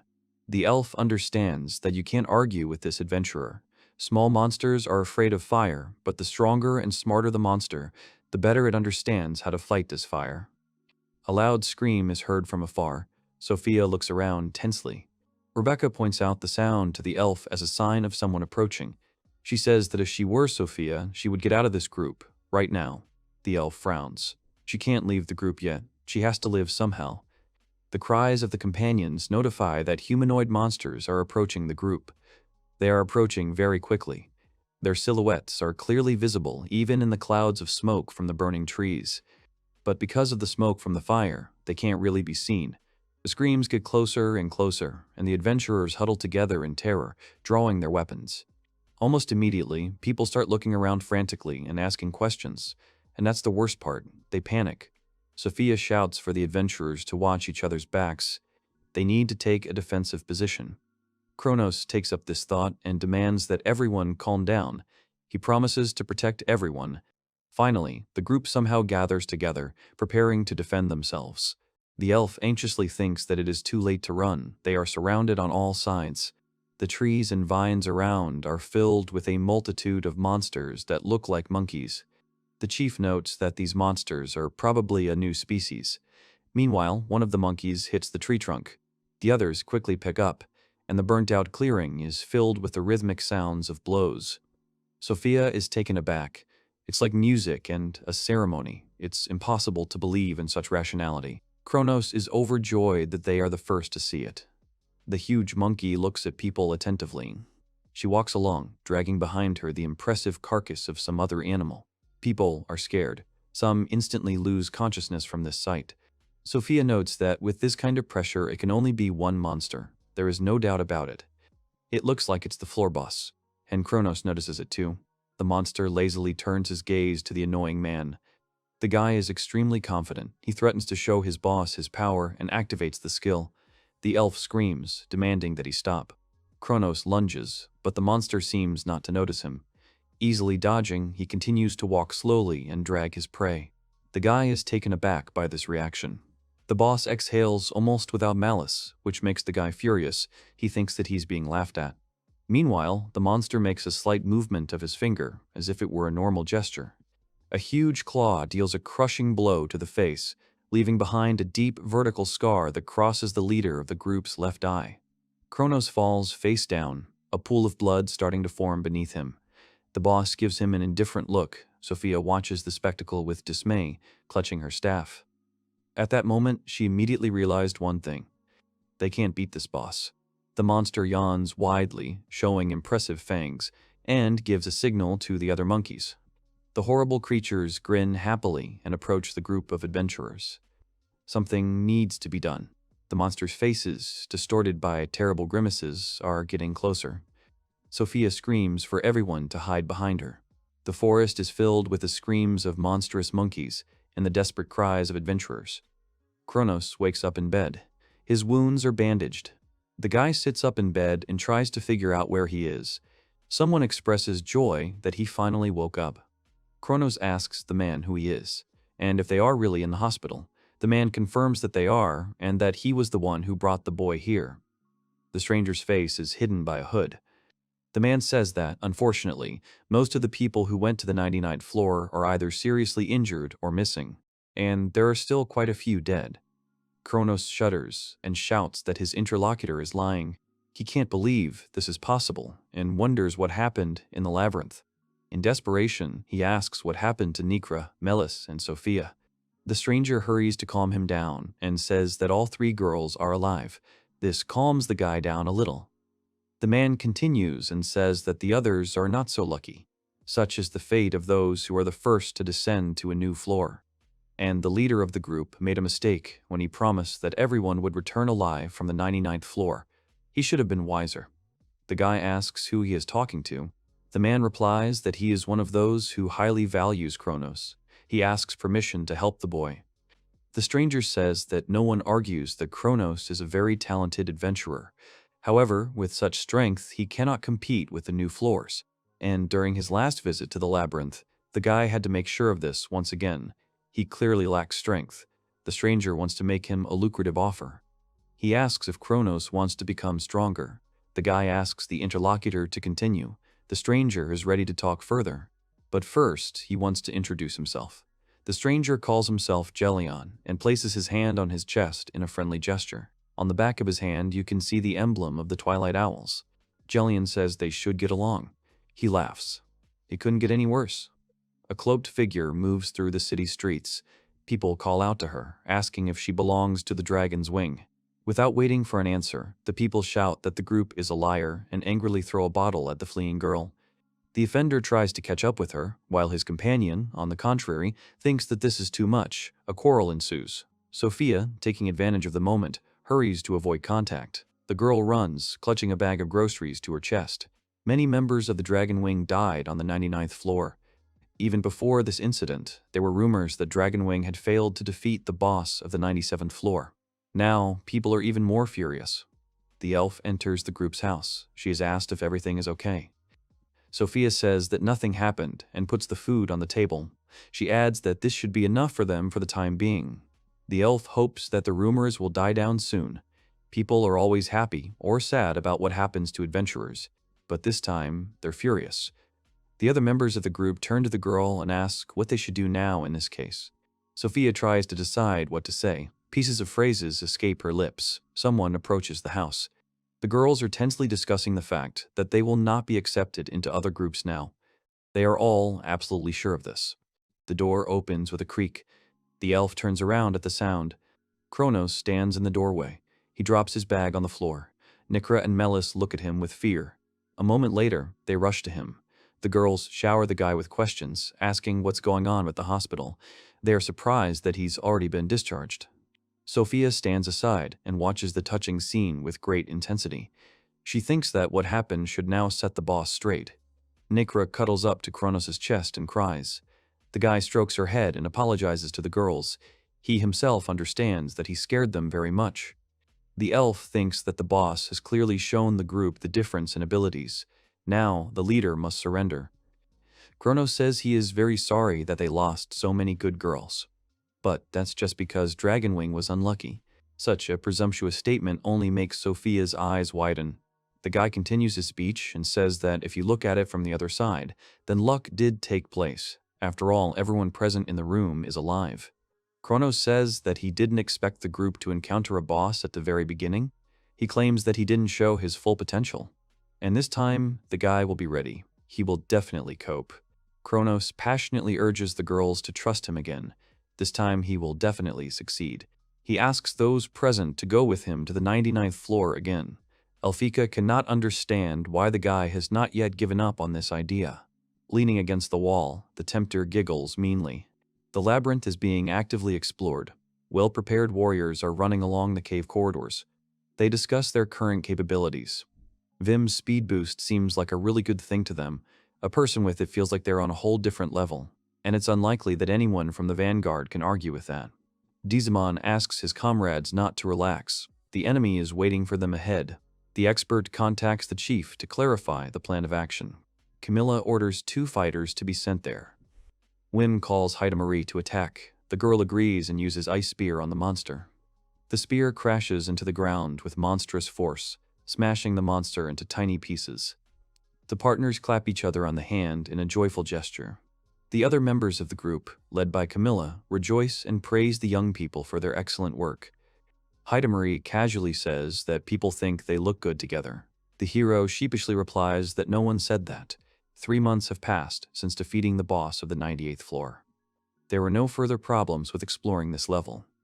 The group carefully moves through another tunnel. The girl notices that they are almost at the very end. Wim agrees, but notes that they can go down a little deeper.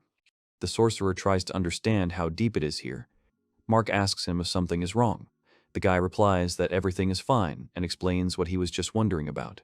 The man asks if the guy is talking about the depth of the labyrinth. Wim doesn't understand what he's talking about.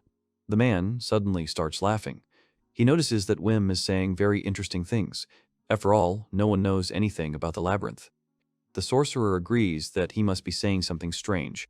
Wim thinks that Mark is probably right. You can't ask ordinary questions when it comes to the labyrinth. There is a gap in sight ahead.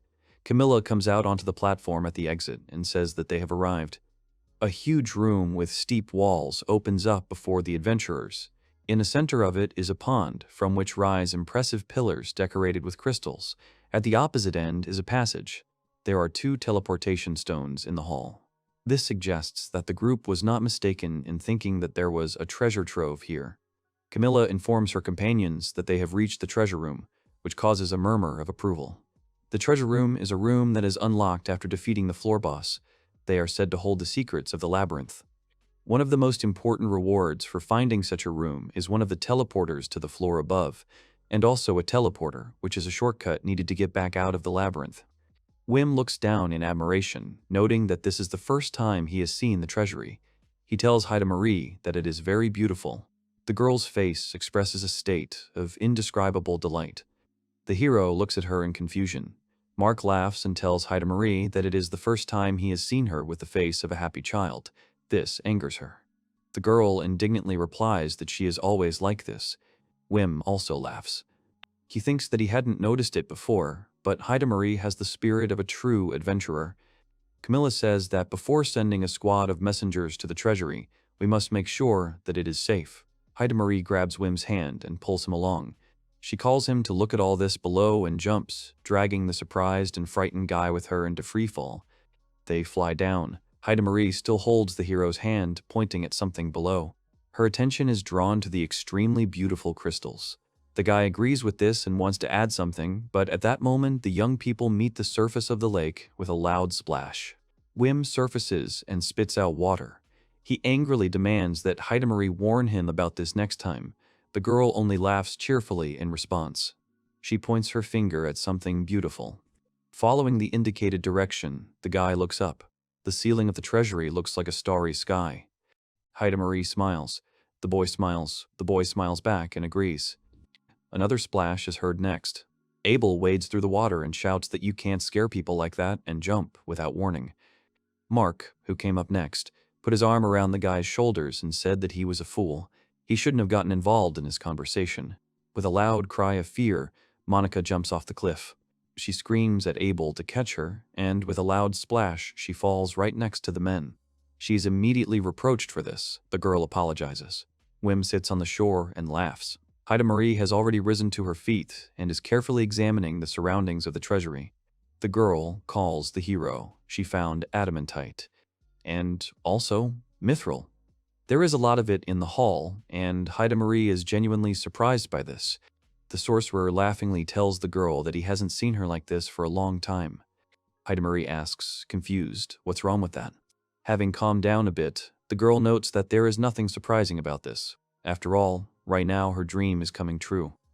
Wim asks what dream exactly. Heidemarie asks if the boy really doesn't understand what it's about. She reminds him that she and the sorcerer are finally traveling together. Now Wim begins to understand. He and his friend had talked about this before. He had just forgotten about it. It was hidden somewhere deep in his memory, somewhere very far, far away. And Heidemarie hasn't changed since then. She was the one who brought the boy to this city, this smiling adventurer girl. Hans carefully examines the teleportation stones. He says that, judging by the symbols, the first teleport is definitely a passage to the 99th floor, and the second will return the group all the way to the 27th floor. The man adds that the Night Dragonfly will now be able to return even faster. Camilla says that they should definitely fortify themselves here. Wim watches them from a distance and remains silent. The sorcerer thinks about the 99th floor coming next. He is haunted by a heavy feeling again. He needs to concentrate on work. The guy has been feeling something strange lately. Maybe he's just tired. The leader of the group turns around and addresses Wim. She says that the Night Dragonfly was able to get here only thanks to him and thanks the sorcerer. The guy tries to refuse it. But now he understands very well that everyone here appreciates him for who he really is, and he will very rudely brush off their gratitude. So instead of refusing, Wim thanks her in return and assures Camilla that he will continue to try to contribute. She and the chief shake hands. Camilla says that the guy is one of them, one of the best, and she relies on him. The sorcerer suddenly realizes that he feels a pressure on his shoulders, as if this is all too much responsibility for him. On the other hand, he will not bear his burden alone. He has found his place. Wim has to make himself worthy. He's going to find the strength to accept the gratitude of these people and how much they value him. He's going to give it his all. Therefore, he should not listen to this voice. A squad of night dragonflies enters a tunnel. They move in a line. Even on the road, Wim continues active reconnaissance activities. Abel notices that the guy never relaxes, and even on the way back, he is very careful and checks everything. And this is despite the fact that on the way back, everyone usually relaxes.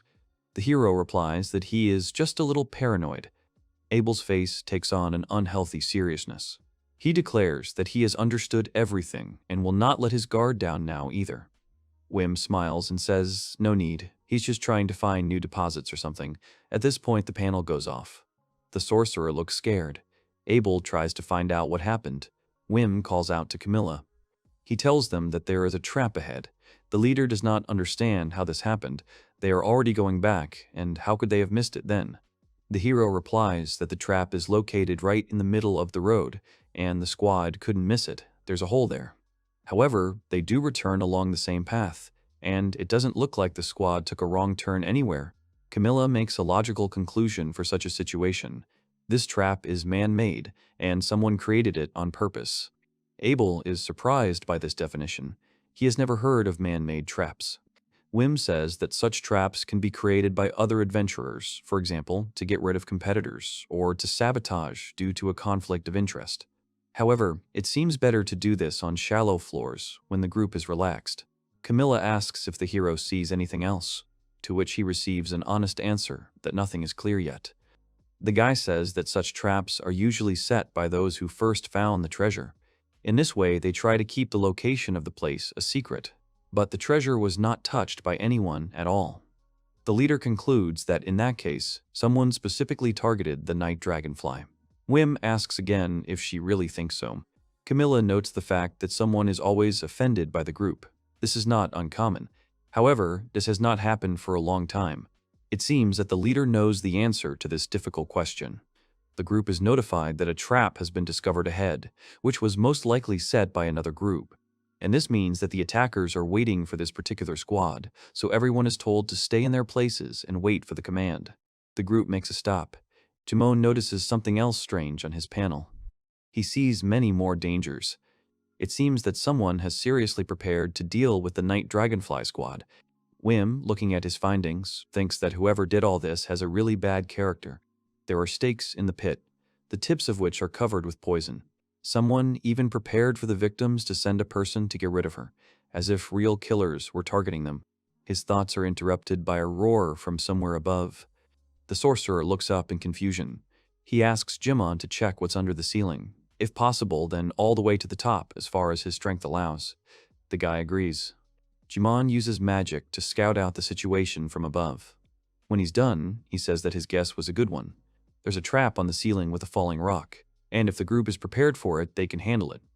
The hero thinks that he hoped that no one would go that far, But even there, a trap was set, and this is not surprising. Not everyone would have guessed about this. Wim tells Camilla that he is going to go ahead. The leader thinks that the guy must want to give it his all because he became an official member of the group.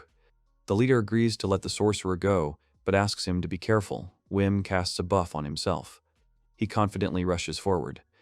The guy runs close to the hole and jumps. As Wim reaches the center of the pit, an arrow shoots from the side and he grabs a machete. He deftly deflects the projectile. At the opposite end of the trap, sharp spikes await him. However, the sorcerer copes with this too, sticking the blade into the ground for support and allowing himself to fly further. The guy leans against the wall. His teammates on the other side of the pit rejoice at his success. At this moment, another arrow begins its movement. Luckily, it sticks into a nearby rock. This is something Wim didn't expect.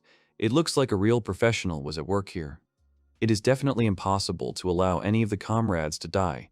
The hero is determined. He believes that he can handle it. He looks up. It has come through the next mechanism. The trap is triggered and a massive stone boulder begins to fall on the group from a great height. Camilla commands the shield bearers to get ready. The shield bearers prepare to take the blow of the trap. This stone is incredibly huge. Wim warns that the boulder is already falling and asks to be prepared. The shield bearers raise their shields. The hero casts enchantments on them. Wim shouts to Abel that he relies on him, and then he flies up. The stone is picking up speed. Flying around it, the hero notes its incredible size. He hopes that the shield bearers will withstand this difficult blow, but even so, it is just a distraction. There is also a real trap. The guy sees Heidemarie jump up and run towards him.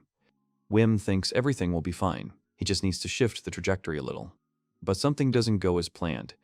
The question arises, if a real professional did this, there was no need for him to use such a large stone. No time to think. The sorcerer wonders if explosives were built into him. No, that would be too easy. Something needs to be done urgently. Wim remembers Camilla shaking his hand and telling him that he was now one of the Night Dragonflies, one of the best. Despite everything, the hero must cope. He collides with a stone. Suddenly, a spell is activated on him. It looks like it's a teleportation circle. The boss also notices it and shouts after him, but it's already impossible to do anything. Wim moves in space and falls somewhere completely different, and at a decent height. A dense forest is visible below, and mountains are on the horizon. As he falls, the sorcerer tries to understand why a teleportation trap was made there, and it only teleports in one direction. If nothing is done, then the guy's earthly journey will end here. He decides that he needs to try to save himself somehow. To do this, you need to slow down the speed of the fall. The hero throws the machete towards the ground. In addition to the slowing effect, this throw also gives you the opportunity to straighten your body position also. Falling into treetops, although softer than many possible alternatives, is certainly not painless.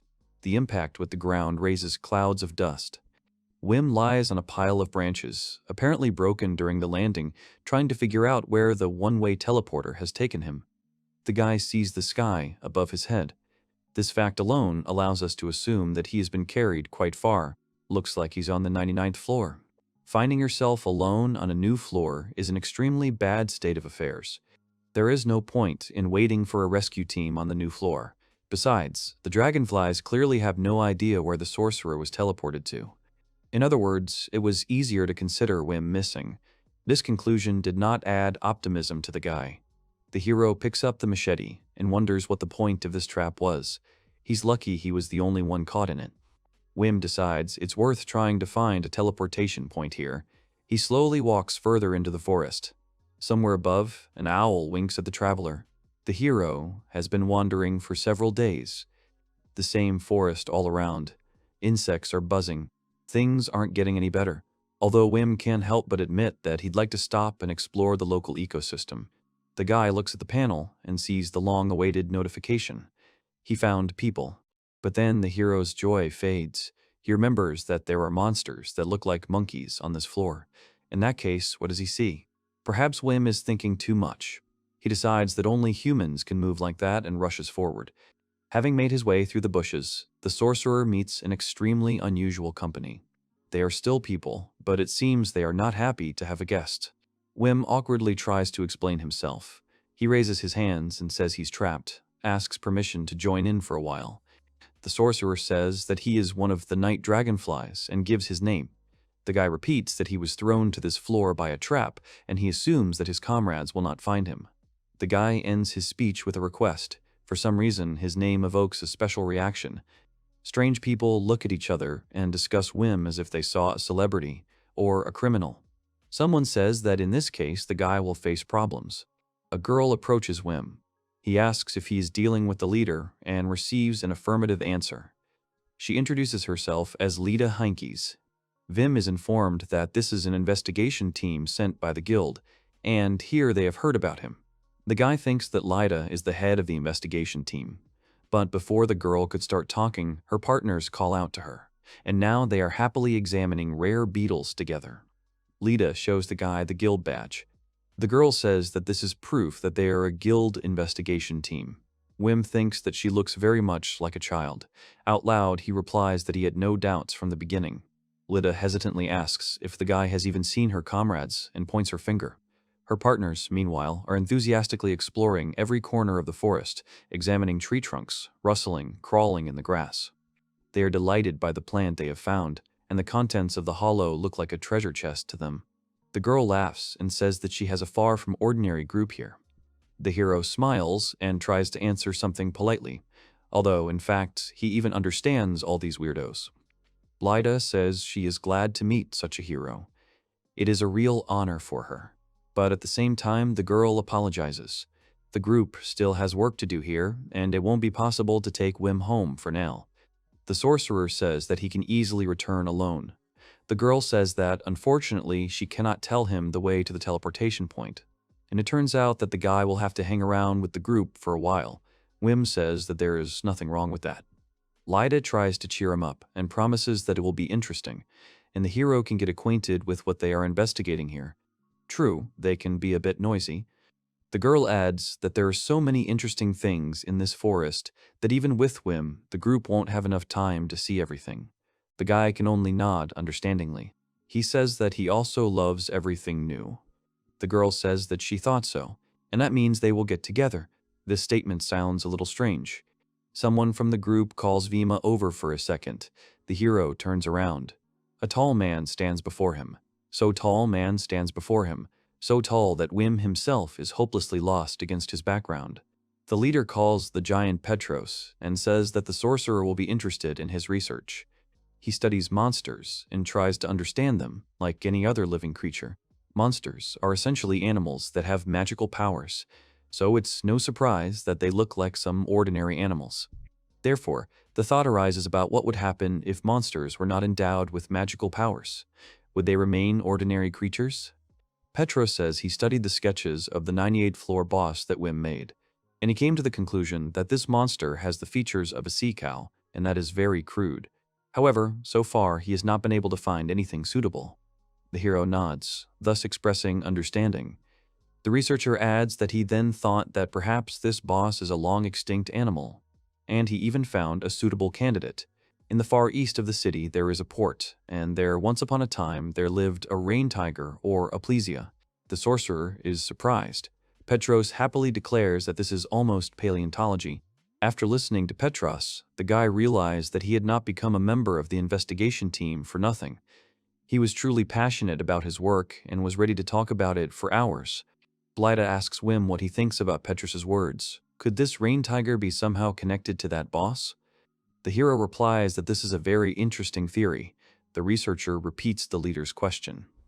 The guy hesitates, and then he tries to politely answer that he doesn't think that the boss's little antennae were vestigial organs, because with their help, the monster understood how to move and where. Petros is shocked by these words. Lida, on the contrary, laughs, pointing out her partner's mistake. Wim tries to smooth things over and says that it's still great. After all, considering that a huge number of animals have become extinct in their world and they can live in the labyrinth. The sorcerer doesn't have time to finish speaking before a familiar shudder runs through him. He turns around. A monster, very similar to a tiger, jumps out of the bushes with a menacing roar. But the researchers aren't too bothered by this. Lida notes that this is a new species they've found. Petros says he likes to look at them up close. Wim grabs his machete and indignantly asks why no one in the investigation team is even preparing for a fight. The leader tells him that everything is actually fine. She explains that there is simply no need for this. At this moment, another person runs up to the monster. He rushes to intercept the tiger and begins to summon a magical skill. This skill turns out to be a shackle spear, in response to which a trident is stuck into the animal's hind leg. The man smiles contentedly. The monster screams like an offended cat. Wim watches this strange scene in amazement.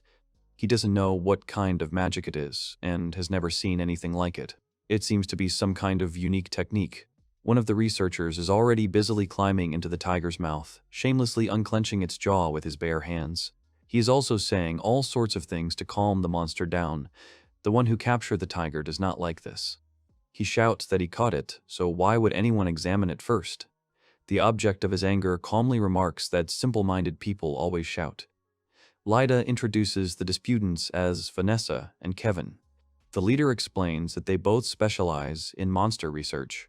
Wim is surprised to think that it looks like they immobilized the monster in order to study it in more detail later. Lyda asks what the hero's specialty is, and immediately adds that she has some guesses on this matter considering the topic of his dissertation. The sorcerer smiles and says that if it is necessary to decide, then these are different spells. A sudden thought strikes him. The leader just mentioned his dissertation. The girl smiles contentedly. She reminds that she already said that she knows Wim well. And, of course, she knows about his scientific works. One could even say that she is very closely acquainted with them. Wim looks at Lyda in bewilderment, and she continues to talk. The girl says that she is sure that the guy was also interested in her work. Lyda asks if he is familiar with her work. The sorcerer remembers the leader's last name, and then everything falls into place for him. The girl is the author of The Mad Labyrinth. Lyda seems proud to be recognized. She confirms the fact that she is the main author of The Mad Labyrinth, Dr. Heinke's himself. And then, for some reason, he adds that he and Camilla are the same age.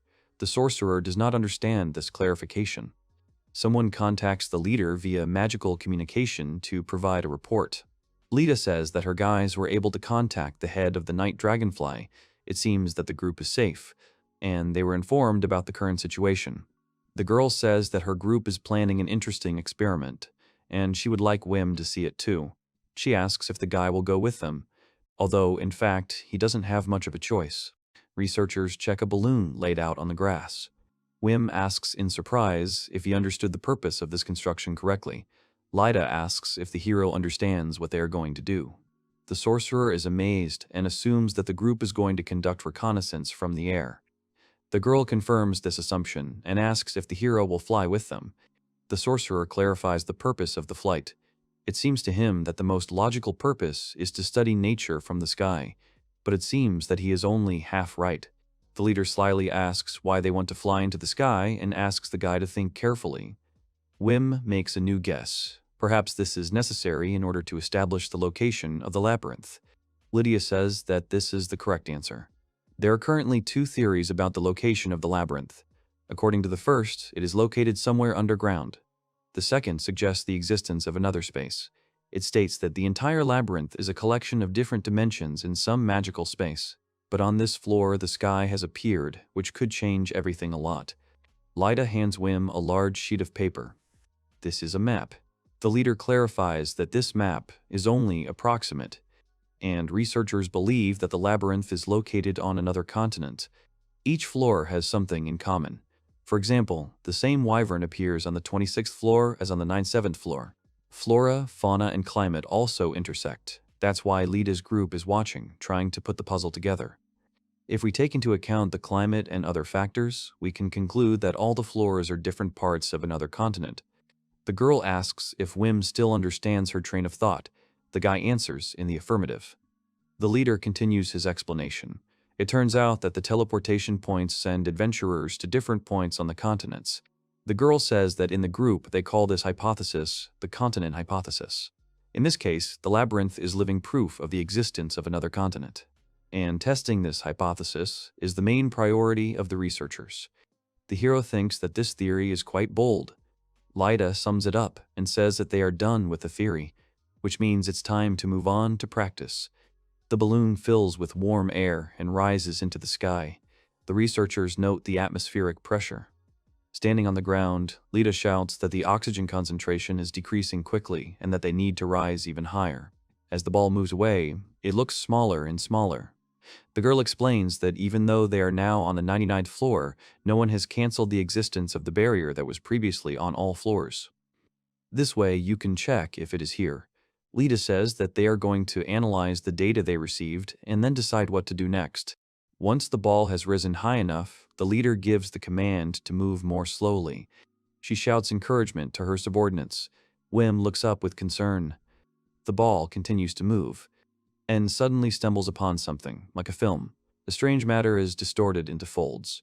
The sorcerer cannot believe what he is looking at. The sky, which had previously looked quite realistic, is bending. The leader shouts to his partner with the camera to record. The man follows the order with concentration. The girl orders the pressure to be increased, but in response, she receives clarification that it won't be possible to increase it anymore. Lita accepts the answer and gives a new order: to blow up. Wim turns to her with a silent question. The leader advises him to look more closely, because this is what the labyrinth is built on. The fuse is lit, and the flames are creeping ever closer to its base. The floor is filled with the roar of an explosion. Shrapnel flies in all directions. The blast wave destroys everything around, threatening to knock people off their feet. Lita calls on everyone not to be afraid and to watch. At the sight of the explosion, a gap appears on the canvas of the sky, which, however, immediately begins to close back. After just a few minutes, the skies look pristine, as if people had never conducted their strange experiments here. Wim asks if the sky cracked and then became overgrown. The girl asks excitedly what happened to the recording. Did they manage to record everything? The man says that everything worked out. The researchers are indescribably delighted. The hero turns to Lita and sees that she is trembling all over. However, her face is full of indescribable delight. Apparently, it is precisely this that causes the trembling. This scares Bima a little. The group members shake hands, loudly rejoicing at their success. The boy silently watches this small celebration of victory. They all seem to have returned to childhood. They put in a lot of effort for this small breakthrough. And it's very similar to adventurers. Many of them are very strong, and they don't care about any little things. Both explorers and adventurers explore the labyrinth in their own way. This is obvious. Smiling, the sorcerer thinks that both of them are burning with a thirst for adventure. Wim and Lita go out to the 72nd floor. The guy pulls off the blindfold. The girl apologizes for having to close her eyes. The hero replies that he understands everything. The location of the researcher's base must be kept secret. Wim looks around, trying to figure out what this place is. He thought he had explored every corner of this floor. The leader is summoned via magical communication. She is talking enthusiastically about something with her subordinate. The guy is waiting patiently. Having finished speaking, Lita hands the guy something. The hero takes the object in his hands and, examining it, asks if this is really a magic instrument. The leader confirms the assumption and specifies that the sound quality is so-so, but with its help you can talk to Camilla. A magical instrument is a device that contains a magical mechanism. Those found in the labyrinth are of unknown origin. A familiar voice comes from the instrument. It seems to be Camilla. The leader says that she was informed of what happened and asks if the boy is okay. The wizard replies that everything is fine. He says that he did not expect to see a teleportation trap. Wim asks if the others are okay. Camilla says that thanks to him, everyone is okay, so the guy can rest assured about that. The hero breathes a sigh of relief. The leader asks if Wim is with the research team. She adds that Rita asked to let the guy stay with them a little longer. And if Wim himself doesn't mind, he can stay for now. The hero asks again if it's really possible to do so. Camilla replies that yes. This way the guy will definitely learn something new. Lita happily sums up that permission from Camilla has been received. It remains to be seen whether the sorcerer agrees. The guy says that he agrees as long as he does not interfere with the researchers. He thinks about how amazing this thing is that he's holding in his hands. It turns out there are tools that allow you to contact people on another floor. The girl says that she has been receiving permission to use it from the top for a long time, so she very insistently asks to keep the existence of the device a secret. Wim agrees. Lita invites the guy in. Lyda talks about the specifics of her group. This is not said publicly anywhere. However, in essence, they are labyrinth-enthusiastic researchers, and the group is not even officially registered in the guild. They even had problems with the association of sages before. That's why all the group's research is now conducted in secret. The guy looks around with his mouth open. The girl pulls the door handle and offers to come in. And inside, there is already a squabble going on between Vanessa and Kevin. It seems that the researchers have disagreed on something in the plane of scientific texts. They hurl insults at each other and desperately try to figure out which of them really doesn't deserve this kind of treatment. A few moments later, the researchers start fighting. However, those around them treat the brawl philosophically, only restrainedly demanding that the disputants calm down. The leader only laughs, noting that the guys are up to their old tricks again. It's a bit strange to watch this from the sidelines. Wim suggests stopping the fighters. They've already got their weapons. Lyda just waves them off and asks not to interfere. Meanwhile, someone is doing calculations on the board, someone is reading a book. The sorcerer thinks that everyone here is as if free. The disputants finally stop to rest. Their fight has raised clouds of dust from the floor. Suddenly, they notice Wim. The guy doesn't particularly like this attention. The researchers come closer to him, and it looks like they are about to beat him. However, suddenly, they just hand over some little book. Vanessa says it's a study Wim wrote 2 years ago on 5 species of winged insects that have the characteristics of large monsters. Even though he published it in another journal, researchers still read it. The hero thanks for such attention. To himself, he is surprised that at least someone read it. Until now, the guy thought that only Heidemarie knew about the research. However, they are not here to praise him. Vanessa says the theory doesn't work because insects can't feel the heat of fire magic. So Wim should read his paper. Kevin thinks his paper about insects growing larvae on their bodies would be more interesting. The hero awkwardly notes that he has already read both, and, as it seems to him, both works are magnificent. Suddenly, this not only surprises the researchers but also angers them. Kevin asks not to compare him to a man who didn't even finish school, and in general, it would be better to forget what was written in his work. Vanessa is angry that her partner just insulted his work for no good reason. An argument interrupted by chance immediately resumes with renewed vigor. The leader slaps his palm on the image of the split sky and demands that this disgrace be stopped. The researchers immediately fall silent and turn to look at her. Lyda says that these are the photographs that they managed to take during the experiment. The girl points her finger at the place of the rupture. She says that the same particles are visible here as during teleportation. Listeners are incredibly surprised by this statement. The leader suggests starting the data analysis. She asks everyone to express their opinion on this matter now.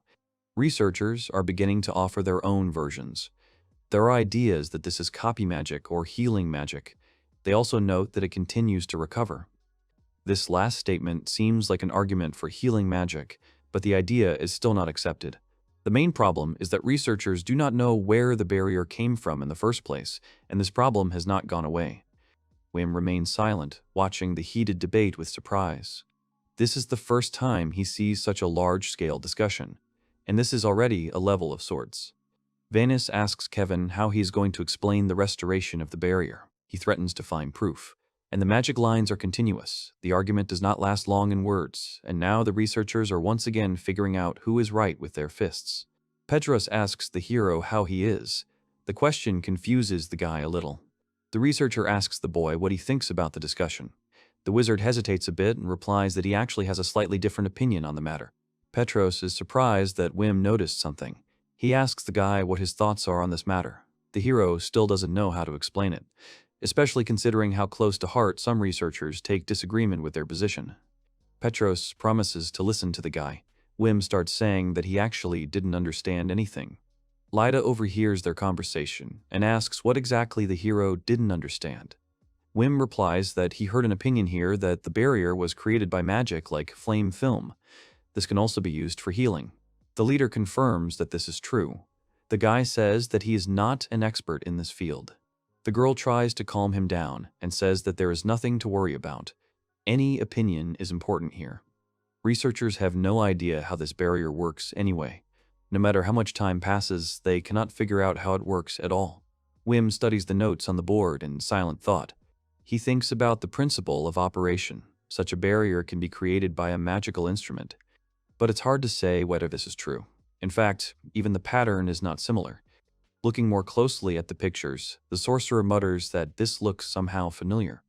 The leader smiles unkindly. Petros asks the guy what's wrong. Wim, holding the sheet in his hand, starts talking. He mumbles uncertainly that it might be a spell.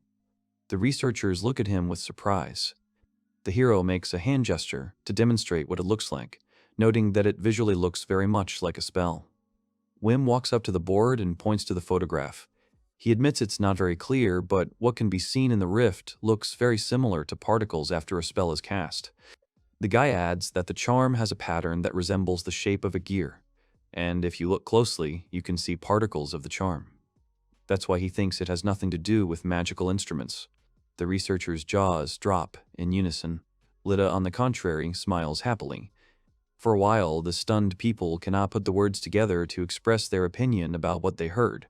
But after a few moments, everyone starts furiously writing down Wim's words. The researchers were too immersed in the idea of magical instruments and therefore missed such an important moment. The leader encourages the analysis of information based on the guy's opinion. She encourages the teammates to complete this work as quickly as possible. The hero is immediately asked to tell a more detailed story. Wim's words only made the discussions more heated. Vanessa and Kevin clashed again. The guy desperately tells Lida that they are going to kill each other now, but she just waves it off and says that Kevin will heal himself. The researchers only quarreled and got angrier because they themselves could not understand.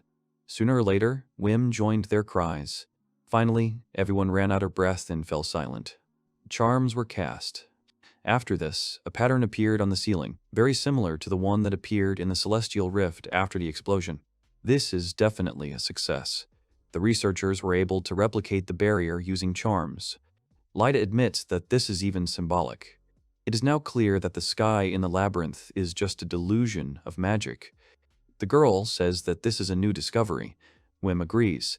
They lie right on the floor and breathe heavily. The girl asks what the hero thinks about this. The guy says he is very tired. Lida asks if Wim liked it here. The hero is silent and thinks that the atmosphere here is much more aggressive than in the Night Dragonflies. But even so, there is some strange feeling of kinship. The guy replies that he liked it. Lida says that she is glad about it. She smiles. The chief is summoned via magical communication. The girl is forced to sit down. The interlocutor cannot be heard, but from her reaction, one can assume that something happened ahead of schedule. She laments that something happened too soon. Wim asks what happened. Lida scratches her head and says that nothing can be done now. The girl invites Wim to go for a walk with her. She says she wants to show the guy something he might like. They enter a strange room with a railroad running through it.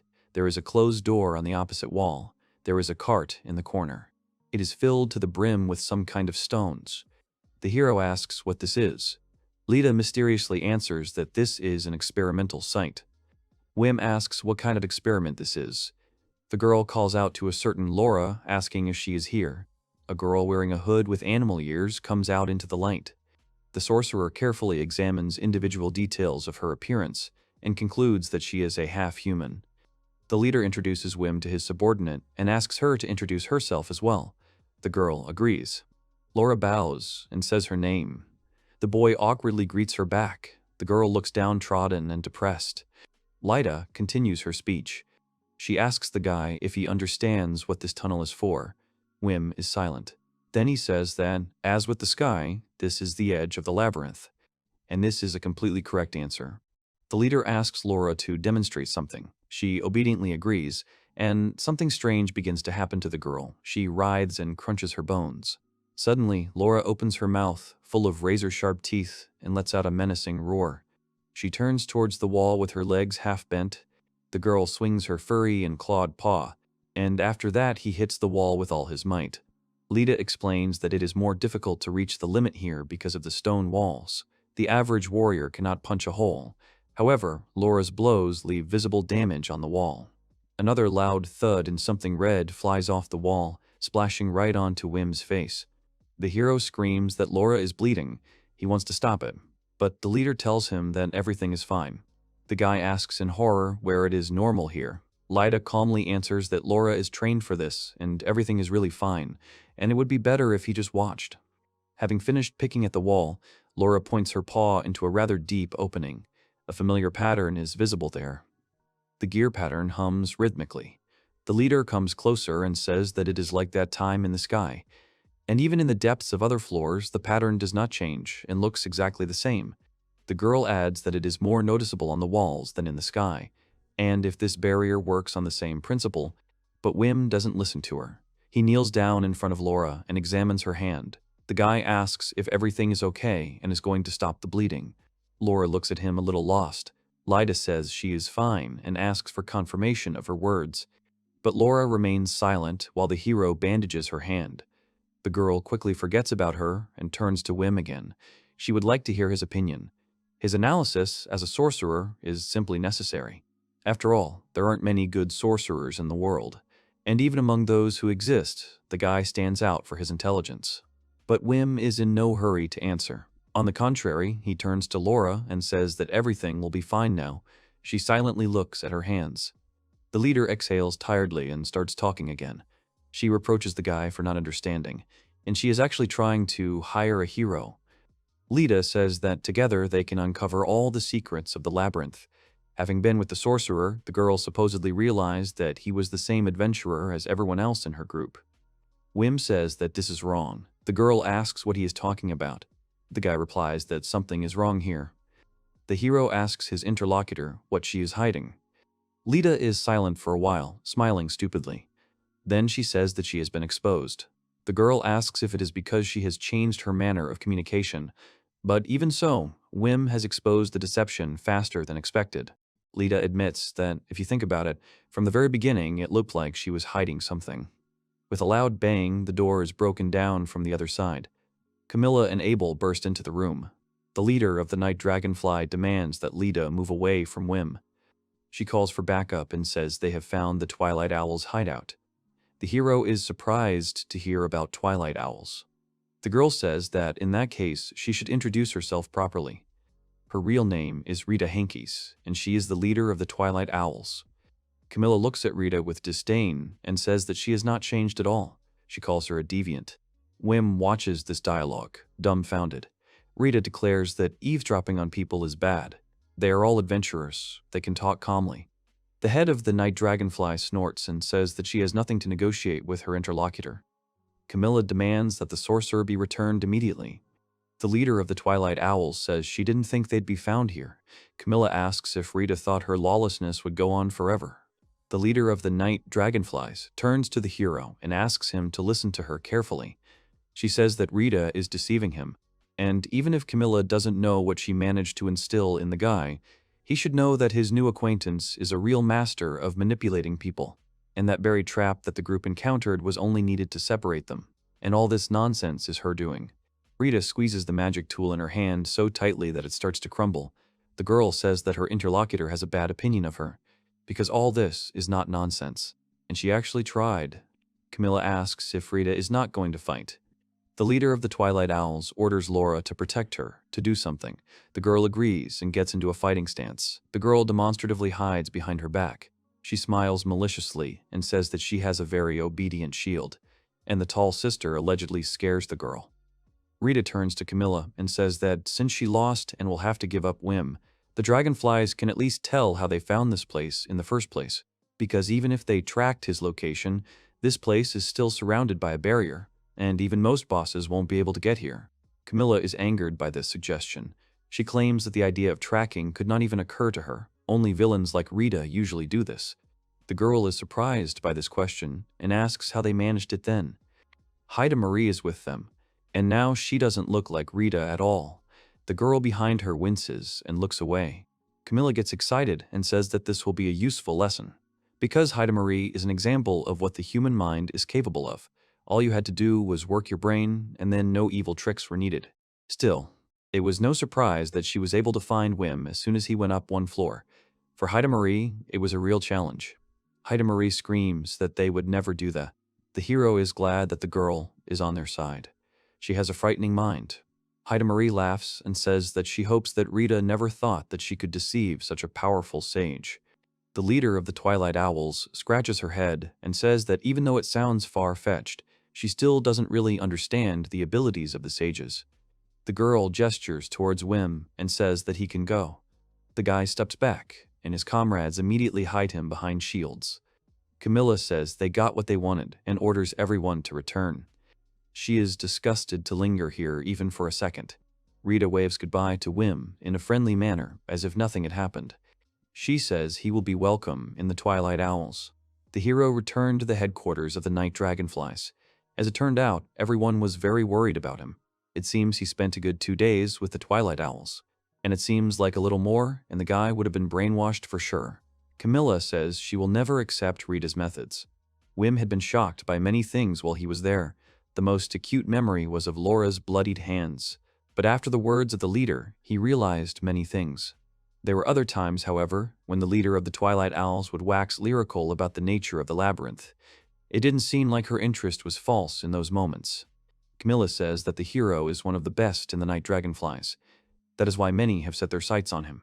But Nightwing needs a boyfriend too. The leader emphasizes that the fact that she admits this demonstrates her trust. Camilla asks to show her that this trust was not in vain. A squad of Night Dragonflies enter the territory of the 99th floor. They are surrounded by centuries-old trees. Many look up and note that everything is exactly as it was in the report. Open sky.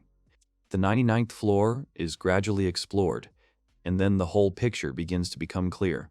At the end of the seemingly endless jungle, a wall awaited the adventurers. In other words, the entire floor is a hemispherical area. Monica calls out to Wim. She wants to ask him something. The guy responds eagerly. The girl says it's about the spell. They are interrupted by Zaimon. He is holding a fly with tweezers and asks if it is really some kind of winged insect. Someone immediately asks him to wait. There is nothing surprising about this. All the dragonflies are excited about the new floor. This is a typical reaction for them. The hero is happy. He feels very calm with these people. Hans asks Camilla if Wim is okay. The leader answers yes. Camilla clarifies that the guy is still responsible for detecting enemies and collecting information, and if the pressure is on, he is their trump card. They are interrupted by a scream. The man turns around and says that on this floor the boss will obviously be at a higher level than on the last one, but the interlocutors still come to the conclusion that this time they will also all return alive. The group moves forward along a forest path. Abel notes that it is quite hot in this place, and it would be necessary to find a source of water. The hero agrees with him. He monitors the situation without raising his head. The enemies here are serious, but the dragonflies are also ready for a fight. Everyone who is now next to him is an experienced adventurer and is always ready for battle. But of course, I wouldn't want to fight. Loud screams are heard over the forest. Wim notices something strange on the map. He tells the others that there is no forest further on, and that is strange. Abel suggests that there might just be a lake. Suddenly, it dawns on the boy what's going on. No, it's definitely not a lake. This is where Melis used Flame Pillar. The ground is completely scorched. The guy swallows nervously. It happened a few months ago when the Dragon Wing recklessly went to this floor, and it was a huge mistake. Many people died. The hero thinks that perhaps all this happened because he couldn't tell Kronos everything. It was impossible not to think about it. The townspeople were even more dissatisfied with him. People condemned their groups because they lost many people due to greed. Maybe Wim should have insisted, so that they wouldn't go down to the 99th floor unprepared. He knew it would be like this. On the other hand, it was the Dragon Wing who brought the information about the floor boss first. But now there are groups that don't even want to work with them. The hero's head is suddenly pierced by a painfully familiar voice. He freezes in horror. Abel asks what's wrong. Wim comes to his senses a little and says that everything is fine. Nothing happened. Camilla contacts them.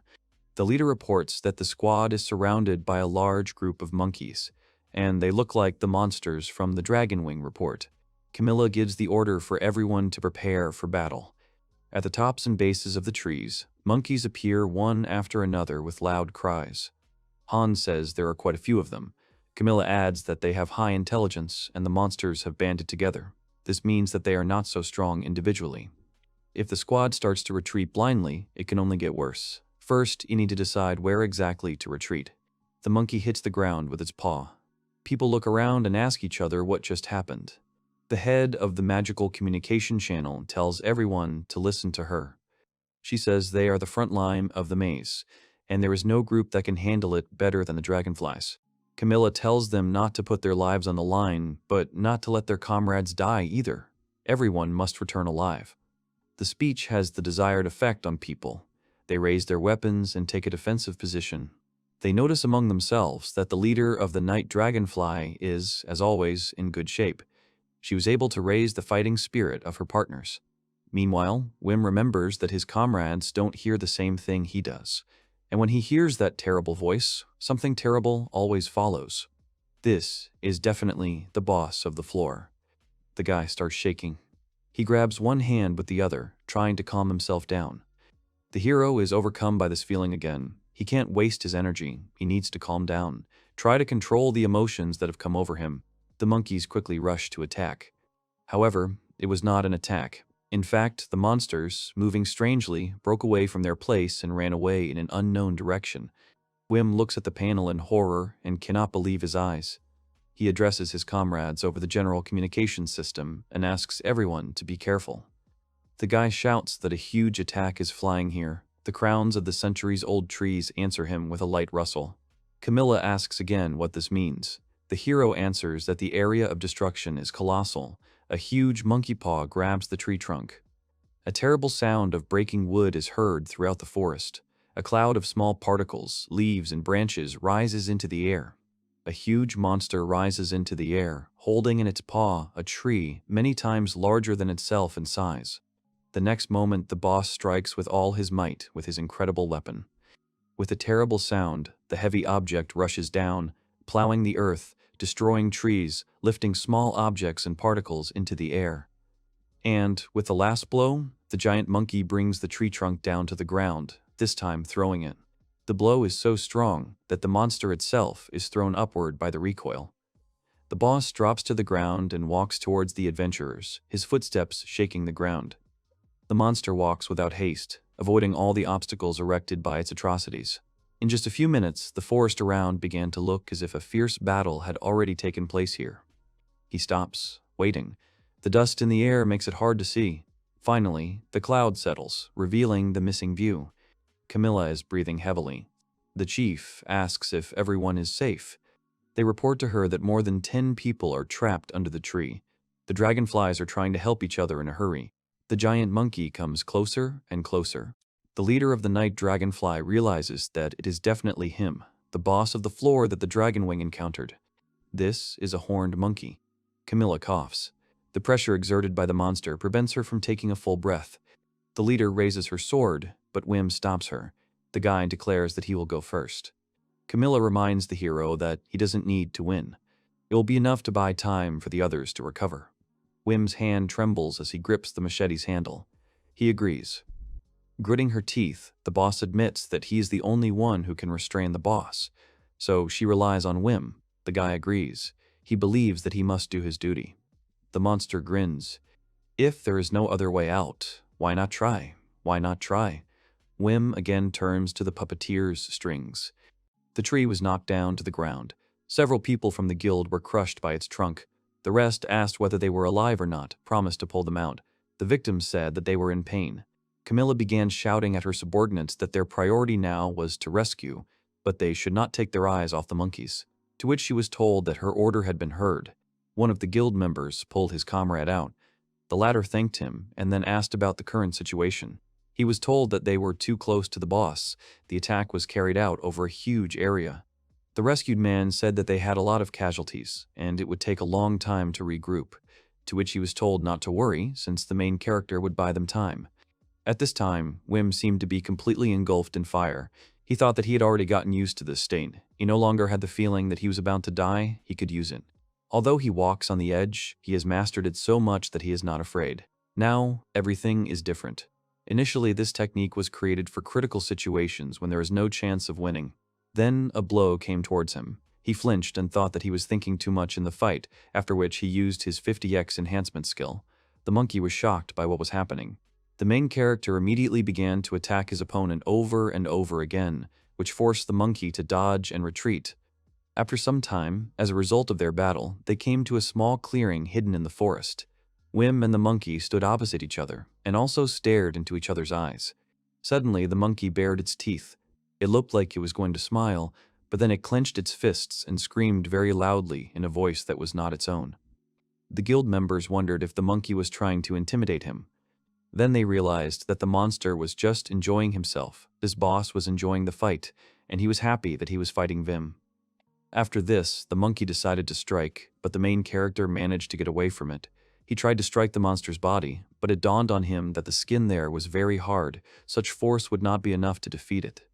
The main character thought about what to do next, whether he can fight the monkey, whether he can cope with these forces. If this continues, then he is unlikely to succeed.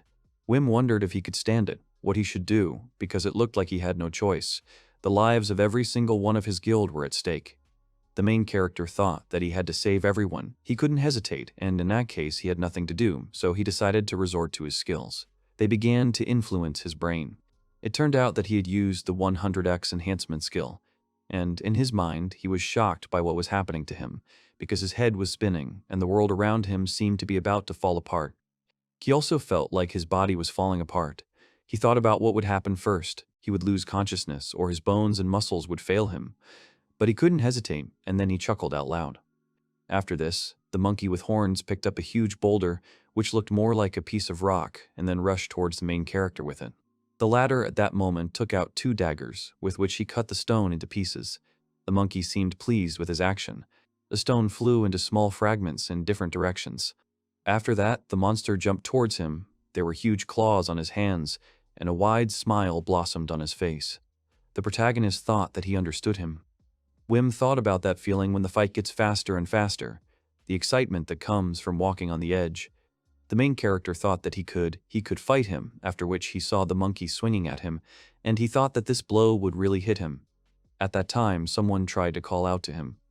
Wim thought that this can't be. He can't hold back. He always wanted to do this. Without this drive, he feels sad. At that very moment, he jumped into the air to strike the monster. The main character thought that now he lives, rejoices like a child. It's wonderful. He does not want to get out of this state. He does not care about his comrades. And at that moment, a blow was struck between him and the monkey, and they were told to separate. It was Camilla. She separated them with her huge sword and told Wim to calm down and control himself. It was obvious that she was very nervous. The girl shouted at him that he had already done enough, so he should not raise his power any higher. If he lost his head, they would all be killed here. The main character didn't react to her words at first. Then suddenly an epiphany came to him. He asked himself what he was thinking about at all. He began to worry a lot about this situation. Camilla said that there was no need to fight to the death. They could retreat now. Everyone was ready for it. Then she turned her gaze to Wim and asked him for something. The protagonist looked at her and thought that the girl was right. He closed his eyes and thought that if they were to defeat the boss, then only when they understood the entire structure of the floor. They needed to make a clear plan and attack him together. After that, Wim looked at Camilla and thought that it would be right. He apologized to the girl, to which she asked him if he could still move. He answered positively. The monkey scratched his ear out of boredom and waited for the end. At that moment, someone shouted for the attack to begin. Shells flew towards the horned monkey, exploding upon contact with an object. The monster managed to get away from one, and then he saw 2 more rushing towards him. The monkey began to quickly move up the liana and up the trees. The protagonist silently watched him at this time. Jibun said that the boss and his monkeys were retreating. Camilla told her guild that they had won. Everyone immediately raised their hands and began to rejoice at what was happening. They started telling the main character that he could do it, that he was a good boy, and then added that it was time to throw him into the air. The latter, with a bored look, looked into the depths of the forest and thought that it was all over. He was a little upset. The main character was thrown up by the whole crowd. He thought that everything went well, so let this sweet whisper die down. Abel addressed him by name and said that the battle with the floor boss was amazing. He had a blush on his face and was holding Wim's hand very tightly with his hands. The guy was saying that he couldn't believe that the main character was able to fight the monkey on equal terms. It looked like he even recognized him. The latter didn't even know what to say to these words. The main character thought that he couldn't just remain silent about this. He should at least smile. The guy should behave like the rest of the members of the Night Dragonfly. At the same time, it was clear that he was uncomfortable. At this time, Heidemarie came up to him and said that Abel was clinging to him too much. It was obvious that she was very angry about this. to which the latter turned to her and called her by name. The girl said that he was causing inconvenience to the main character. Abel was shocked by her words. He immediately turned to Wim and asked him for forgiveness for this, to which the main character said that everything was fine, and in confirmation he waved his hands. He thanked him for the warm words and said that he could fight calmly only because he knew that the guy would cover his back. Abel blushed even more. He put his hands to his chest and said that these were very nice words. Wim thought to himself that the guy was even glowing. Heidemarie at this time asked the guy if he was okay. The protagonist responded positively and said that, fortunately, his condition was stable. Hans at this time approached them and said that he was glad to hear it. After that, the guy pointed to the other guys and said that everyone was going to go get a bite to eat, and then asked Wim if he wanted to go with them, explaining that he understood that he was very tired. Hans said that the main character, if he wanted, could not go. The latter hesitated and did not know what to answer. At that moment, his interlocutor was called by name. Camilla told him that when someone is invited by the vice-captain of the team, it is difficult to refuse. Hans hesitated. He realized that he had done wrong and then apologized. The main character again said with a smile on his face that everything was fine. He always wanted to go somewhere with everyone after going to the labyrinth. Hans asked him again whether he was telling the truth, after which he said that everything was then decided and then asked him to recommend someplace. The protagonist immediately thought about his request. He began to sort through different options in his head, after which he exchanged glances with Heidemarie. After some time, they came to the place suggested by Wim. They went inside, then they were greeted. The protagonist smiled shyly and greeted Greta. Heidemarie stood behind him. The restaurant employee was shocked by their appearance. She recognized them, then called them by name and smiled broadly, to which Wim told her that they hadn't seen each other for a long time. Greta said that the guy had become a big shot and hadn't visited them. The protagonist scratched his head and said that he simply had a lot to do. Greta said that she saw that he was in a better mood, and she was very glad that he came with Heidemarie. At that moment, Abel appeared on the threshold. He asked about what the girl really called a stalker, Heidemarie. Wim at the same moment said that he was with his comrades today. The guys from the Night Dragonfly were also here. The entire crowd of Night Dragonflies appeared behind the main character. They greeted Greta with wide smiles on their faces. The girl opened her mouth in shock and then asked what was going on here.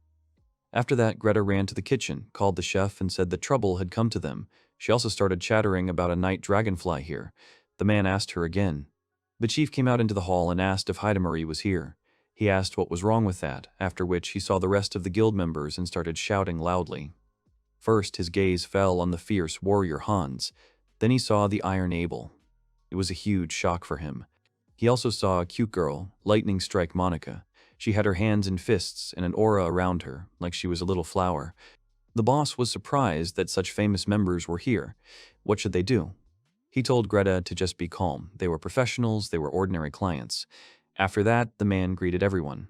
Many dishes appeared on the tables in front of the Night Dragonfly Guild members. Everyone ate, drank, and had a great time. Hans said that this was a great place, to which the protagonist replied that he always felt comfortable here, so he often came here. The man said that he liked it here. Hans raised his hand with the mug up and said that today he was paying, so they could eat and drink as much as their hearts desired. Everyone around began to rejoice at this news. The people were chatting among themselves. Wim saw Lorenz and Carl among them and asked again if it was really them, to which Abel answered positively. He also pointed to the aristocrat. Wim immediately asked him about it. The protagonist thought that the members of the Night Dragonfly all came from a prestigious academy, attended by people of the middle class and above. Many of them came from aristocratic families and studied with private tutors. He doesn't think there are people like him here, or ordinary village boys. He remembered how someone started shouting that someone didn't have enough milk, that he drank too much. He felt sad at these thoughts. Hans turned to the protagonist and asked him if it was true that he was from Rohrefeld and if he was self-taught, to which he answered positively and added that he was from a poor family, so there was no money for education. The man said that, in fact, he was like that too. He came here from the village. It took him a lot of effort to catch up with the others on his own. The protagonist, shocked, asked again if he was the same. He thought to himself that he had assumed that Hans had a higher origin. Hans said that he was the third son of an already poor landowner. Although he tried to help him, it was of no use. At the same time, it was clear that the man was unhappy with this fact. The The protagonist thought in shock about what he meant by the word help. Hans said that at first he was content with only used equipment. He worked for months to buy at least something. Wim thought that wasn't so bad. Hans went on and said that he then met the boss and she assigned him to the lower echelon of the Night Dragonfly. Those were hellish days. The other guild members started saying that the guy had done well, that he was a good man for holding on, and now he had risen to the rank of deputy. Wim thought that he had just been lucky. Did they really think that was hard? Hans said that it was all thanks to the support of his current wife, to which the men began to be rude to him jokingly and then laugh. The main character did not know what to say to him.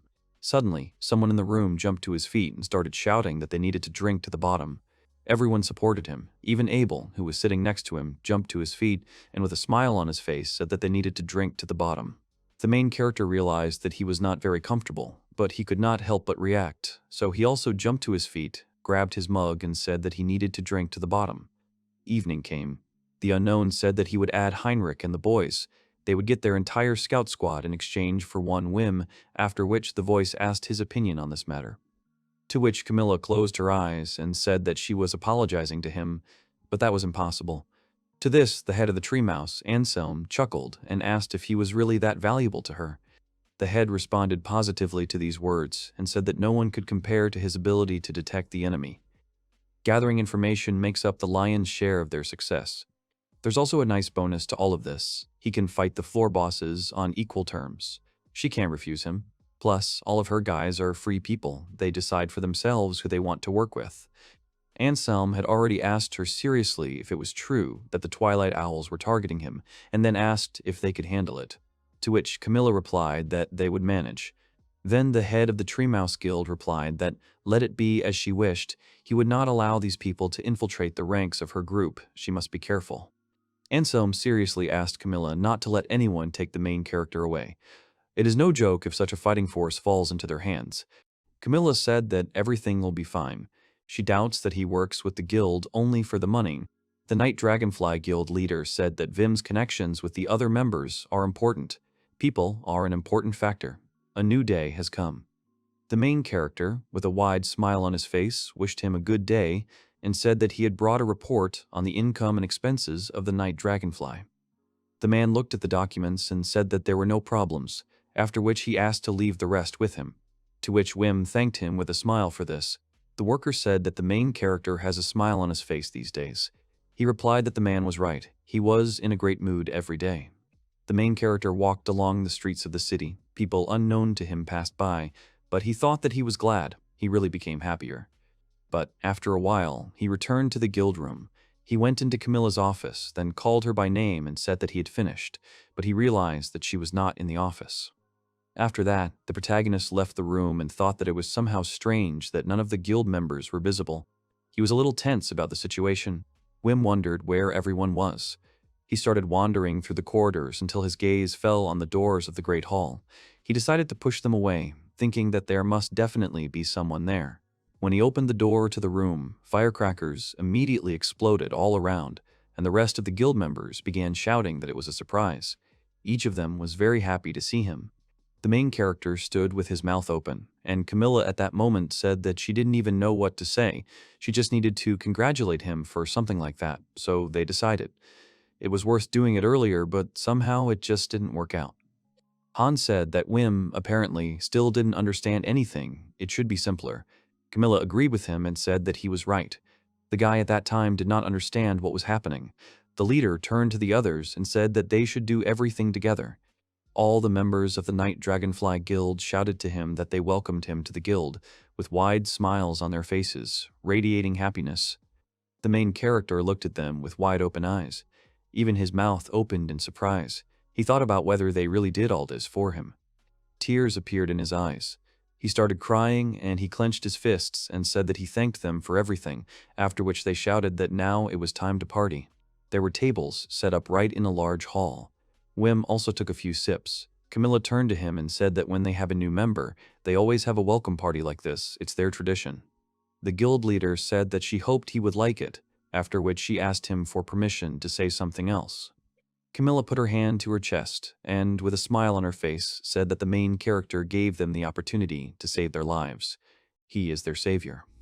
The leader told him that if he didn't mind, they would like to continue fighting him once and for all, to which the main character said that he should thank them all, and he thought to himself that he was about to cry. After that, he and Camilla shook hands. He thought to himself that he was so emotional, he finally found the place he had been looking for so long. This was indeed his place. He and some members of the Night Dragonfly Guild bumped mugs, after which Abel, who was a little nervous, approached him. He asked him what happened. The guy put his hand to his chest and decisively asked him if he could make it his goal to become like the main character. Wim was shocked. He immediately asked him what it meant, to which the other person replied that he had thought about it a lot and it was not enough for him to simply admire him. Abel said decisively that he wants to make him his rival. He will try to become the same as him, and even stronger. The protagonist smiled and agreed to his question. He said that they would improve together, but he would not be surprised if Abel quickly surpassed him. Wim thought that the Night Dragonfly was a great group. They were experienced, strong, and good people. They were worthy people who deserved to be at the top. Of course, they also had a lot of failure and suffering, but that is what made them so kind. The main character thought that he could go to the ends of the earth with them. He had no doubts. They were the best people in his life. After some time, the main character found himself in the toilet.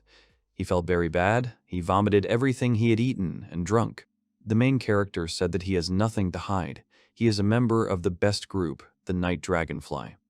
This is a big responsibility, and he is proud that he manages to justify expectations. Today, he will show one day of his life. Morning came.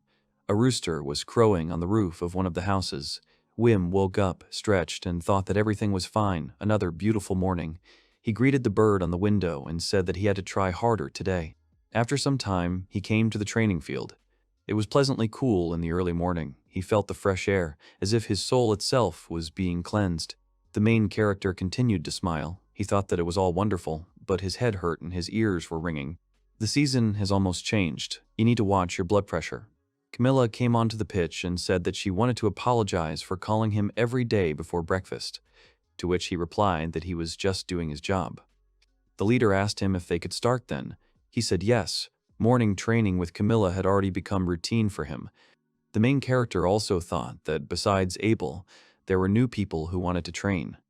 And indeed, there were 5 more people standing near the field who were watching them attentively. Wim thought with a smile on his face that thanks to Camilla's help, too many people didn't come here at once, which made him very happy. And he also gets paid extra for morning training, and he gets paid well, which makes him feel awkward. After training, he goes to breakfast. The main character approached one of the tables and asked if he could sit there. They answered yes, and asked if they had finished training already. He answered yes. It was Eckenhart and Lorenz. They were in the rear guard. They hadn't interacted much before, but the boy remembered them. He smiled and thought that this was great. He wasn't practicing for nothing. The main character thought that he began to communicate with a large number of people. If he does not communicate, then misunderstandings may arise. Wim was thinking about the importance of communicating with people. At that moment, he heard an unfamiliar voice in an incomprehensible language in his head. After some time, it was noon. The main character and the others were sitting in the hall and doing paperwork. One of the guild members asked him if he had really finished. The guy answered positively. Wim said that if his friend didn't mind, he could take on other documents, to which he was told that it was somehow inconvenient for others. Then the main character offered him the option of giving him only half, to which the guy replied that he was very grateful. The experience that Wim had gained while working in the Dragon's Wing came in handy. Wim thought he had good paperwork skills. He tried to help everyone. It was obvious that he did it with pleasure.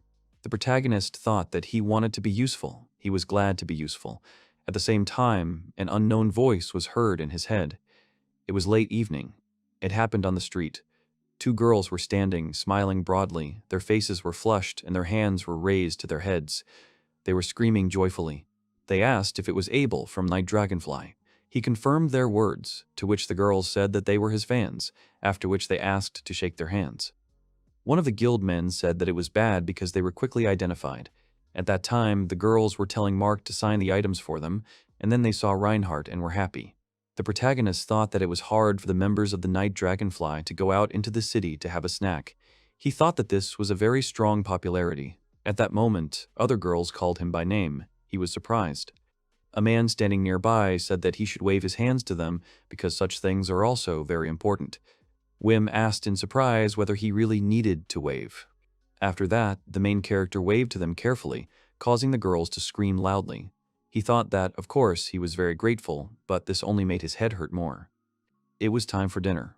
They were sitting in a restaurant, with food and drinks already in front of them. The man was asking whose it was, who had ordered the spicy sausage.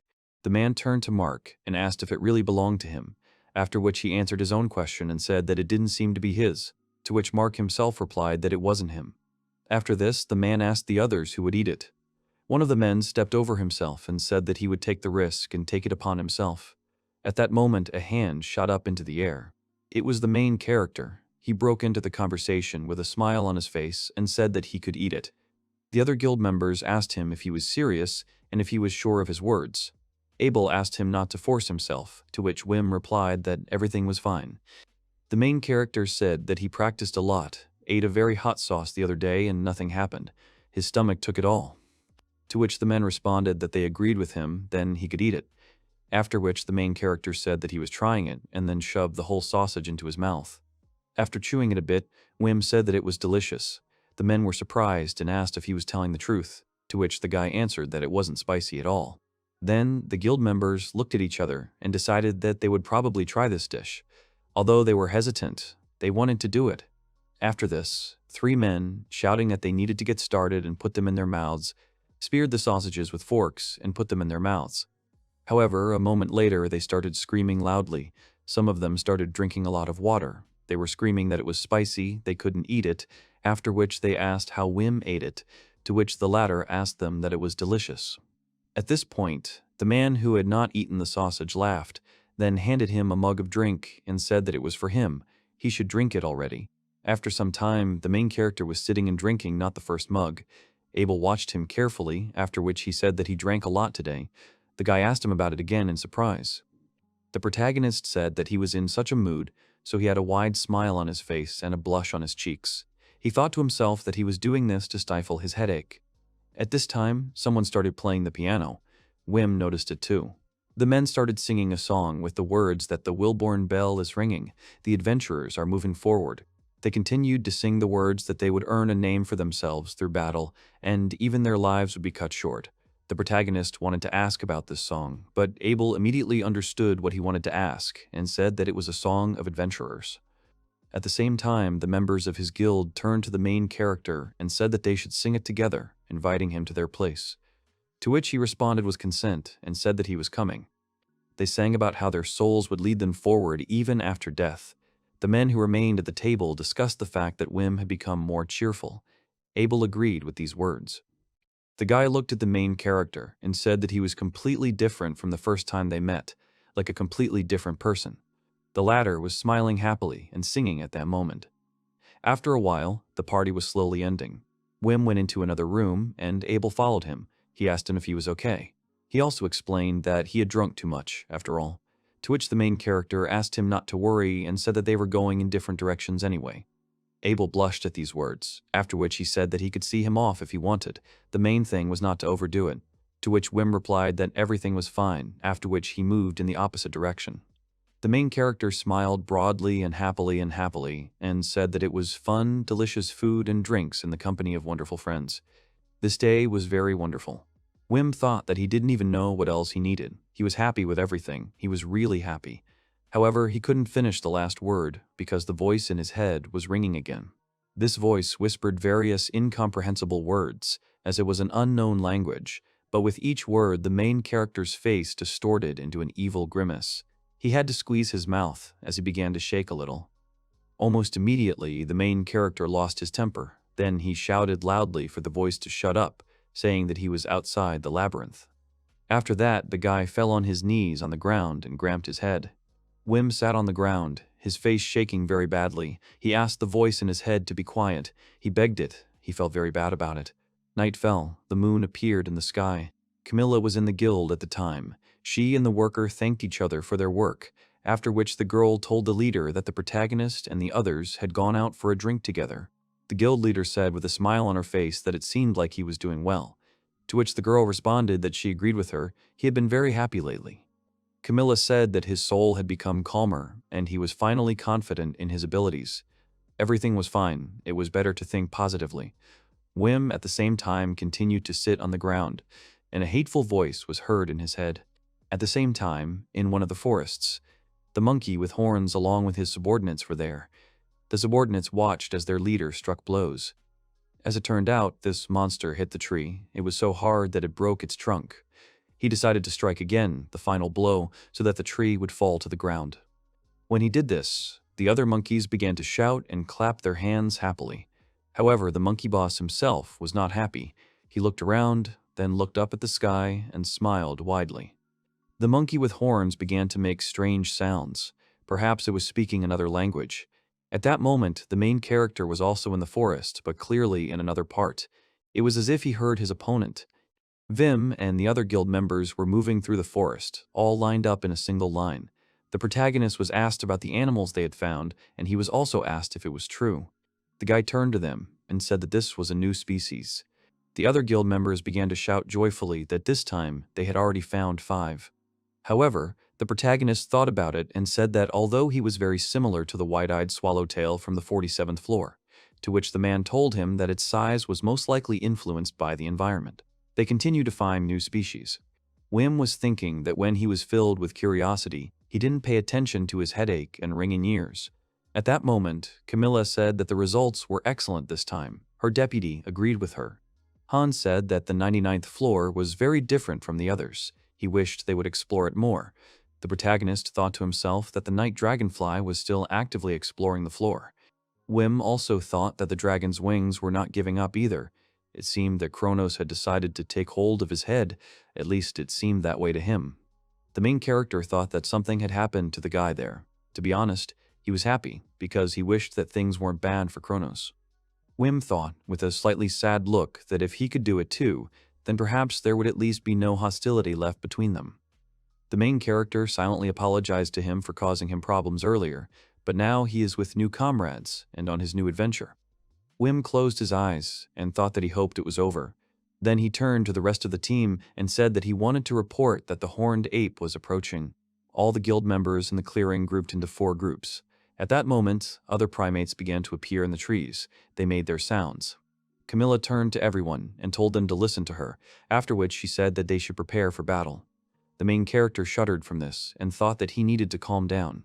At this point, the monkeys were getting closer and closer to them.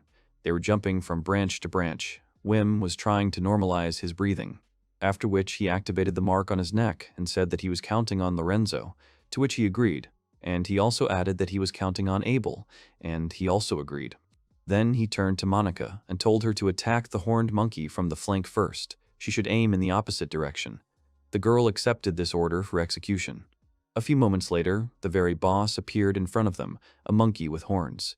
Camilla said that this monster would be on the main character. They would deal with the small stuff, to which everyone agreed with her.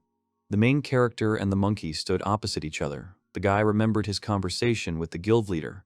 The girl told him that he would not fight the boss one-on-one. She said that they were a team. It was unwise to act alone when there were comrades. They were all fighting together. He should not forget that. Wim thought that he would use what he had learned last time. At this time, the monkey in front of him smiled smugly. The protagonist told the monster to stop, because he did not want to do this, but the enemy left him no choice. The protagonist asked the monkey not to look at him as if he was also waiting for their meeting. At the same time, the fire of anticipation burned in the monster's eyes.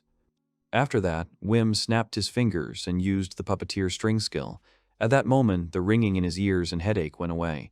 He thought that he was very comfortable in this state. The monkey also raised its hands with huge claws, after which it suddenly rushed towards the protagonist. He noticed that it was approaching, after which a seal appeared in the air. The monster clearly did not expect this. Then Wim used his heat skill, and the attack flew towards the monkey. The guy thought about what he was doing. If they could work together, they could distance them, reach the goal, and return to the surface. At that moment, the protagonist heard over the radio that the monkeys had broken through the left flank. This was unexpected. He looked to the side and saw that several people were being attacked by them. Camilla shouted to the main character that she was asking for his forgiveness, but they had a misfire. Not everything was so bad, but the enemies had broken through their defense. Wim was a little upset. He wondered if this was human error, how unfortunate everything had turned out. Then he thought that it was okay. It was always possible. Camilla told him that they would retreat to help the others. He agreed. At that moment, the monkey with horns stood up on both legs, after which it put its hand on its chest. This moment made Wim very tense. He even became scared.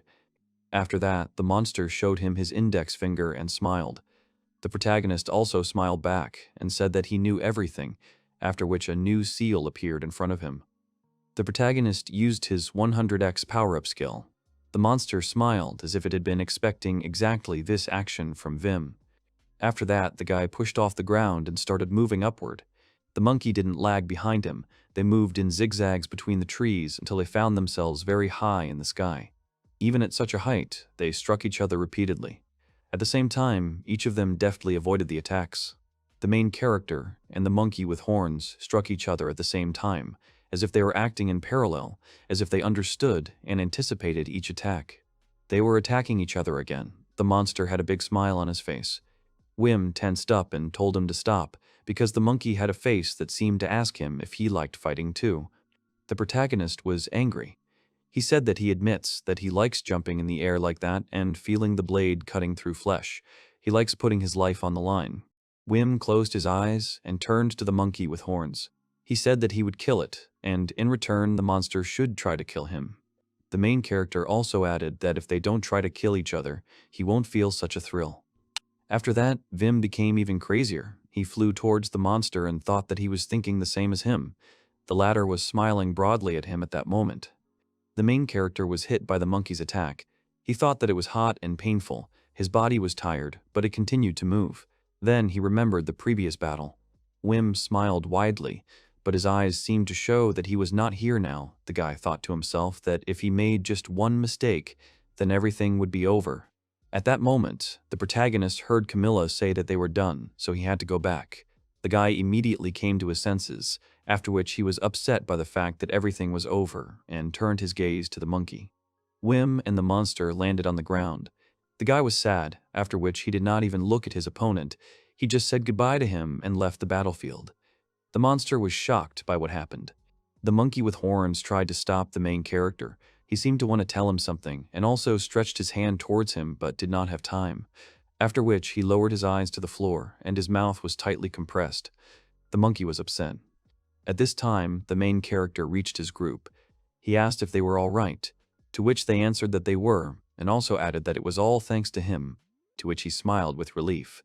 Everyone started shouting that they had survived again. They were very happy about it. Wim thought that he was not hesitating. He was not afraid that he would leave nothing behind. After some time, they returned to the city. The main character was walking down the street when the girls called him by name. Since he was already experienced, he immediately waved to them with a smile. His friend asked if they would go to celebrate today, to which he answered yes. He asked if they would go where they usually go, to which he was told no and that they couldn't go there. The man explained that the queues at that restaurant were now too long. Wim asked him if this was happening again. They looked ahead and saw that the queue didn't even end on the street.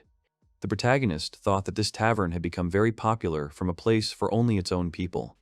This fact upset him a little. Wim thought that if he drank, he would feel better. The man said that they would find another place. Evening came, the moon appeared in the sky. The day was over. The main character opened the door and entered the kitchen. He sighed and said that it was fun. However, Wim felt sick and ran to his bed to vomit into the bucket next to him. He felt very sick. After he had done all his work, he thought that he did not understand why this was happening to him. The boy thought that every day he was happy. Now he had comrades that he didn't have when he was in the Dragon Wing. But he still doesn't understand why it makes him sick. He started denying it all and saying that it can't be. The protagonist looked ahead and thought that his life had become better, but a moment later he fell straight to the floor and remained lying there. The guy thought that he needed to drink more, but he couldn't get into Greta's tavern because there were too many people there. Then he decided to write a diary. In it, he drew his comrades, namely Reinhardt and Berthold. He also added a few more points, after which he closed the diary. After some time, he just lay on the bed and thought that he had calmed down. Today was a good day again. Now he needed to sleep. When he closed his eyes, he heard a familiar voice. He asked to leave him. Even if he closed his ears, he would still hear. He did not understand what he wanted from him. If he continued, Wim would not stand it. He thought that he didn't like it. He was fine here. He didn't need anything. He didn't need that voice. He asked to stop acting like he understood something. He sympathized with him. At the same time, someone was trying to reach him. After some time, Heidemarie slapped him and told him to wake up, calling him not a very good person. The main character immediately came to his senses, and the girl was very angry with him. After he realized what had happened, he looked at the girl, who asked him if he even understood where he was now, to which the boy replied that he was in his room. Heidemarie asked him to look around. When he looked around, he realized that he was near the entrance to the labyrinth. He was shocked by this. The girl asked him what he did that night, to which the protagonist replied that he went to bed as usual, to which she replied that this was nonsense, because he did it with a weapon. Wim immediately lowered his gaze and realized that he did indeed have a weapon. He thought about going into the labyrinth. At that moment, Heidemarie asked her name, to which he answered correctly, naming her name. Then the girl asked him who he was and where he was. He explained that this was the entrance to the Adventurers Guild labyrinth and that it was probably night outside. Heidemarie said that he answered correctly and then asked him if he had regained consciousness. The guy answered positively. After that, the girl turned around and said that they were leaving then, but the main character did not move. He was thinking about his own. She turned to him and called him by name. After this, the main character, with determination and doom on his face, said that he would go into the labyrinth. Heidemarie was shocked by his answer. She began to get nervous, after which she said that he was definitely not in his right mind right now. The girl asked him if he was sleeping badly. He replied that he closed his eyes in bed. She replied that this did not mean that he was sleeping. Heidemarie said that she knew that she shouldn't leave him, but rather keep an eye on him, after which she invited him home. To which Wim asked her again about home and clarified where they would go. To which the girl asked him about where they were going, after which she suggested that he go to her mansion as an option, then she could personally verify that he was really sleeping. The main character started laughing, but it wasn't sincere. He asked her if he could stick it in like that. Heidemarie told him firmly that he could do it, then the guy asked her what would happen next. She didn't know what to answer. He thought to himself that she definitely wouldn't find the words. The main character looked at the girl and thought that she knew him well. At the same time, she was clearly tense and upset.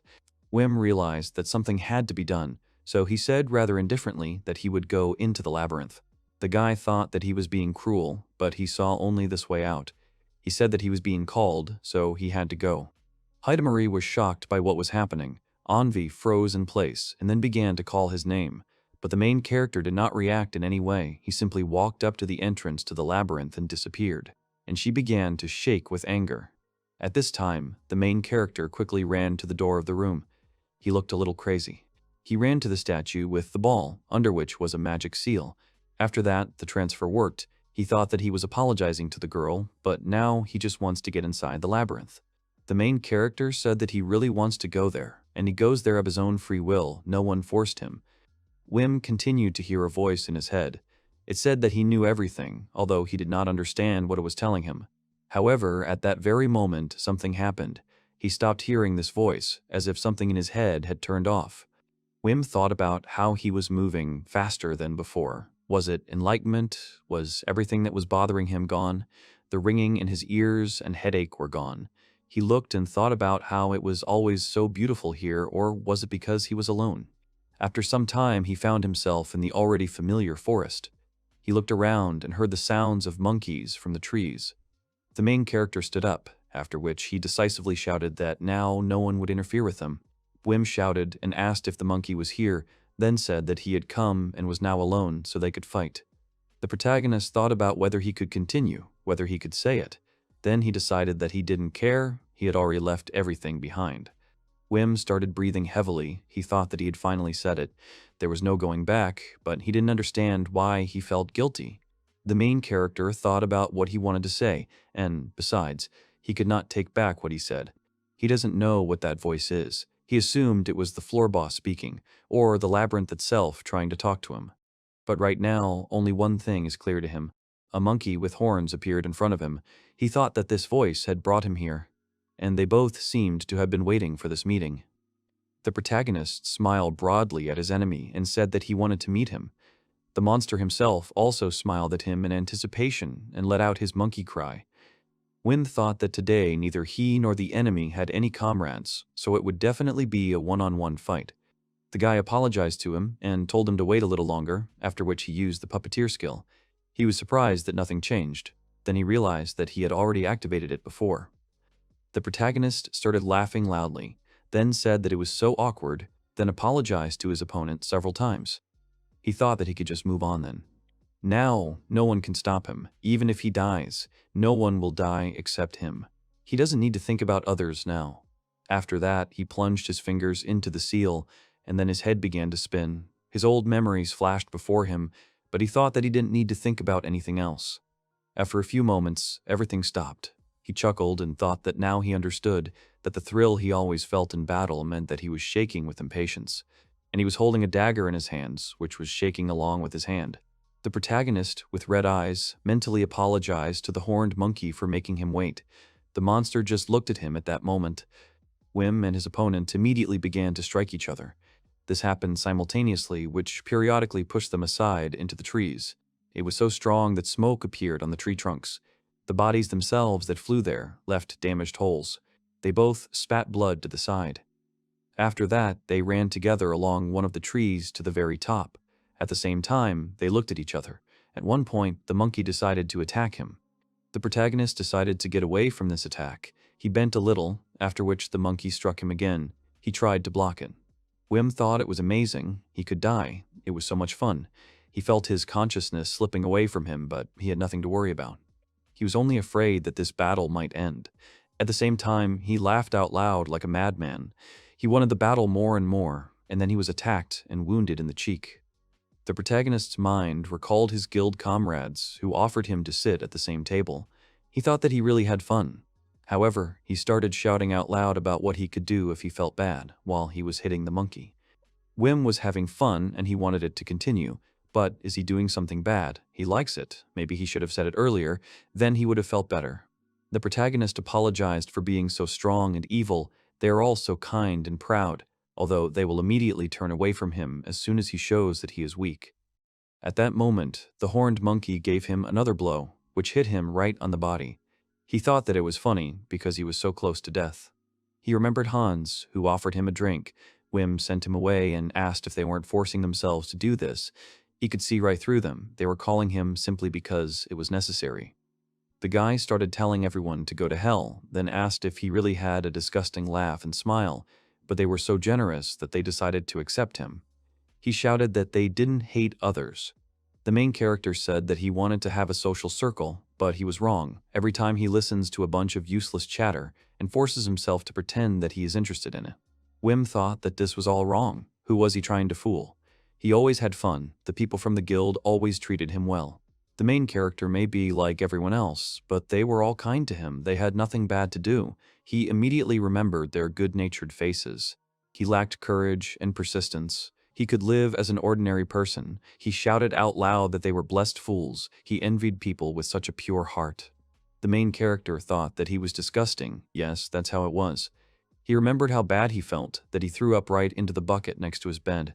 With tears in his eyes, the guy screamed that he was apologizing to them, but he was not the same person as they were. At that moment, the horned monkey gave him a very strong blow. It hurt so much that he flew into a nearby tree. The guy somehow got to his feet and thought that this sucks, but this ending suits him best. He can't hold back this laugh anymore. At the same time, in another part of the forest, a girl was shouting that in 5 there would be a big stone. An unknown voice told her that it was accepted and then asked about the slope. At that moment, the girl tripped and fell, and she badly bruised her knee. The stranger asked her to repeat because he had not heard anything. The girl said that she had spoken about 2, to which she was told that everything was accepted, she should not stop, she should move to the southwest. She accepted the order for execution. At that moment, she looked up and saw several monkeys sitting in front of her. They had obviously noticed her and were looking at her. Suddenly, their faces changed. They became more angry. The girl screamed that she was surrounded, while her face showed genuine horror. The unknown said that he had accepted her information. The girl said that she would not be able to escape from them, and the monkeys began to surround her from all sides. The unknown said that she should move straight ahead, try to break through. The man then asked her if she really wanted them to send a replacement. She imagined the faces of the other beastmen smiling sweetly. Then she gritted her teeth. The girl didn't answer, but the monkeys immediately attacked her from behind. She fell to the ground. Turning her head, she saw two monsters standing next to her. At that moment, the unknown shouted for her to answer him. The girl angrily tried to block the attacks. She said that she was in pain. The stranger asked Laura to answer him, asked if they were monkeys, what their characteristics were, to which she replied that they were small, smaller than her, and dark in color. Then she was told that the information had been received. She had to start the fight.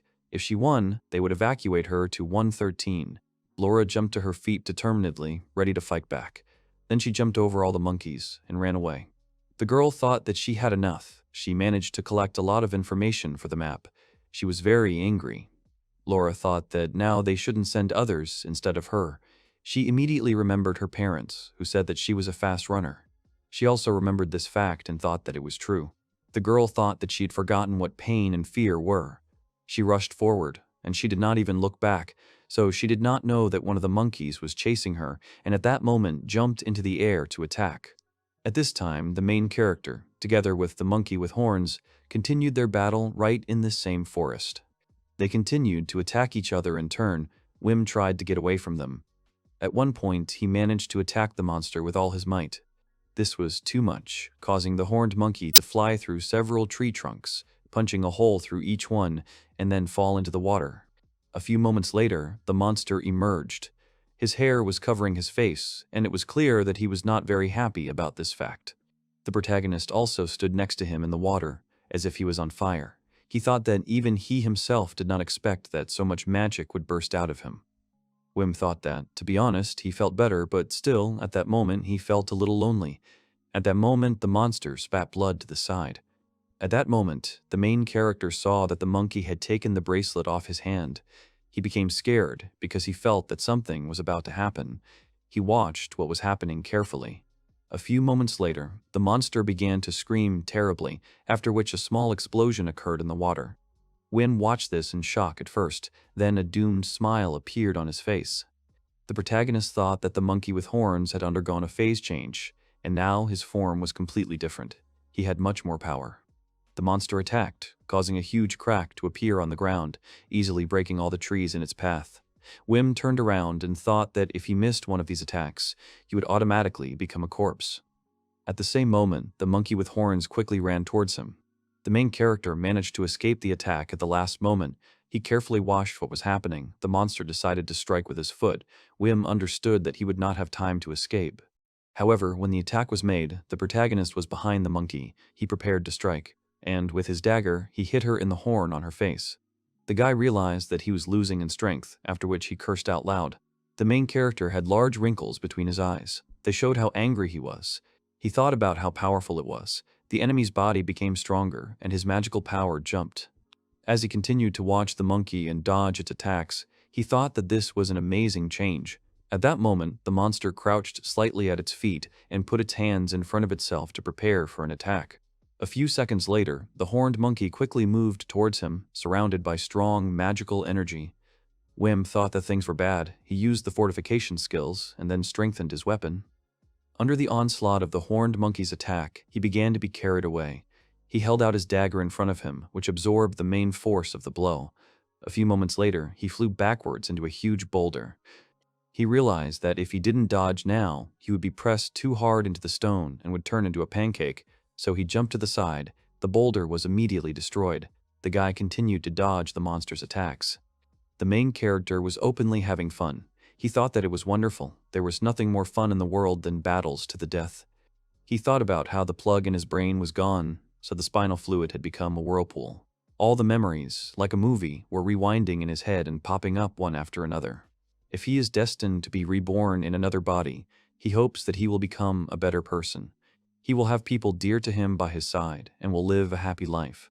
He thought that now everything would be fine. No one else would die, and he would have fun, at least now. Still, there was nothing in this world that he could value, that he had at all. Was there anything that he could value? Heidemarie's voice in his head, telling him how boring he was. The protagonist wondered if the girl had really said that. She asked him about who he wanted to be, then suggested that he just think systematically, then asked if he liked reading. Wim thought that he should try to get to the truth. It was impossible from the beginning. That is, he really likes it. If everything ends here, then maybe this is what he was waiting for all the time. He turned to the horned monkey with a doomed smile on his face and mentally asked her what his thoughts were, whether he was the same as him, whether he was ready to die. The protagonist thought that he could handle it, he just had to keep going. If he faced the risk head-on, the line between sanity and madness had to be thinner. The boy raised his hand with a very determined look and thought that it was time to finish this once and for all. Suddenly, his eyes widened sharply. It seemed to him that he heard someone in this forest. He looked around and asked if there was really someone there. He assumed that it could be Heidemarie. Then he himself refuted this option. He thought that it was unlikely, since this man had such weak breathing. He struggled with himself for a long time, and then apologized to the monkey and asked him to wait a little. The protagonist apologized to him again, and then jumped into the air to go looking for the source of the sound. A few moments later, he saw a man lying on the ground. It was Laura. She was lying unconscious on the ground, and butterflies were starting to cover her body. Her clothes and shoes were covered in mud, and there was a deep gash on her back. The protagonist ran towards her as fast as he could because he realized that she was in a very serious condition. While he was running, he also thought about whether it was a child. The guy ran up to her and asked the girl about her condition, to which she didn't answer. She was just breathing heavily while her eyes were closed. He recognized her. She was a member of the Twilight Owl Guild. Laura continued to lie on the ground, her right hand under her head. She was still breathing heavily and did not react in any way. The protagonist thought again that she was one of the Twilight Owls. Then he asked her if she was safe and could stand up. The girl did not react. He quickly examined all her wounds. The guy was very serious. He thought that these were quite serious wounds. After that, he used the analysis skill on her body to understand what was happening to her. The system showed him that the girl had a deep wound on her thigh and a serious wound on her back. Her nervous system was damaged, and in the worst case, the nerve was torn. The protagonist apologized to her and asked if she could stand up because he needed to stop the bleeding. She opened her eyes, looked at him, but couldn't say anything. He realized that she wouldn't be able to stand up. Wim thought that she was bleeding heavily too. Even if he strengthened her muscles, she would not be able to move on her own. He wondered what to do, if he could do anything for her. Then his thoughts began to flow again. Were still affecting his consciousness, and this was not very good. The guy thought that he could get an answer if he just dug into them. He decided to go over all the solutions in his thoughts. Maybe he could do it. He needs to adjust the strength of his step. With this method, the entire lower body can be made to work. We need to try to restore the damaged nerves by using the nerves from the upper body. He needs to calculate and recalculate the contraction and relaxation of all 400 muscles. Correct the appropriate code from 500,000 possible options.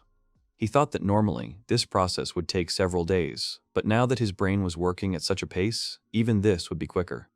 At the same time, it looked like there were small black threads sticking out of his pupils. The main character sighed, then stroked the girl's head and said that everything would be fine. He still had the same crazy look, but with a slight smile on his face, he said that he was here to save her. Laura looked at him in shock. The main character said that he apologized to her, but he would have to grit his teeth because it would be hot here now. He said these words because he felt that the monkey with horns had found him, and indeed the monster was already in the air above them. He landed next to the protagonist. The latter was running away from him at that moment, holding the girl in his arms. He heard the monster's voice and asked him if he was angry. He turned to him and immediately attacked him. The main character was running through the forest. He thought that if he carried her in his arms, she would not be able to escape. He turned to the girl and said that he could make her run. As soon as he gave the signal, she should run immediately. Wim said that they would manage this way, after which he asked her if she understood him. She nodded. He thought that this could be considered as her understanding, after which he used the skills of flexibility and invulnerability on her. The protagonist felt something. He thought about what it was. It was a strange feeling for him. It was reflected in his body and made his teeth grind, and it felt like he was missing something. At the moment when Wim used the enhancement skill, a monster appeared in the air. It jumped straight towards the protagonist. The latter grabbed the dagger with his hand and reflected its attack. The guy turned to Laura and asked how she was doing, if she could stand. The girl really stood on her feet. She couldn't believe it. He shouted to her that the teleport was in the southwest. If she left now, she could escape. She should wait for help near the teleport. The main character told her that if monsters come, she should touch the teleport and leave. They can't teleport. Wim suddenly thought for a moment, then turned to her and apologized to her, asking her if he had explained it to her easily. Laura smiled sweetly at him. He was a little embarrassed, then wished her luck and said that he would save her. The girl understood his hint. She turned around and ran into the thick of the forest. It was clear that it was the protagonist's strength that was helping her move. Looking at how fast she moved, the protagonist thought that it seemed like he hadn't made a mistake with the enhancement. At that very moment, the horned monkey attacked him with its sharp claws. The guy managed to jump back at the last moment. Then the monster began to deliver a series of blows from which he safely dodged. The monkey started yelling at him in his own language. The main character said that he had apologized to him, after which he explained that he had not gone that far. Wim stopped in front of the monster, after which he offered him a truce. He explained that it happened because of circumstances. He was really sorry, after which he said that they would continue later. Then he said goodbye to him. The monkey was shocked. She said something in her language. At that moment, the main character was running through the forest. He ran to the exit of the labyrinth, where he saw Heidemarie. The guy called the girl by name, then asked her why she was there. The girl explained that she came for him, and then she found Laura. She explained to him that right now she was treating the girl so that she would survive. Laura had lost too much blood. She needed an operation. The protagonist asked if there was anything he could do, to which he was told to put her on his back, because they needed to take her to the doctor right away. He said that he realized they needed to hurry. Heidemarie asked him to wait, and then asked tensely if he was okay. The guy answered positively. It was obvious that she didn't believe him, but simply agreed with him. Wim thought that at least now he had another goal. He threw the girl on his back. After some time in the house of the group of Night Dragonflies, someone started shouting about why it was so late, to which he was told that the call was going on now. This surprised the others very much. The guild deputy shouted about whether the third squad was ready, to which he was told that no one was ready yet, then asked about reporting to the guild, but they answered that they had no idea.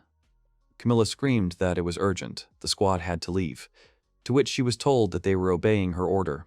At that moment, the main character and his friend ran towards the guild. He told Laura that there was still a little bit left. She had to hold on. They had almost reached the building. The protagonist asked Heidemarie if something had happened at headquarters.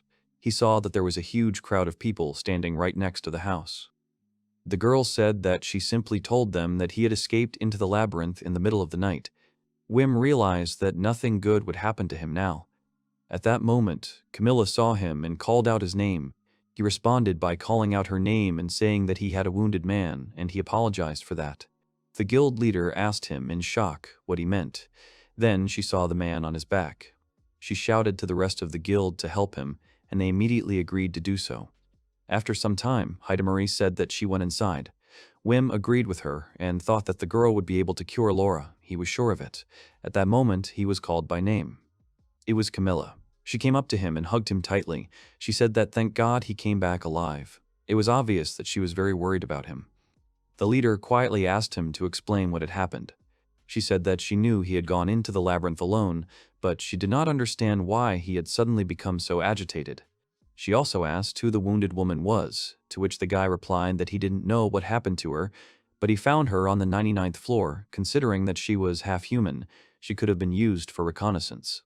Camilla asked in shock if she was really half human. It was obvious that she was very scared by his words. Suddenly she remembered that she had met her before. She asked if she was one of the Twilight Owls, like her name was Uvara, to which the main character replied that it was most likely her. Camilla became even more tense from this. She said that this changes everything. She turned to the other members of the guild and told them not to disperse. They should all go inside. They would discuss everything in the mansion. The girl also said that they should not let anyone get close to the medical office. They should keep their eyes open. The protagonist was shocked by this. There really was a guard near the medical office now. After a while, the door opened and Heidemarie came out. She yawned and said that she was very tired. The protagonist asked her about the girl's condition, to which she replied that they had finished the blood transfusion, but the treatment was still ongoing. Heidemarie pointed at the guards and said that something was clearly wrong. Wim asked her what he meant. She replied that it might be more complicated than she thought. The girl again glanced sideways and said that perhaps there was some kind of conspiracy involved. It was obvious that she was nervous. The protagonist asked what that meant, to which the girl replied that Camilla had told them to only use old supplies and had posted security. If only Abel were here, she wouldn't ask any questions, but everyone here was Camilla's old acquaintance. Considering that she knows all these people, she can't doubt them. The main character asked if the boss really suspects that there might be a spy here, to which the girl replied that it looked like it.